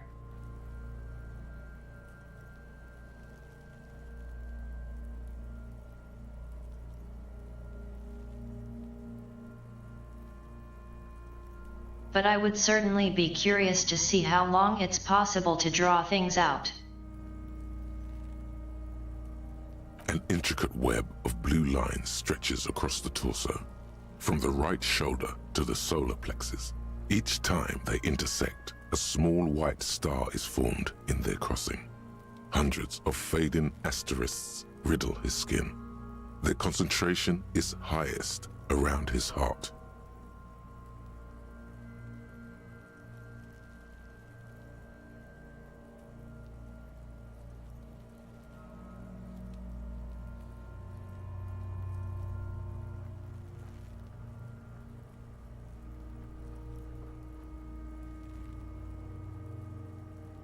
Most games don't have time limits.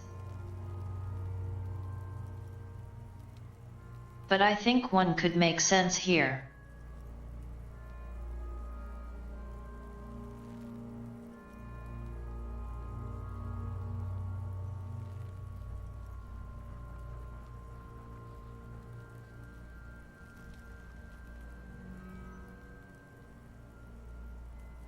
A map of the stars.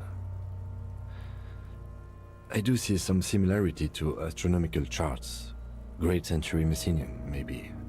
But this seems more particular. Customized somehow. As if someone left out most of the night sky, filtering it through personal choice. The principle of this filter remains unknown to you. The thought dissipates, and you feel as though you were only half right.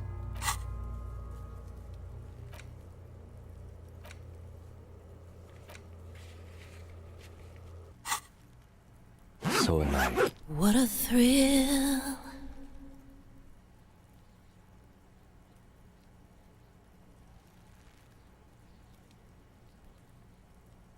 Tree ladder.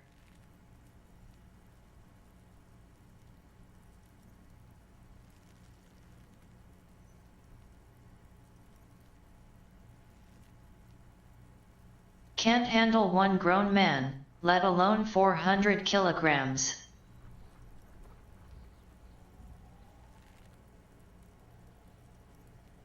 He wears a wide leather belt around his waist and a gun holster under his arm.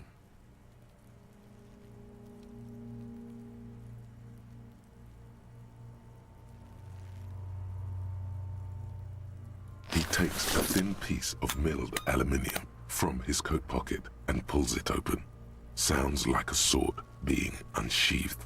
A small lens appears, some sort of camera.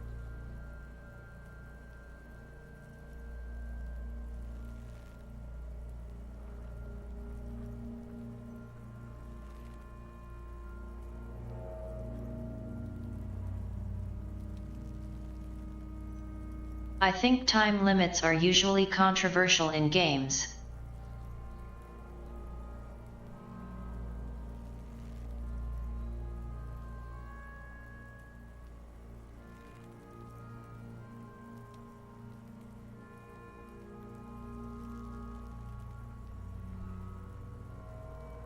Though, probably best one with a prominent time limit I can think of is Majora's Mask.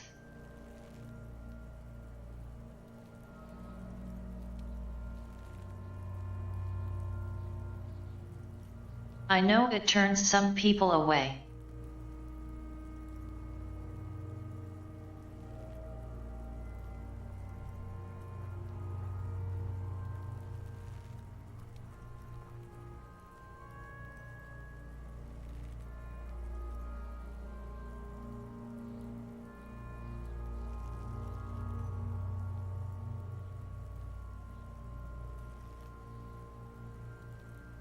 Fallout 1's time limit was controversial even among the dev team, and I've heard Tim Kaine talking about regretting it in the end.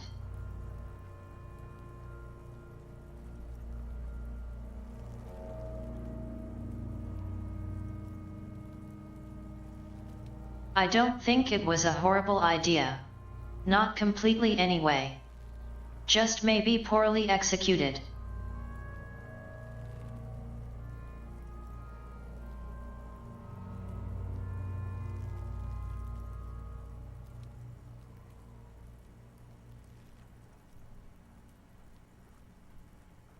A time limit makes sense. First for the water chip. There's only so much water, of course. And then for the other stuff.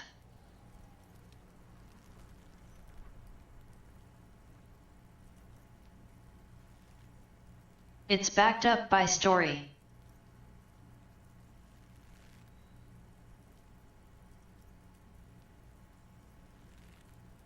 Personally, I like when story and mechanics back each other up. Work together.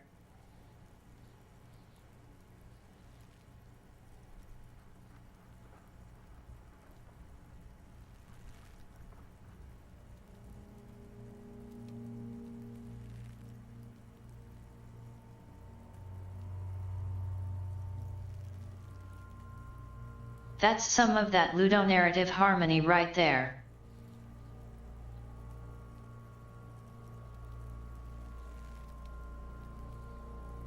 Shit, Kuno! What the fuck is that? An instant color camera.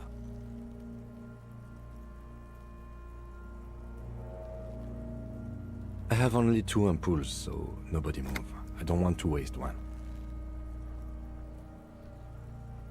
A sound, a shrill flash, followed by the breaking of a small ampoule of glass.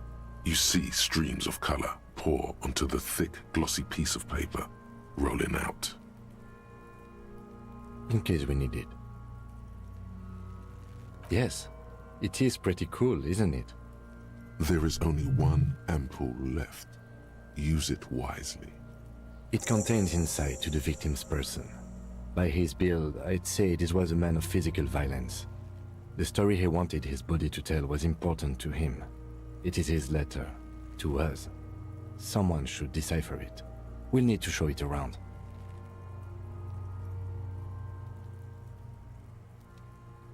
Sure, just don't lose it.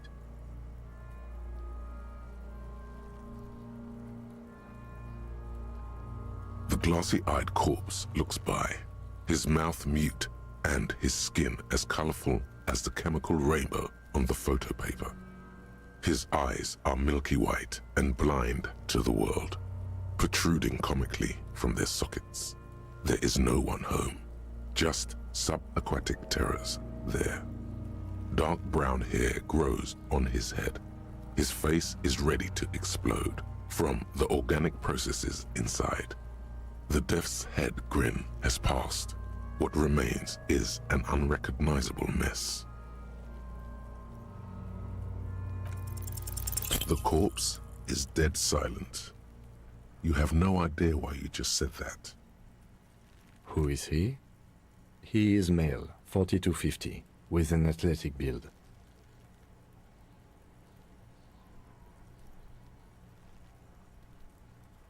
The corpse looks right through you as you distance yourself from its stench. Eyes. As you narrow your eyes, the monster before you blurs into a violent mess of green and pink. This is a trick. You've done it before. Pink is where the blood settled in the first hours post-mortem. You can use it to see if the corpse has been tampered with. Does his position at the time of death match the discoloration? Only the lower extremities are pink with a dash of blue. His fatted hands, thighs, and his neck, just above the noose. The rest of the corpse appears dark green in the cold spring air.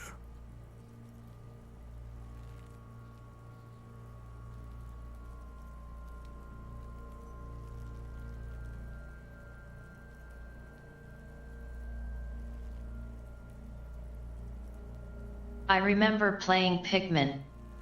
The first one.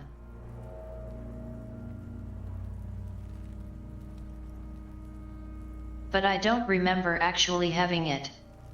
I doubt I beat it. Maybe it was a rental.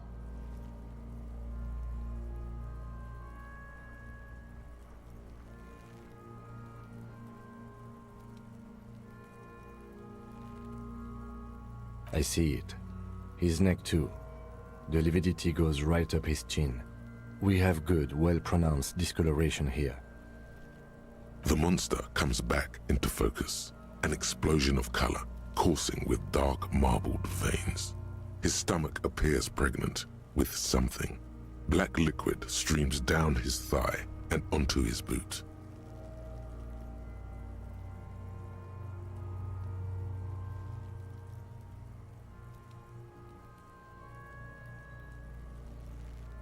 So, what do you think?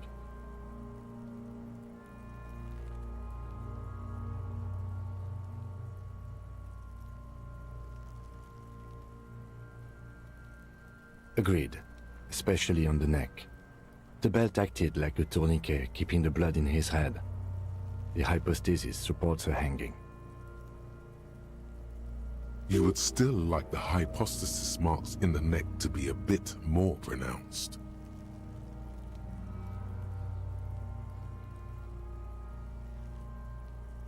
Maybe it looks faint to you? It could be more pronounced, actually. Dûment noté.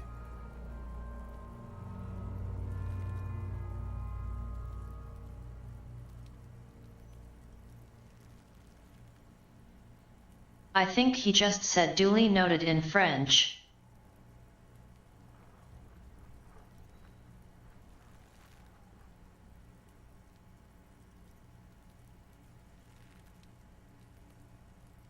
There's always a chance. We should check for ligament marks on his neck to see if they're in tune with the belt. We'll have to get him down first. I agree. His personality is no longer a part of the world. Totally dead.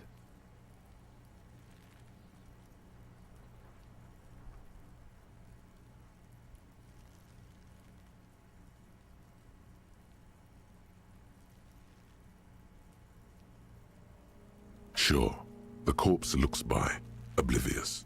Black decay liquid drops from his knee to his boot.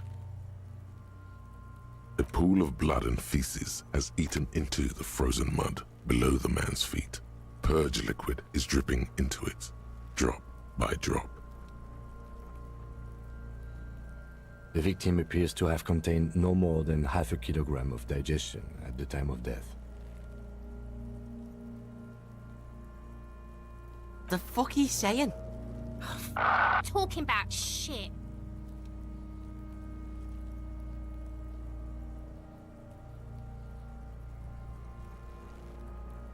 Did we? I don't feel lucky. I do. Most of them are post-mortem. Maybe even all of them. The delinquents have made our jobs harder with their little sport. Stop talking in riddles, coin slot. He means you fucked him up good, Kuno. Fucked him up brutal-like. But there is no breath to catch. Only the cadaver filling the air and your nostrils. He slowly rotates before you, decomposing. Are you sure we finished the preliminary examination of the cadaver? We might miss some of these things once he's done.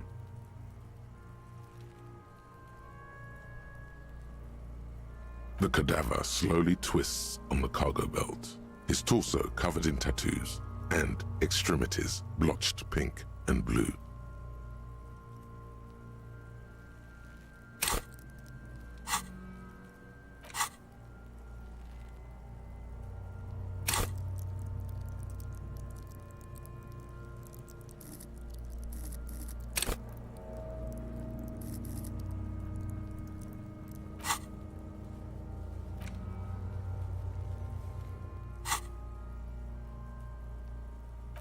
The steel-reinforced belt presents a unique challenge. I brought chain cutters, but I don't see a good angle of approach to the belt. He doesn't actually think the challenge is unique. He thinks it's frustrating, annoying, and harder than he thought. The cadaver is a good 1.2 meters up. Neither one of us can reach the belt without assistance. And even if we do, there's the question of cutting the airship strength material. An acrobatic maneuver would solve this situation. Nothing can go wrong with a good maneuver.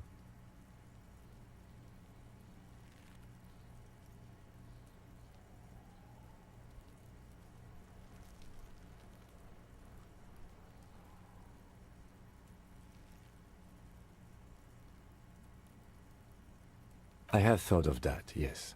But the tire tracks would compromise the scene. Any prints would become illegible. That's if we get it through the hole in the fence. Also, my MC has a sloped roof. It's a sports model. The roof is slippery. An all-around bad platform to stand on. The lieutenant inspects the belt, his forehead lined with worry.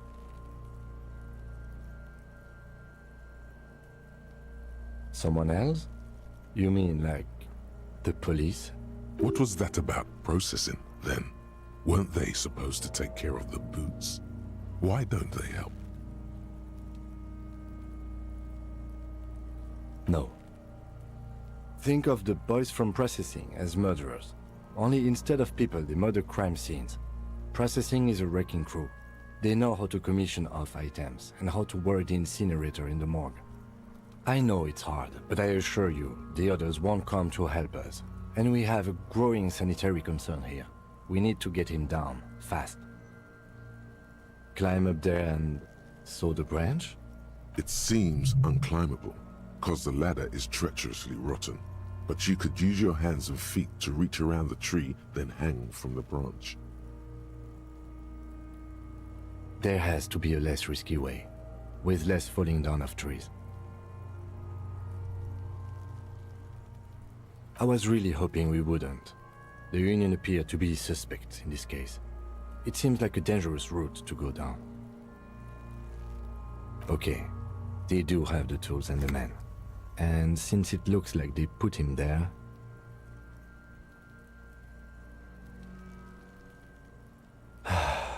Okay, let's do it in the lousy, dangerous way.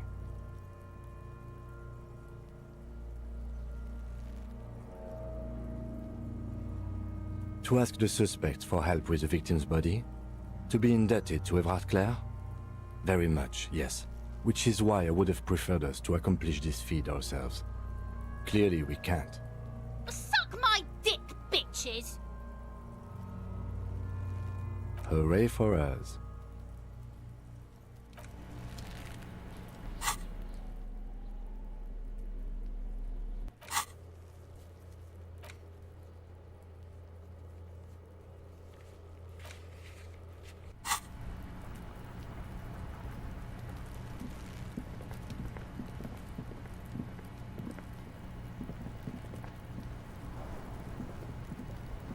Fuck does Kuno care?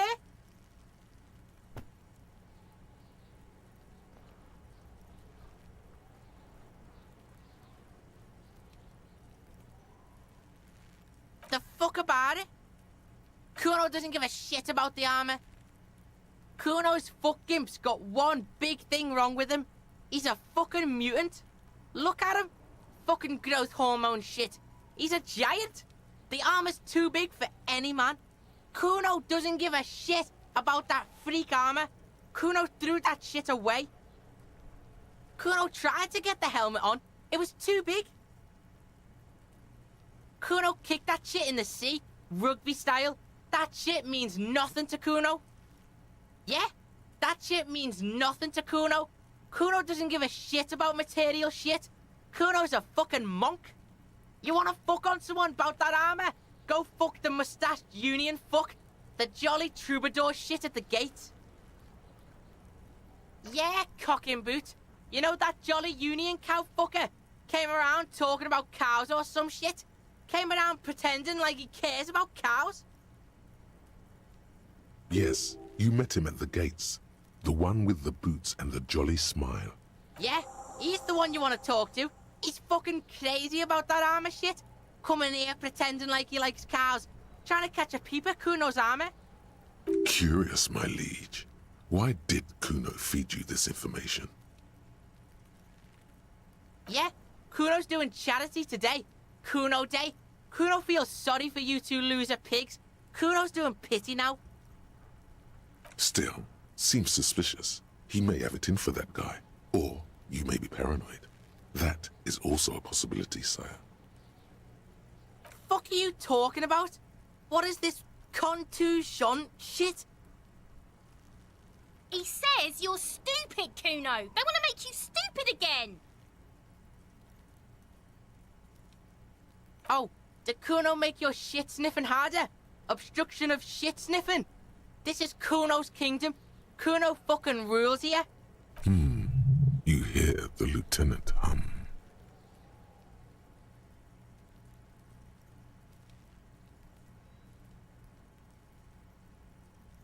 You're testing Kuno's patience here. Get lost,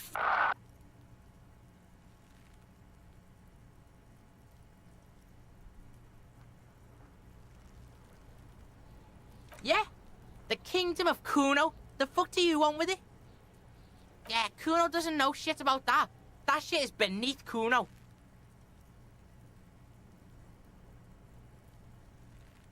Listen, listen. Kuno doesn't care about this small-time shit. Just listen. Kuno saw what you did there, dumpster diving. Sad shit.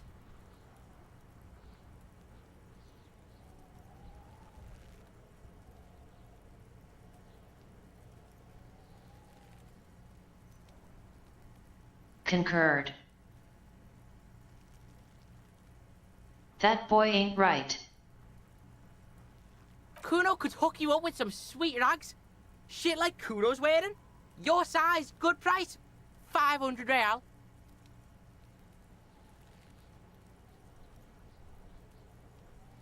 You'd have to be blind not to notice the giant white letters F-A-L-N running down his trouser leg.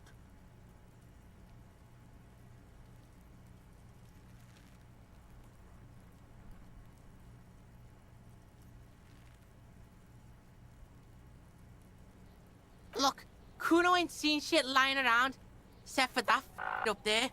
Now you want performance gear or not, Grandpa? The lieutenant remains silent, but his... Pig, these are found modulars. Liquid fit, performance crotch, urban survival shit. Made in Mirova by scientists. Pants scientists.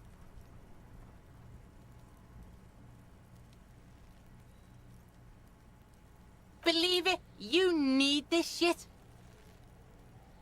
These could drastically improve your chances of survival in the urban wilderness. Coach Physical Instrument endorses these pants. They are tartan ready. They will also make you into an idiot.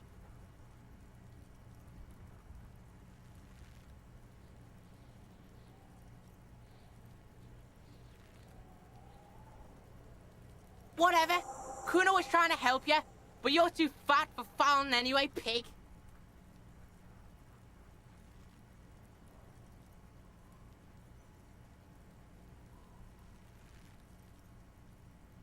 The fuck? A mug in the trash?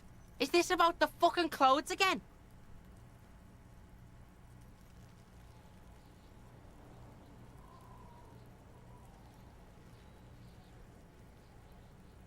Yeah, Kuno sees where this is going. Kuno's got that fast brain. You saying you pigs are after the mug fucker, 'cause he's the clothes fucker? I can't hear you, Kuno. Speak louder, Kuno. Shit, that's tense. Someone's going to the beat-down basement, huh? Mug guy gonna get tied to the radiator. Kuno doesn't know who put that shit in there. And if he did, he wouldn't squeal. But if you find out, maybe you can... Tell the Kuno who it was. He's curious. He likes putting two and two together here. Stop turning into a pig, Kuno. They're trying to get you hooked on the snitching. Get away from my Kuno. Yeah, Get your bacon shit away. Kuno doesn't like to be seen with the popo. Get your shit done and out of Kuno's face. Look at that fucking shit. You're trying to get Kuno killed.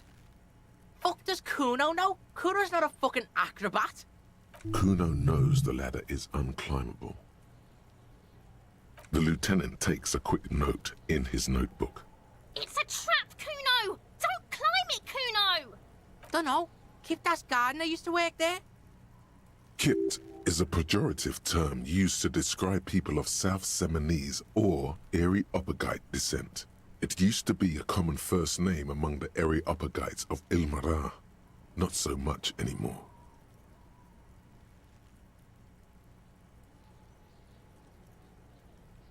Yeah, that's what Kuno said. She couldn't handle the heat, so she took off. Kuno can take it. Shit's nothing to Kuno. The fuck does this have to do with the Kuno? Kuno doesn't give a shit who she is. Yeah, whatever. Kuno doesn't give a shit.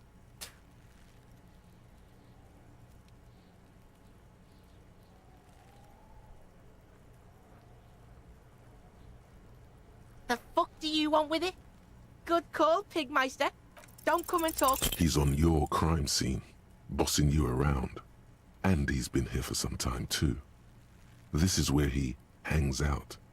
You have to get more out of him. He could be useful.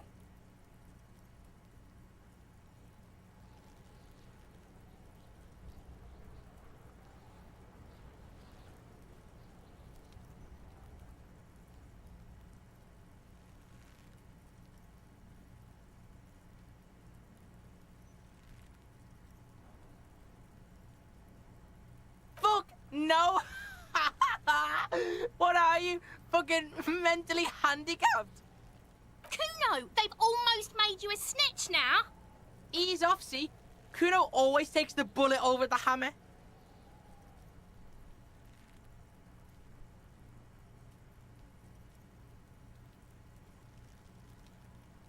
He'd rather die than work with the justice system.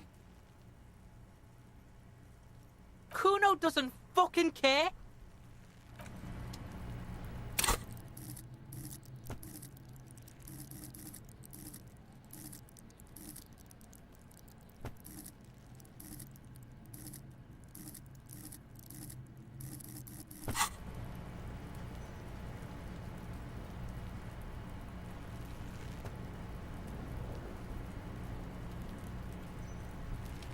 Got a level, but I don't know what I would even want to do with it.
Yes? Hello? Me? No one. I'm just a working class woman. If she's such a working class woman, why isn't she working? Not all the time. Right now I'm browsing books. Even a working class woman needs something to read. It is. I know you are.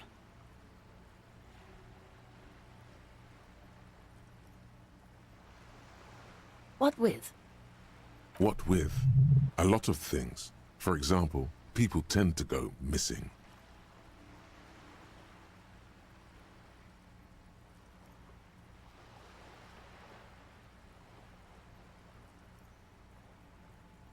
The woman before you nods and returns to her reading.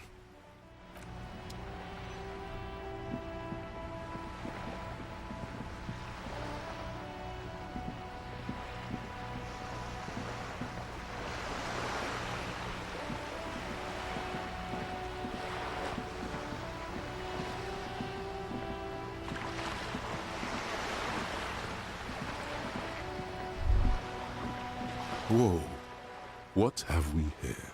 A bridge with loose nails and rot-infested wood that creaks in the wind. A construction code violation if there ever was one.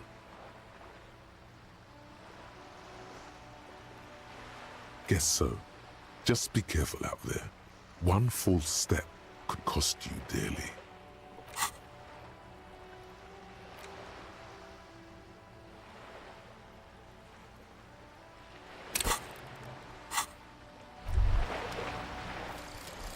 The 15th Indo tribe. Because there was. The 15th Indo tribe was comprised of 8 kids from Forberg and North Jamrock, running from wild dogs in the valley, hiding scents under rocks, and stealing clothes off clotheslines, and sometimes even the copper wiring of phone lines. You may have been one of them. This must be a childhood memory. The 15th Indo tribe was your Indo tribe, set to rule in Cylinder. The rest of the kids are dead now. Car accidents and drug overdoses. Only you remain.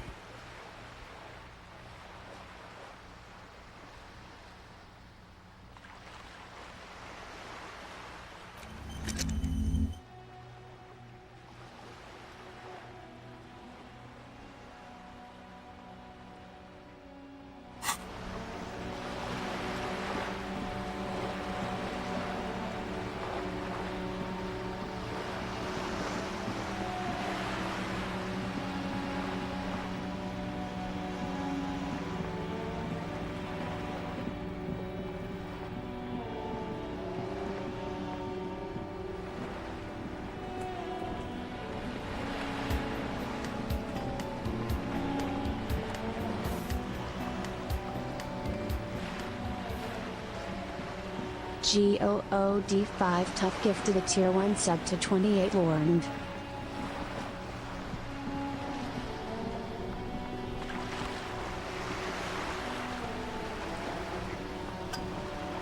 Thanks.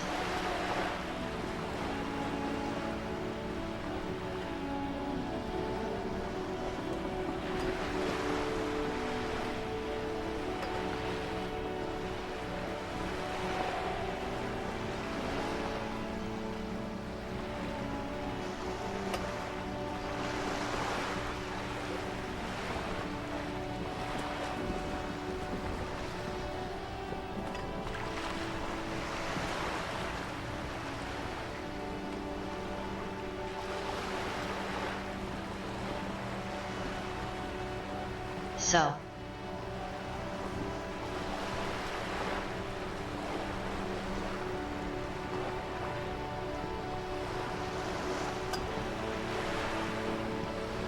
Turns out Harry had the street kid life path.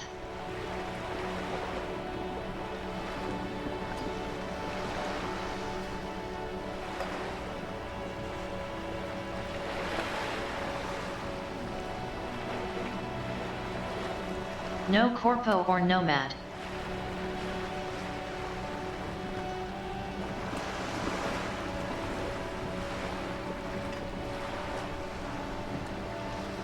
Tunnel snakes rule.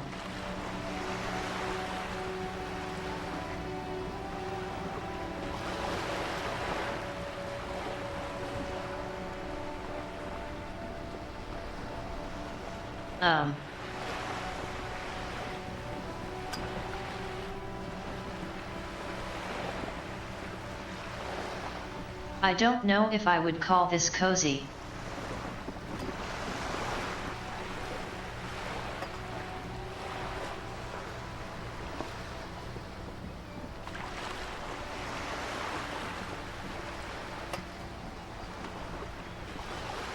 It's certainly nothing like the frustration of Shovel Knight.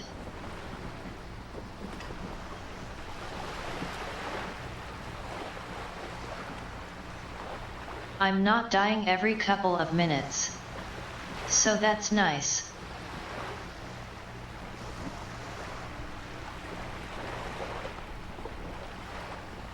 You're back. Good. What can I help you with? You have? And how did you like Mr. Clare?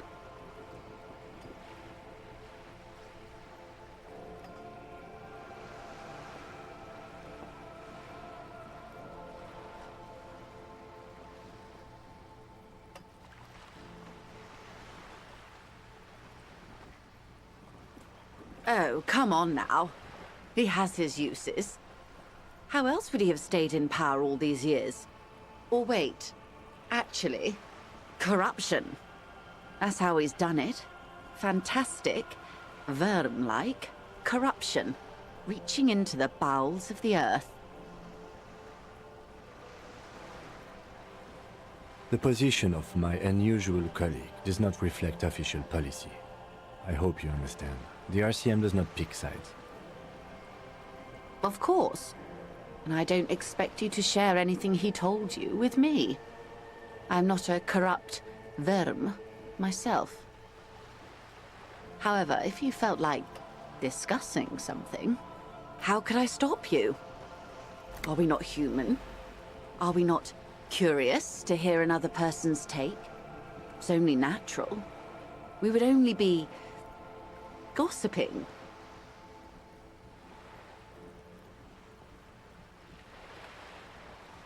Been so long since you were forlorn. Thought you would change it back.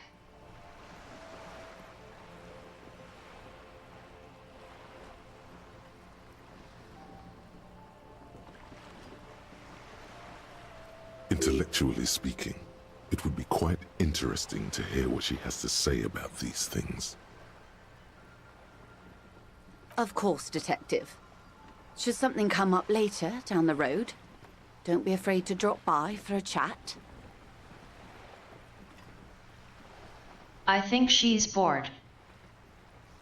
Until then, is there anything I can help you with?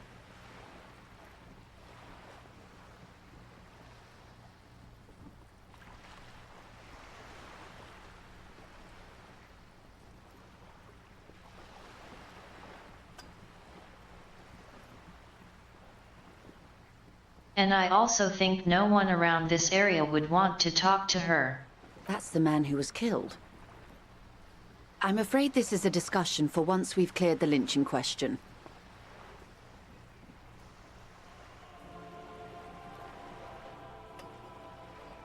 Better not tie the forestay to the backstay on this. I hope there is something else I can help you with.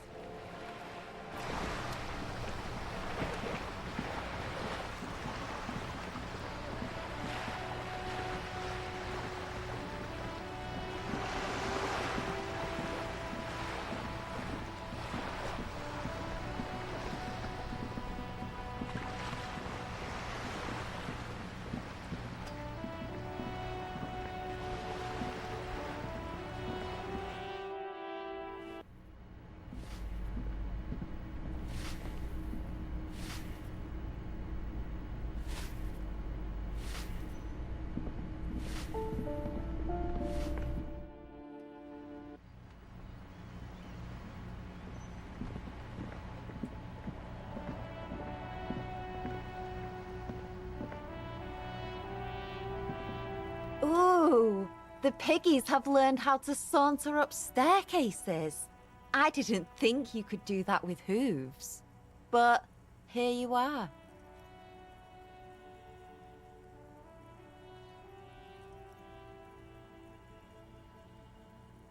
Yeah, I can see that. Cool mutations. That smell coming from her paint bucket. It's not paint. It's heavy fuel oil. Red-dyed heavy fuel oil is only used in government vehicles, or at least that's the idea. What did you think I was using? Aquarels? Sucked it out of a cop's fuel tank myself. Back in Jamrock.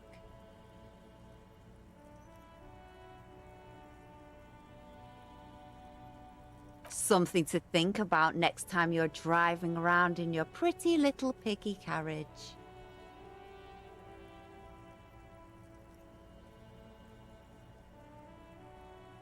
Ooh, not only have you found my address, you've discovered my biggest secret. I'm a coal miner. She does have eyes that seem to be smeared with coal.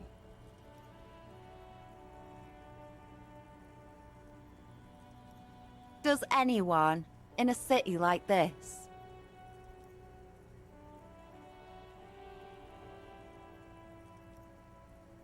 Shoot, Piggy. It's what you do, isn't it?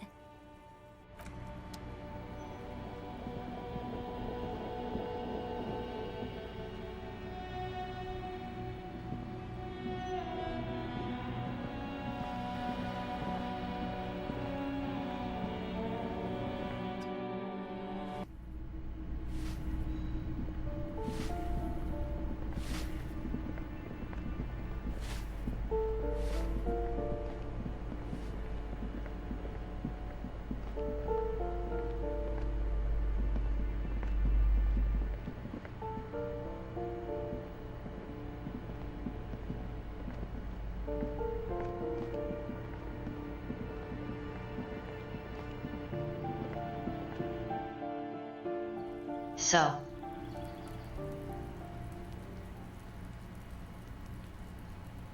No breakfast, no coffee.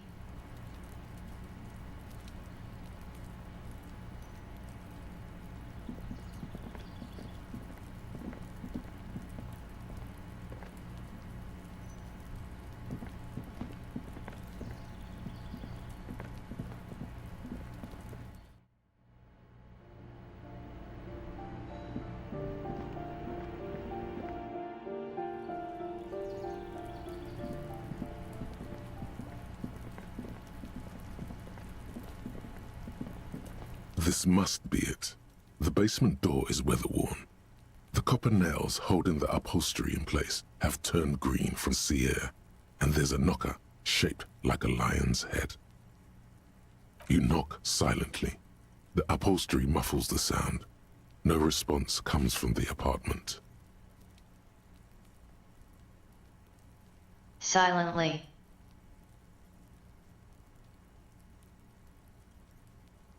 That's not a knock at all. I guess no one is in? You're pretty sure the owner of the apartment isn't here. It's safeish. The leather upholstery is worn and rough against your jaw. You don't hear any movement. In fact, it's oddly silent in the yard around you.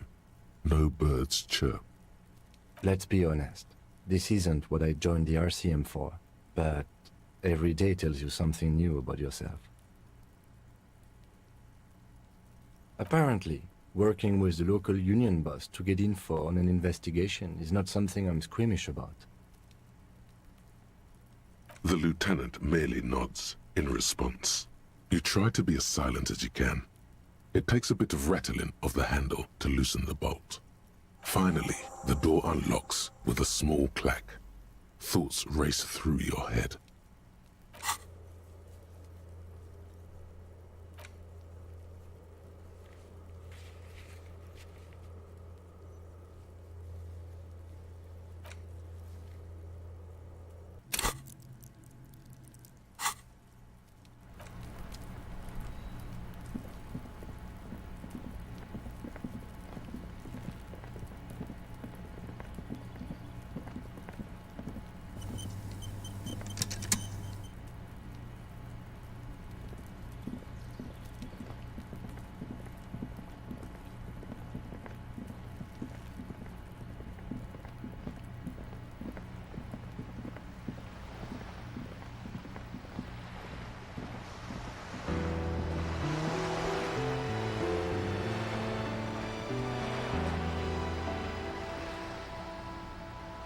63 months.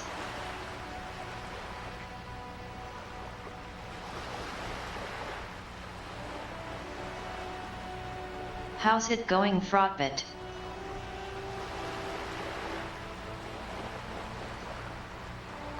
Frostbit.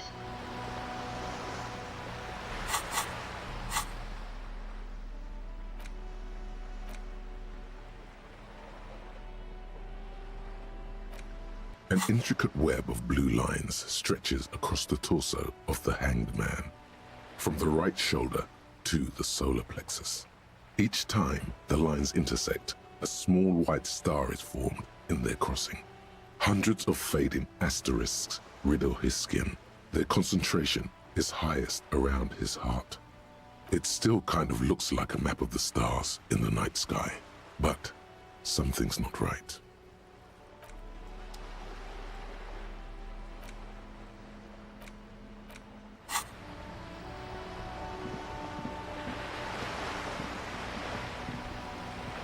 Yes? Excuse me? You have a distinctive way of walking. If I were to walk in front of you, we would surely collide. I hope you don't take this the wrong way. It's just a collegial observation. In the 57th, we call it the Jamrock Shuffle. Officers from Jamrock's 41st Precinct tend to move a bit erratically. They say it's a scene-clearing technique developed by one of your lieutenants for gathering evidence. It's erratic, yet thorough. Prioritizes containers.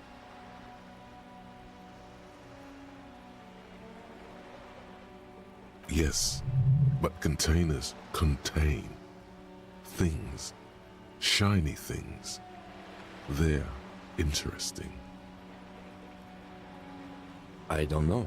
Containers contain, I guess. I'm making assumptions. We should move on. What do you want to know?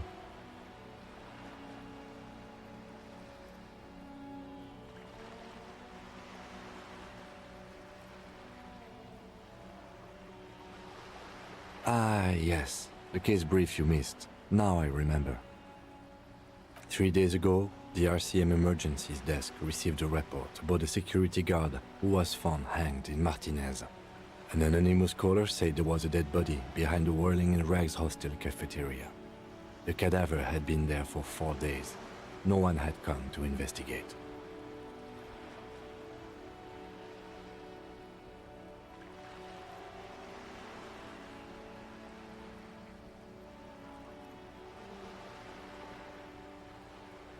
Then there were 3 days of heavy drinking. And then Kim showed up. During that time, the victim had been stripped of his belongings. The caller did not identify him, but used the word lynching. There is an ongoing labor dispute between the local dock workers and the logistics company Wild Pines. I was told we should approach the death as part of this dispute.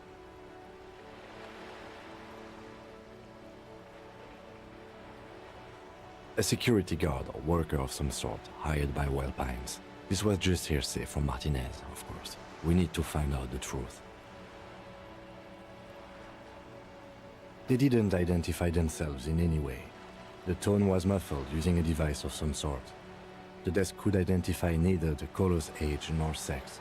There's a strong prejudice against involving the RCM in what's seen as union matters. The dock workers' union is the de facto police in Martinez. Now it appears they've started executing too. We cannot allow that.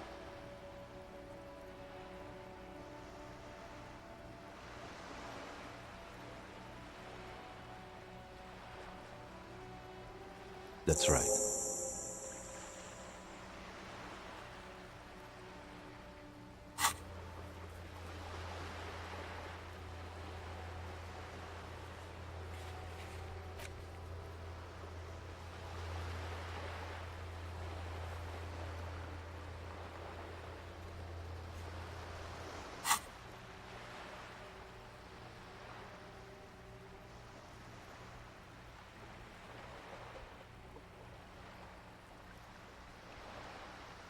Yeah, Kim Kitsuragi. He seems level-headed. Calm. Reserved.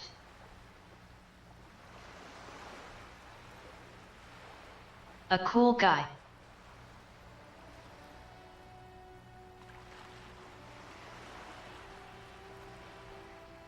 What's there to say? It's just stupidity. The cop kind. Our precincts can't decide if Martinez is part of Jamrock or the Industrial Harbor. Yours or mine, as if we somehow own parts of the city. Typical street gang mentality. So we've let the Union make a mockery of law enforcement here, and now it's come to its natural conclusion.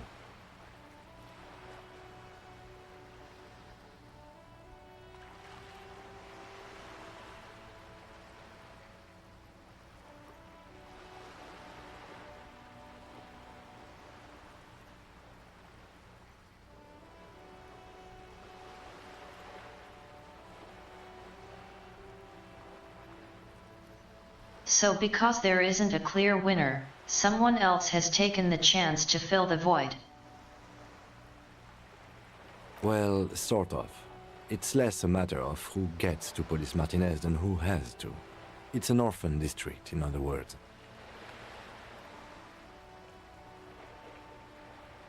I think the dispatch desk just told both our stations about the hanging.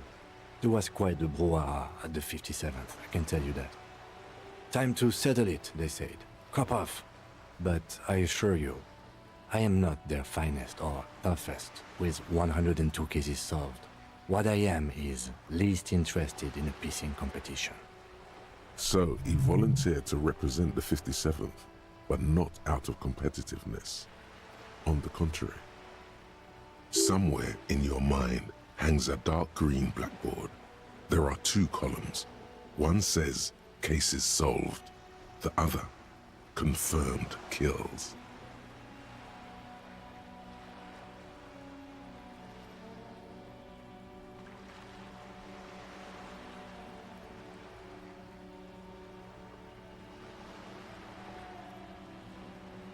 Martinez? Nothing. It's just a puddle at the end of some drain pipe. No one cares about this place. They care about sports. Most of our colleagues don't even know how to get here. North of the interchange doesn't exist.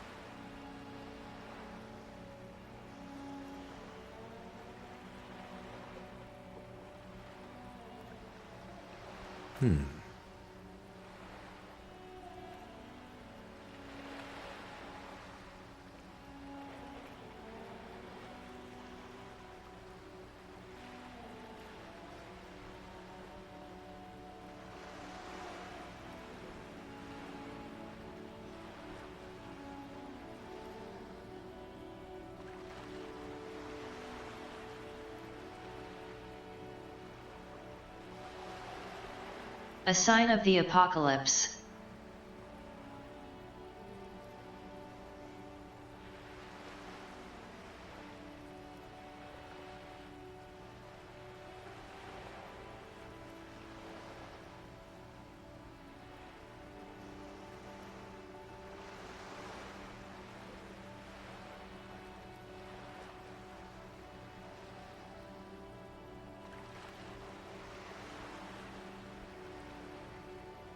The silence carries.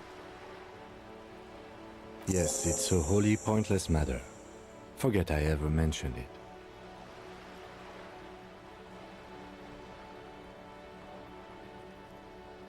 Roy? Who is Roy?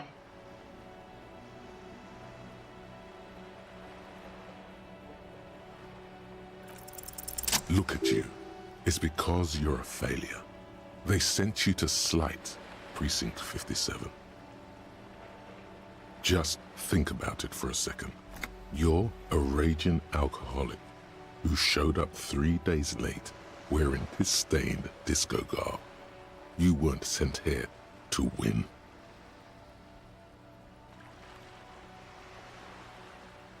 I've considered it. It would be immensely ugly of them, not to mention unprofessional, but I also think it's somewhat unlikely. I checked the records. This jurisdiction dispute, who polices Martinez, reaches back to the 30s. It's as old as my station. And all this time we can't decide who gets Martinez? I think, yes, both stations would prefer a win.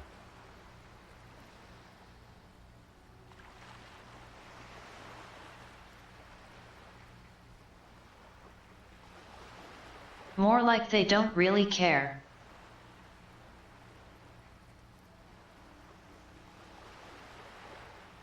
Safe? No. But you're old. You've made it this far. Something has brought you through. We've only just started working together, so I don't know what it is yet. But it's there. So no, I don't think they sent you as a joke. And even if they did, they are in for a surprise.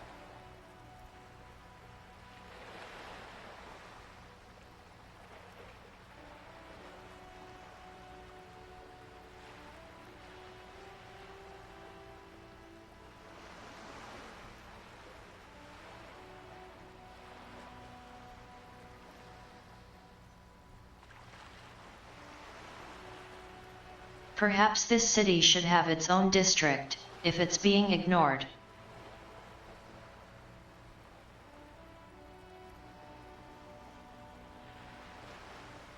Perhaps.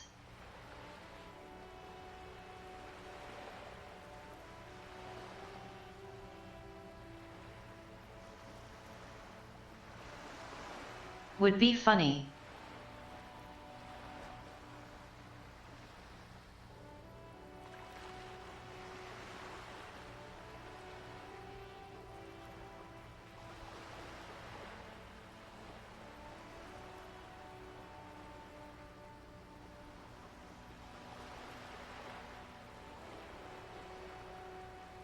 Just make the dock workers official RCM. What then?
Haha.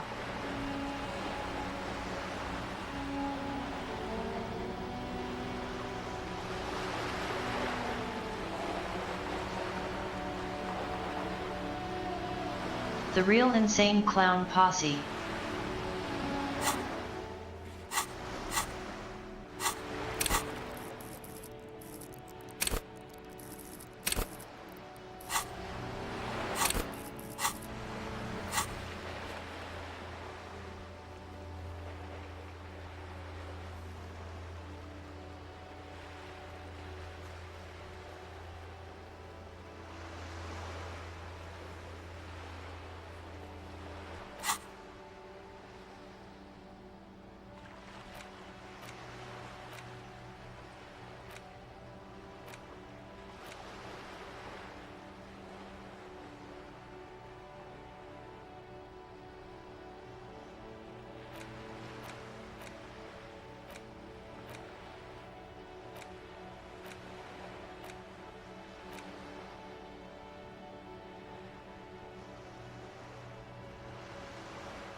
Wondering if these thought slots are better than direct stat boosts.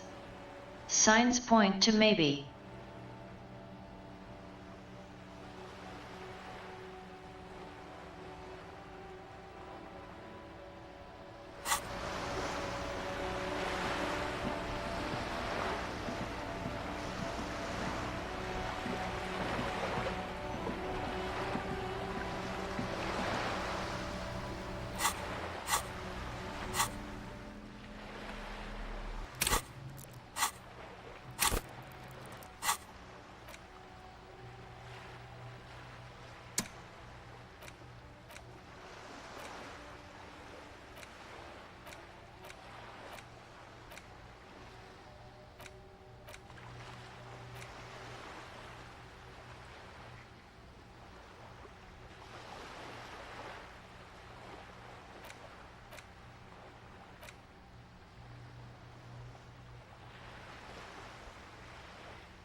The path has become unclear again.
Once upon a time.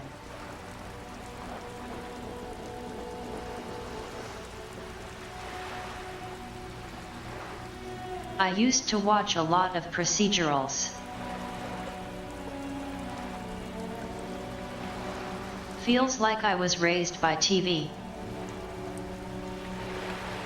Mostly cartoons.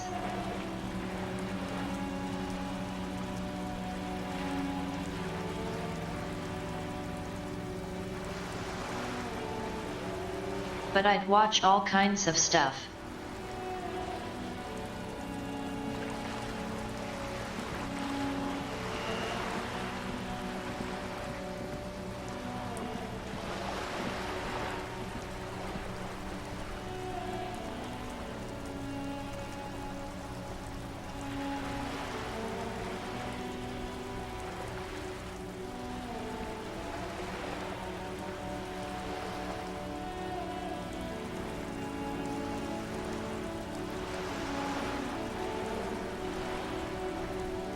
I wouldn't be surprised if there's more CSI stuff since I stopped watching, but I feel like I watched it all.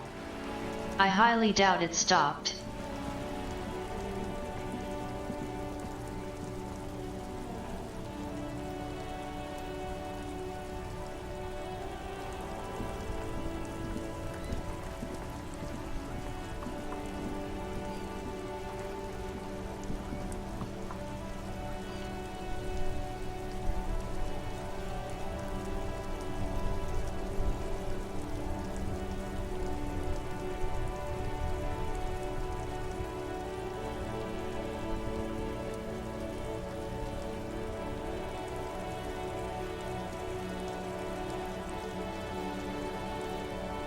You know, one of the biggest things they gloss over is instant lab results.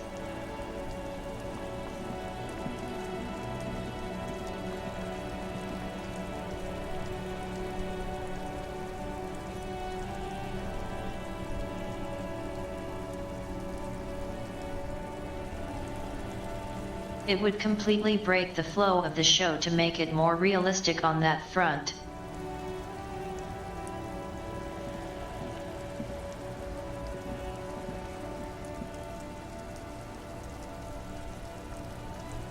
What am I even doing?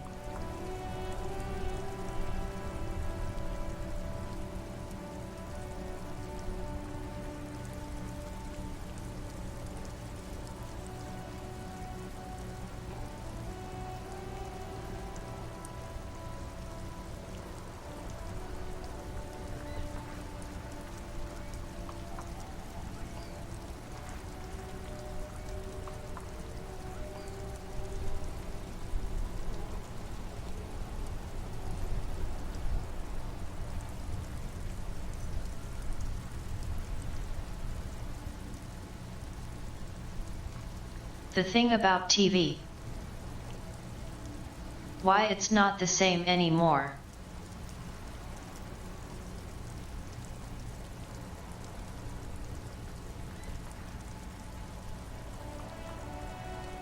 There was lots of room for just being.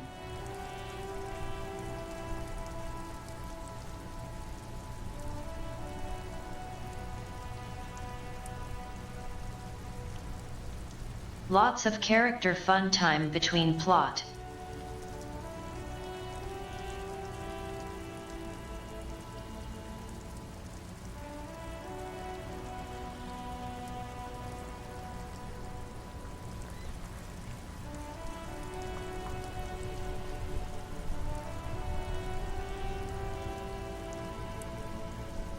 "22 episodes and nothing really changes. Got to fill that time with something. If you do it right, it's amazing."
Oh yeah, the Penguin Show. That was good.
rusting control panel with several knobs. 2 buttons marked Marche and Arrête are faded with use. It seems to control the large crane above. A container is attached to its hook block.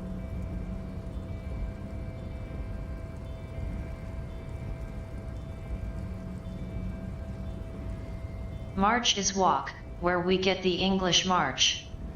Arrête is stop.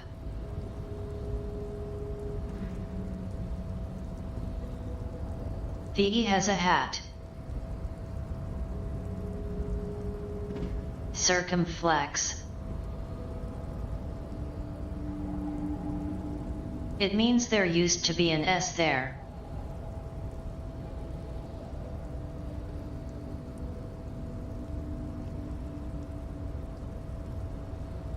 And now it looks familiar. Arrest. Which means stop.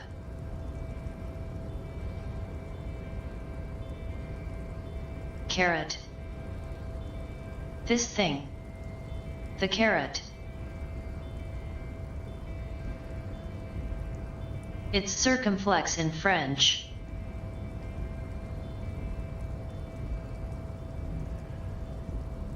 En français. Marche. On. Arrête. Off.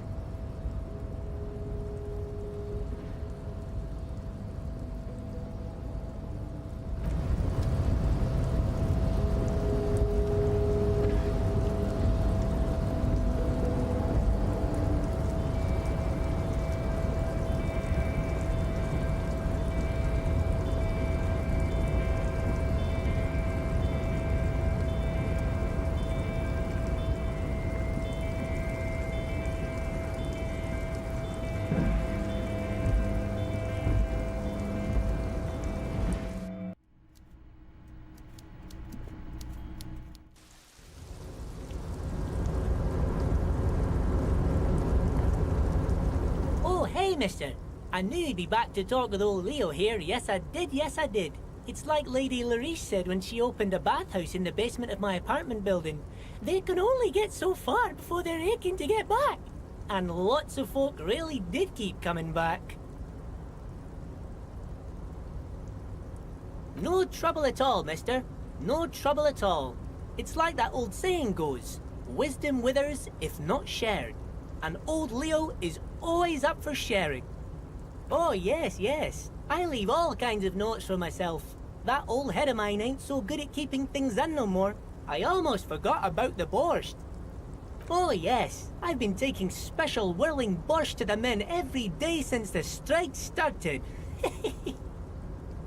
It's very, very good. Makes a man feel so warm and happy. I feel like I could take on Mr. Renadan's boar dogs every time the lunch is done. Yes, yes. I'm taking it to them.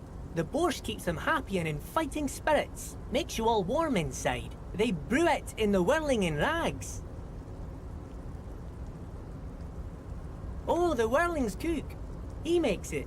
Them is always talking with Mr. Manana in that weird language and laughing together. He doesn't speak what we speak. He's from Grad. Oh, sure, mister. Sure. You do that. Yes, sir. He didn't actually understand what you meant, and now he's just nodding along.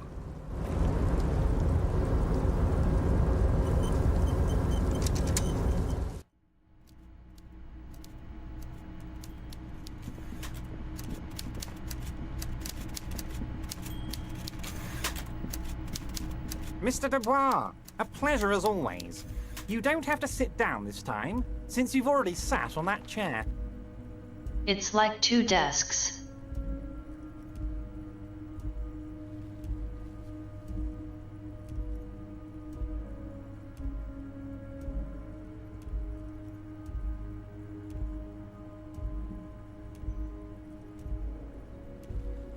I'm very glad to hear that, Harry. One question. You didn't actually happen to stumble in and see what's inside the apartment, did you?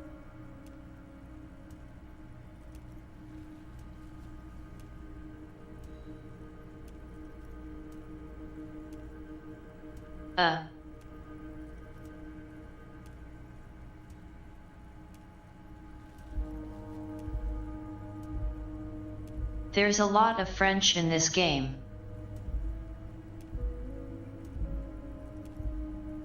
But there's a lot of other stuff too.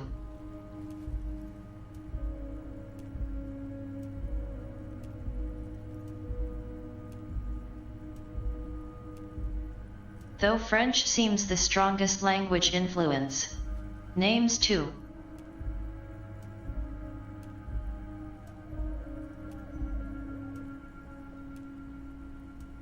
But clearly they aren't speaking French.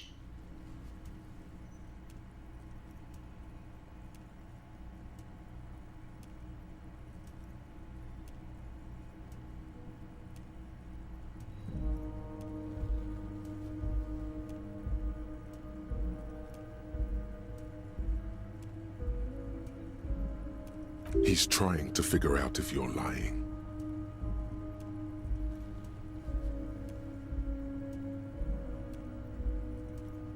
You're right, Harry. You only had to unlock the door, which you did. So we're all good here. He was testing you, and you succeeded. Now let's get down to brass tacks. It's time for men like me and you to figure out who's killed who and why. Real police work is gonna start happening now. I promise you, Harry, this is gonna be good.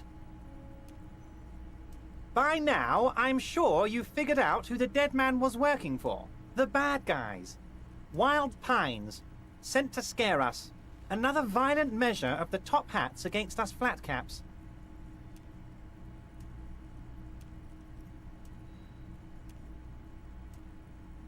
Harry, this strike is the culmination of many, many mistakes made by the Wild Pines group. They tried to shut the strike down by sending in armed mercenaries. You mean our victim? A security contractor? Can you imagine that? Workers standing in peaceful protest, united in the spirit of fellowship, and they send hired killers to mow us down with machine gun fire? He performs a motion as if spraying bullets from a machine gun.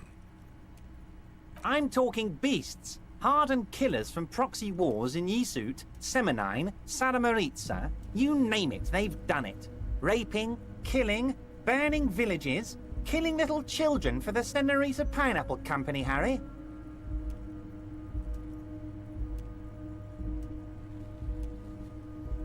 Everything they did there, they brought over here. They want to turn Revachol into a third world slum. Honestly, the only thing they didn't do is kill the village elephant. No, Harry, the elephant is metaphorical and so is the village, but the mercs and their brutality are very real. Now, I haven't personally witnessed the brutalities out there. I have the luxury of staying in my container, you see. If I need to go somewhere, they just move my container. Yes, I'm an old man, Harry. My legs aren't what they used to be. They lift my office with that big crane. It's actually very fun. You should try it. But enough about me and my fun container. The killers the company hired, I think there were 3 of them, all hardened commando types. One of them got downright suicidal, getting drunk, violent, a little rapey. Even their own negotiator couldn't control him. That's your boy, the one who likes hanging out and trees.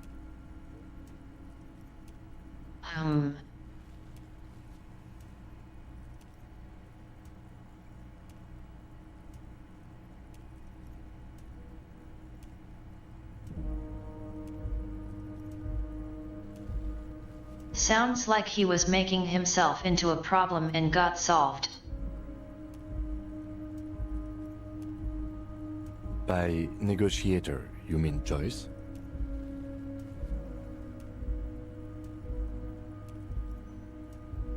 Harry, what you need to realize is, we dock workers are not pushovers.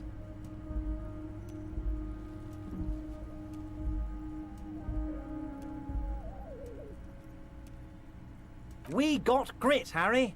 This whole neighborhood does. Push us hard enough and we push back. And when we do, we push to kill. Potentially, Harry, potentially. We got arm wrestling champions, rowing club people, ex-coal miners, tough guys, all ready to spring into action for their home base. There's a militant wing inside the Union, a group of people whose duties don't involve manual labour, but peacekeeping in the neighbourhood, making sure everything runs smoothly.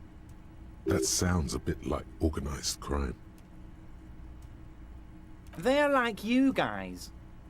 Idealistic people who want to make sure bad things don't happen. And if they already have, well, punishment must follow.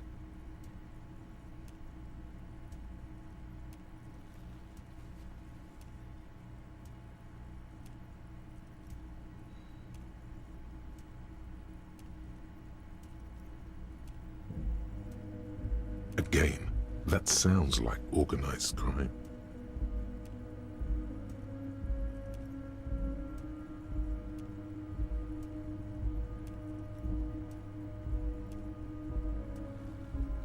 So these idealists killed our victim? One day Titus Hardy, leader of this peacekeeping faction, comes up to me and says, "Boss, socialist democratic fervor drove us to take it upon ourselves to kill this beast that was burdening the land."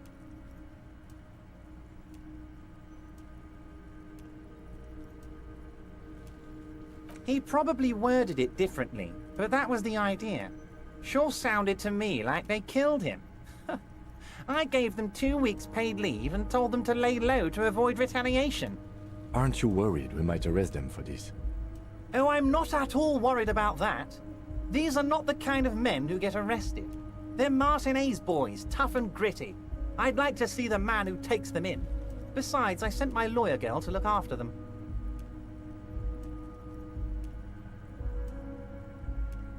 How do I know? Let me tell you about these people. That's their MO. It's what they do. Last winter, some poor workers in Terminal E went on a little strike. The company sent in Sediment, a security contractor. The strike was over the workers' right to wear protective footwear, Harry.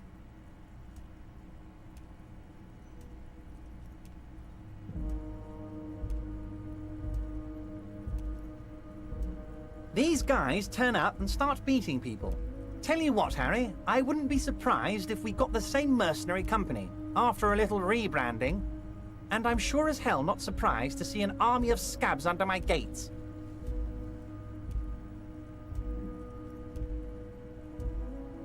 So you believe the scabs were organized by the security contractor? You said it. Hell, one of those guys looks big enough to take down that proverbial elephant.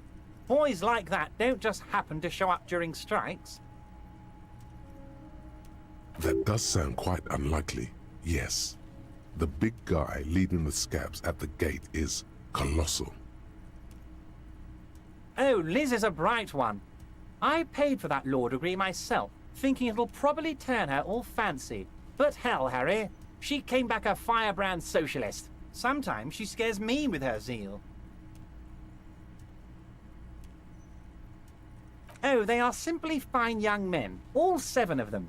Exemplary union members, always working to advance their position in the local socialist democratic movement. Core members.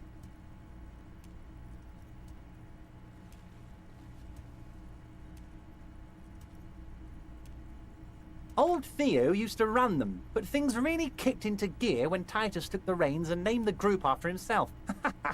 Gotta love his initiative. Interesting. Who's second in command? They're almost all of them great guys, born leaders. Whatever happened, I'm sure they only had the best interests of Martinez and Revachol in mind.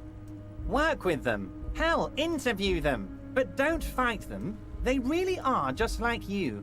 Men who like beer, women, and some order on the streets. You know what, Harry? I got a feeling they're gonna show up in full force tomorrow. The lieutenant marks something in his notebook.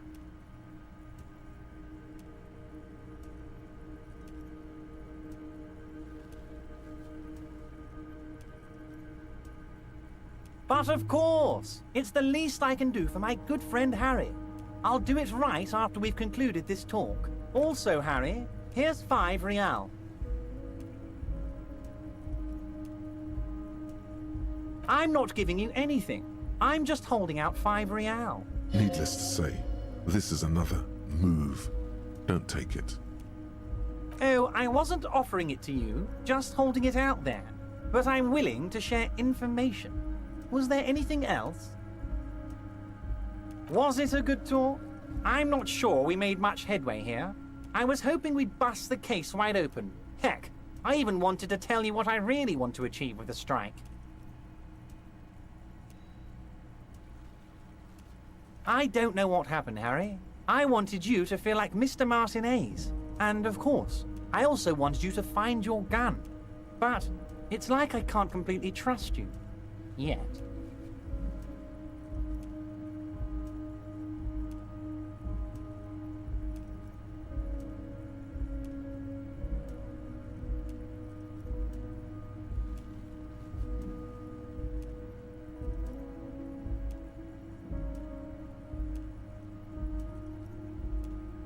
No, sir, I don't like it.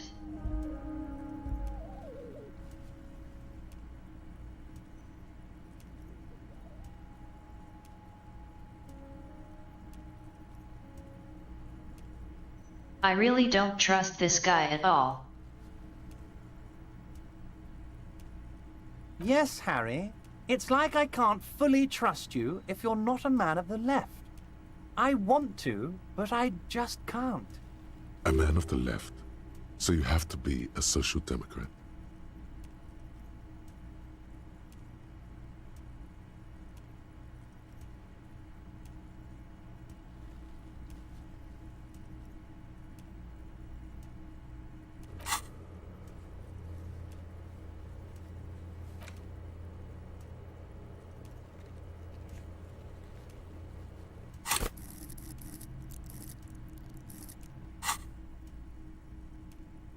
You're saying it, but I don't believe you. You know how it is, company snitches, agent provocateurs everywhere. I'm barricaded in this fortress of mine, and I need to get a message out. Will you help me? And what would this entail? Once again, I require nothing unethical or illegal of you. You just need to get 2 little signatures on this piece of paper, and then mail it to my accountant in La Delta. I'm glad you asked, Harry. The Union is going to build a modern youth centre in Martinez. It will be righteous. We're gonna get those teenagers off drugs and on roller skates.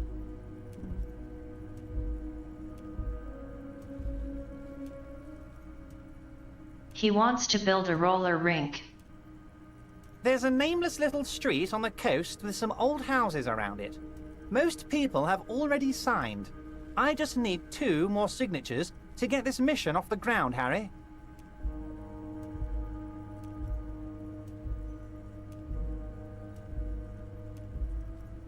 Oh.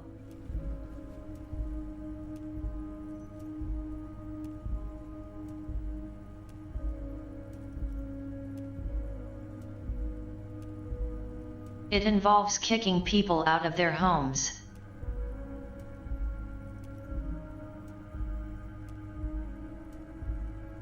On the coast, Harry, across the canal. There's a cul-de-sac there, a little village they're calling it. A gloomy place. You'll find it. I trust your detective skills, Harry. You're already pretty deep into this. What's a little more? No one can see you here in Martinez. They are just gonna have to deal with the construction noise for 6 months, and then they'll be living like kings. Right next to a fancy new youth centre, designed by the best architects from Stella Marie. Is he absolutely sure the tenants won't be thrown out in the street? Am I? Harry, these people, Martinez is the most important thing in my life. I would never let anything bad happen to them. We're gonna build a youth centre there, The value of their properties goes up and kids have a place to play in. I'm looking out for these people, not pulling the rug from under them, Harry. I'm looking out for all of Martinez, not just the harbour. It depends. I don't think what we just got from Mr. Clare was very useful. As I said, it weighs on me heavily. But once we get really talking, well, I'm going to hand you the keys to Martinez, and maybe even help you figure out who's behind this killing.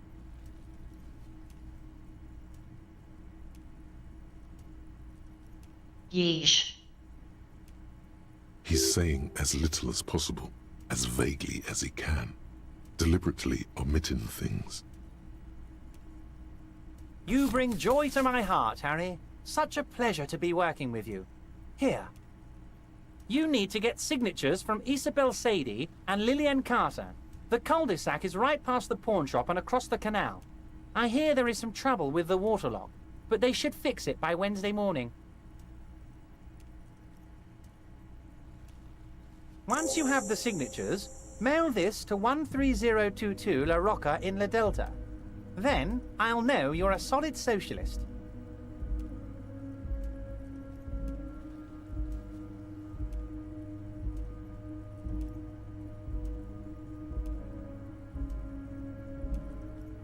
You might have noticed there's one hanging on a tree behind the hostel cafeteria. Oh my!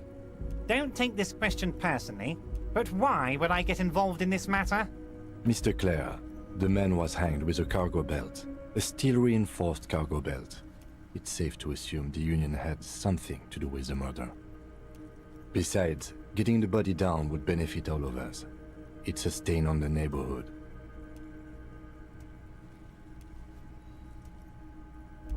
I can certainly see how having him up there might start affecting some real estate values.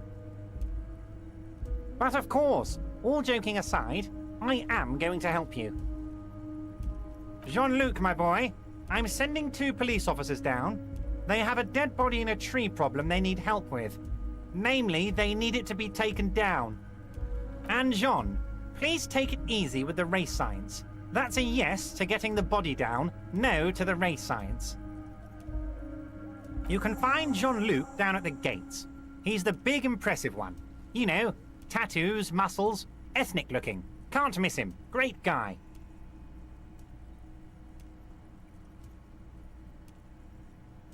See you soon, Debardeur.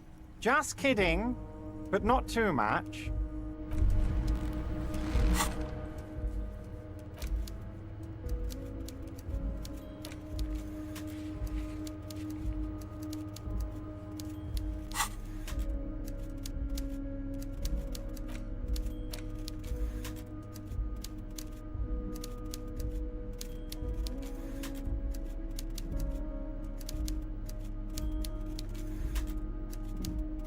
Take the legal documents out of the envelope.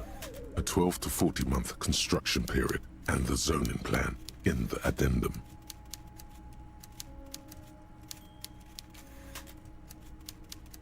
The youth center cuts into the ocean like the bow of some great modern ship. Apparently, it's going to cover most, if not all, of the street and the square between the existing houses. It's 3 stories tall. It's going to be awfully close to the already existing buildings, almost wall to wall, practically integrating them into the youth center. There is no loophole.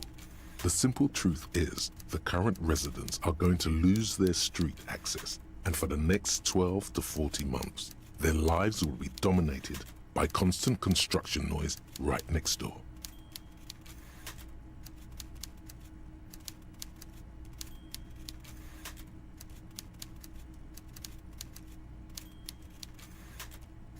Once the construction starts, it'll probably take a few months, a year maybe, for even the most stubborn occupants to get tired of living like this.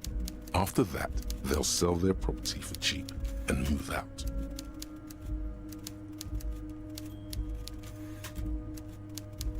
I should have seen it. Evrard probably has eyes on us, but we could try to get other people to sign this instead of those listed. Or you could forge their signatures yourself. By the time he finds out, we'll already be gone. However, we'll need access to the coast before we do anything. Evrart won't believe you got villager signatures if you can't even get to the village. You can try a forgery as soon as we can cross the Saying this right in front of him.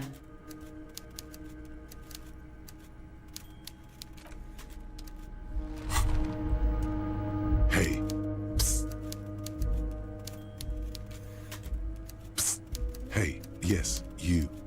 Word on the street is you're ready to start building communism again.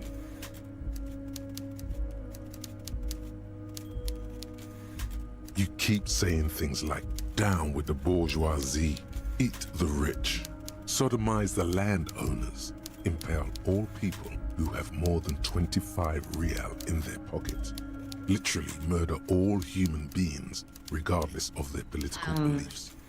That kind of stuff. I don't remember those dialogue choices.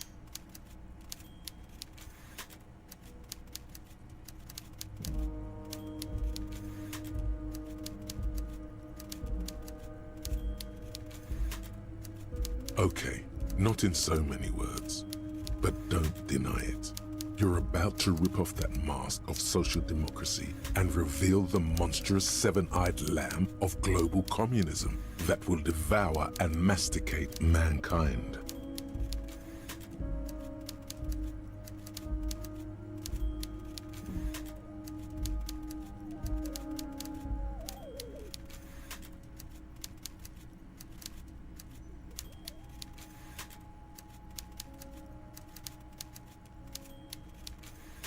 I never played Cult of the Lamb.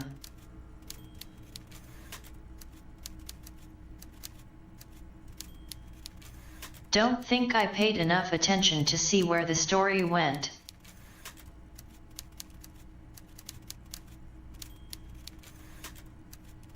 Everyone can see that. So tell me, do you have any questions before we fire up the big communism builder? Or do we get right down to it?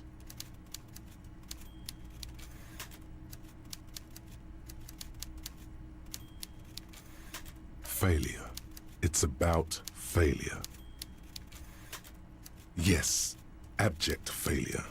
Total, irreversible defeat on all fronts. Absolutely vanquished, beaten, curb-stomped and pissed on. Until you came along. You will reverse the fortune of the workers of the world. You alone, against every living thing, against every human alive. 800 trillion real in the hands of an impossibly well-organized ruling class. Towering city blocks of bankmen who have the ears of prime ministers. Million-headed armies of nations and the love of your own mother.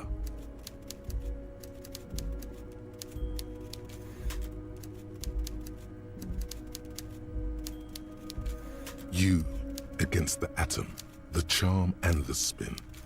Where the whole world failed. Matter failed to bend to human will. Human will failed to get out of bed and tie its laces. You alone, single-handedly, will rebuild the dreams of the working class. You are the last communist.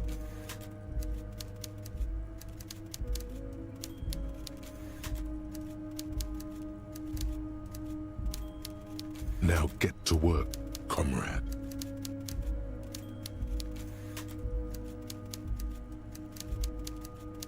Very well. I guess no one will build communism then. Tell the working man it's over, unless anyone has objections. No objections. It's mathematically impossible to achieve a classless society. Everyone knows this.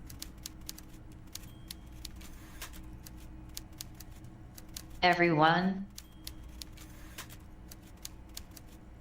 Let not failure ensnare you any further, beautiful pixie girl.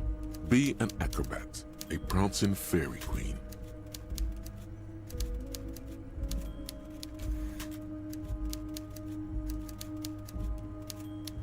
Anyone? Anyone else? There's no one. There's one.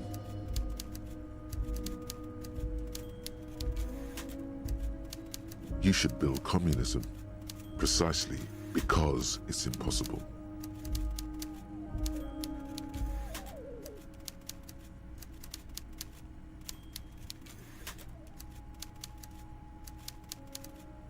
I'm just trying to get a nasty body out of a tree. Come on.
Last we saw, your race was being superseded by the Seminese.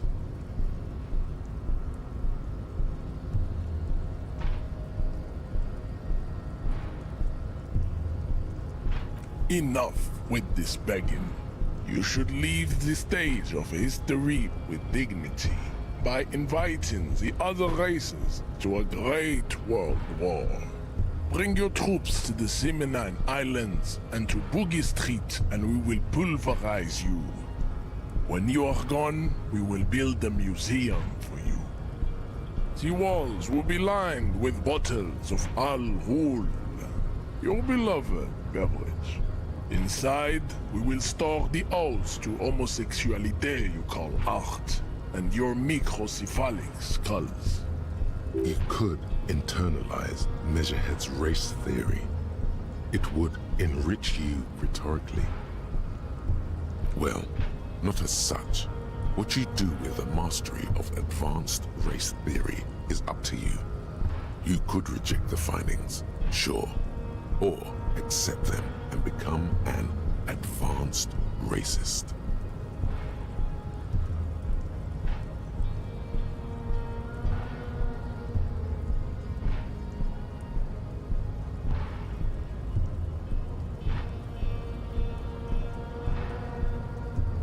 I am not the first line of defense. I am the last. In addition, these so-called Hardy Boys are an effeminate clique of bodybuilders. Their company is spiritually degrading.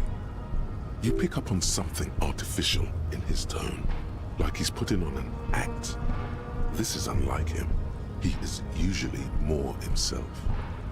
The Hardy manlets are on the pay of the company. I answer to the Union alone. And I do this out of race heroism. Finance is an alien concept to the Seminese. Now leave me be. I must luxuriate in the company of my woman.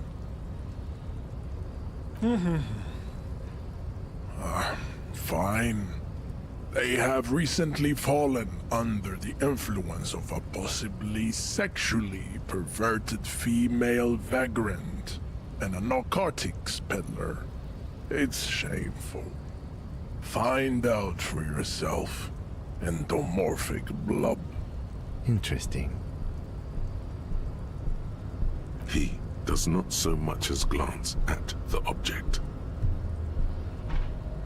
Stop showing me your pathetic cup. I have no interest in it. He had nothing to do with it. So it was. You surmounted the harbor wall in a display of athletic prowess to reach my superior. Then had him give me an order. I salute your cunning, and I will remove the body from the tree with my bare hands. You're so noble, Measurehead. There's a but. But while I am gone, someone must stand guard on the bridge. That someone needs to be you. Both of you. Babe, see that they stay here the whole time.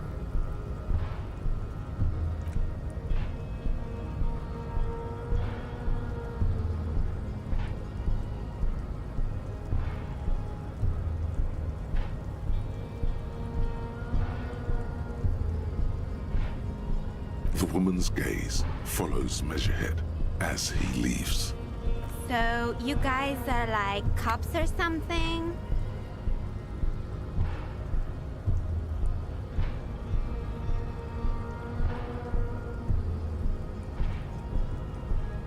Have you ever thought that maybe things should go to shit? I'm Katya, by the way. You hear that? That sound. He's breaking something. Yeah, Jean-Luc must be really tearing it up over there. I wish I could see it.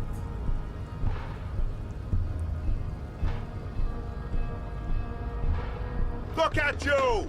RCM rent-a-cops! Guarding that bridge like Everott's lapdogs! Is this where it's at now? The RCM is for sale! And who are you? What is your business here? Why are your clothes 4 sizes too small for you?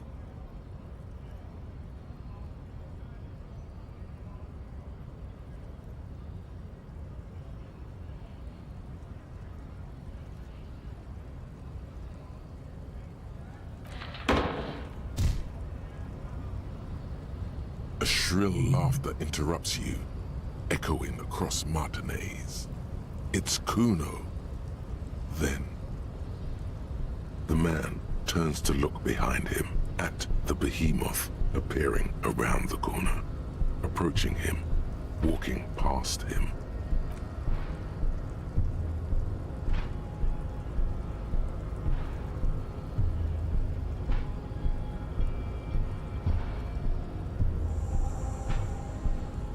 The corpse has been removed from the tree. Stand down and congratulate yourself. You have sided with Ray's victory today.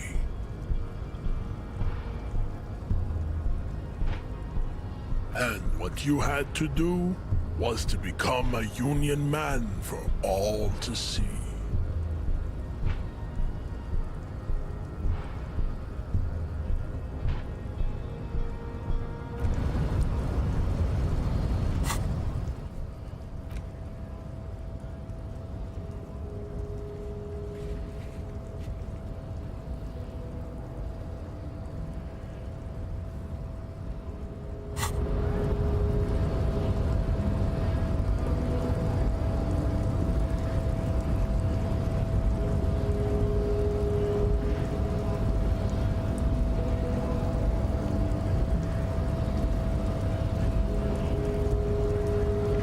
Having to deal with all kinds of people.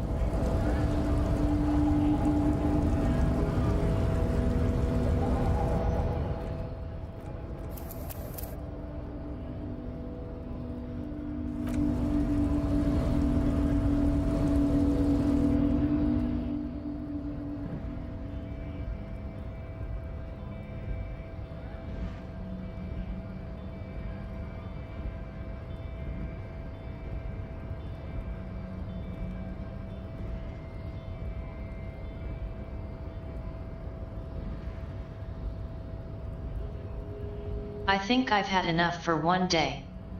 Which is good. Because it's been 6 hours.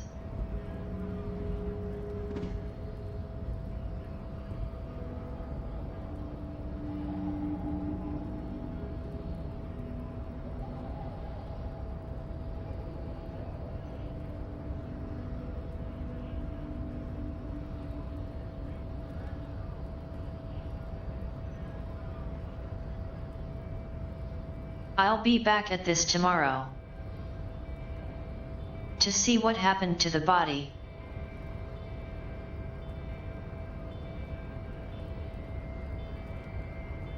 Thanks for hanging out.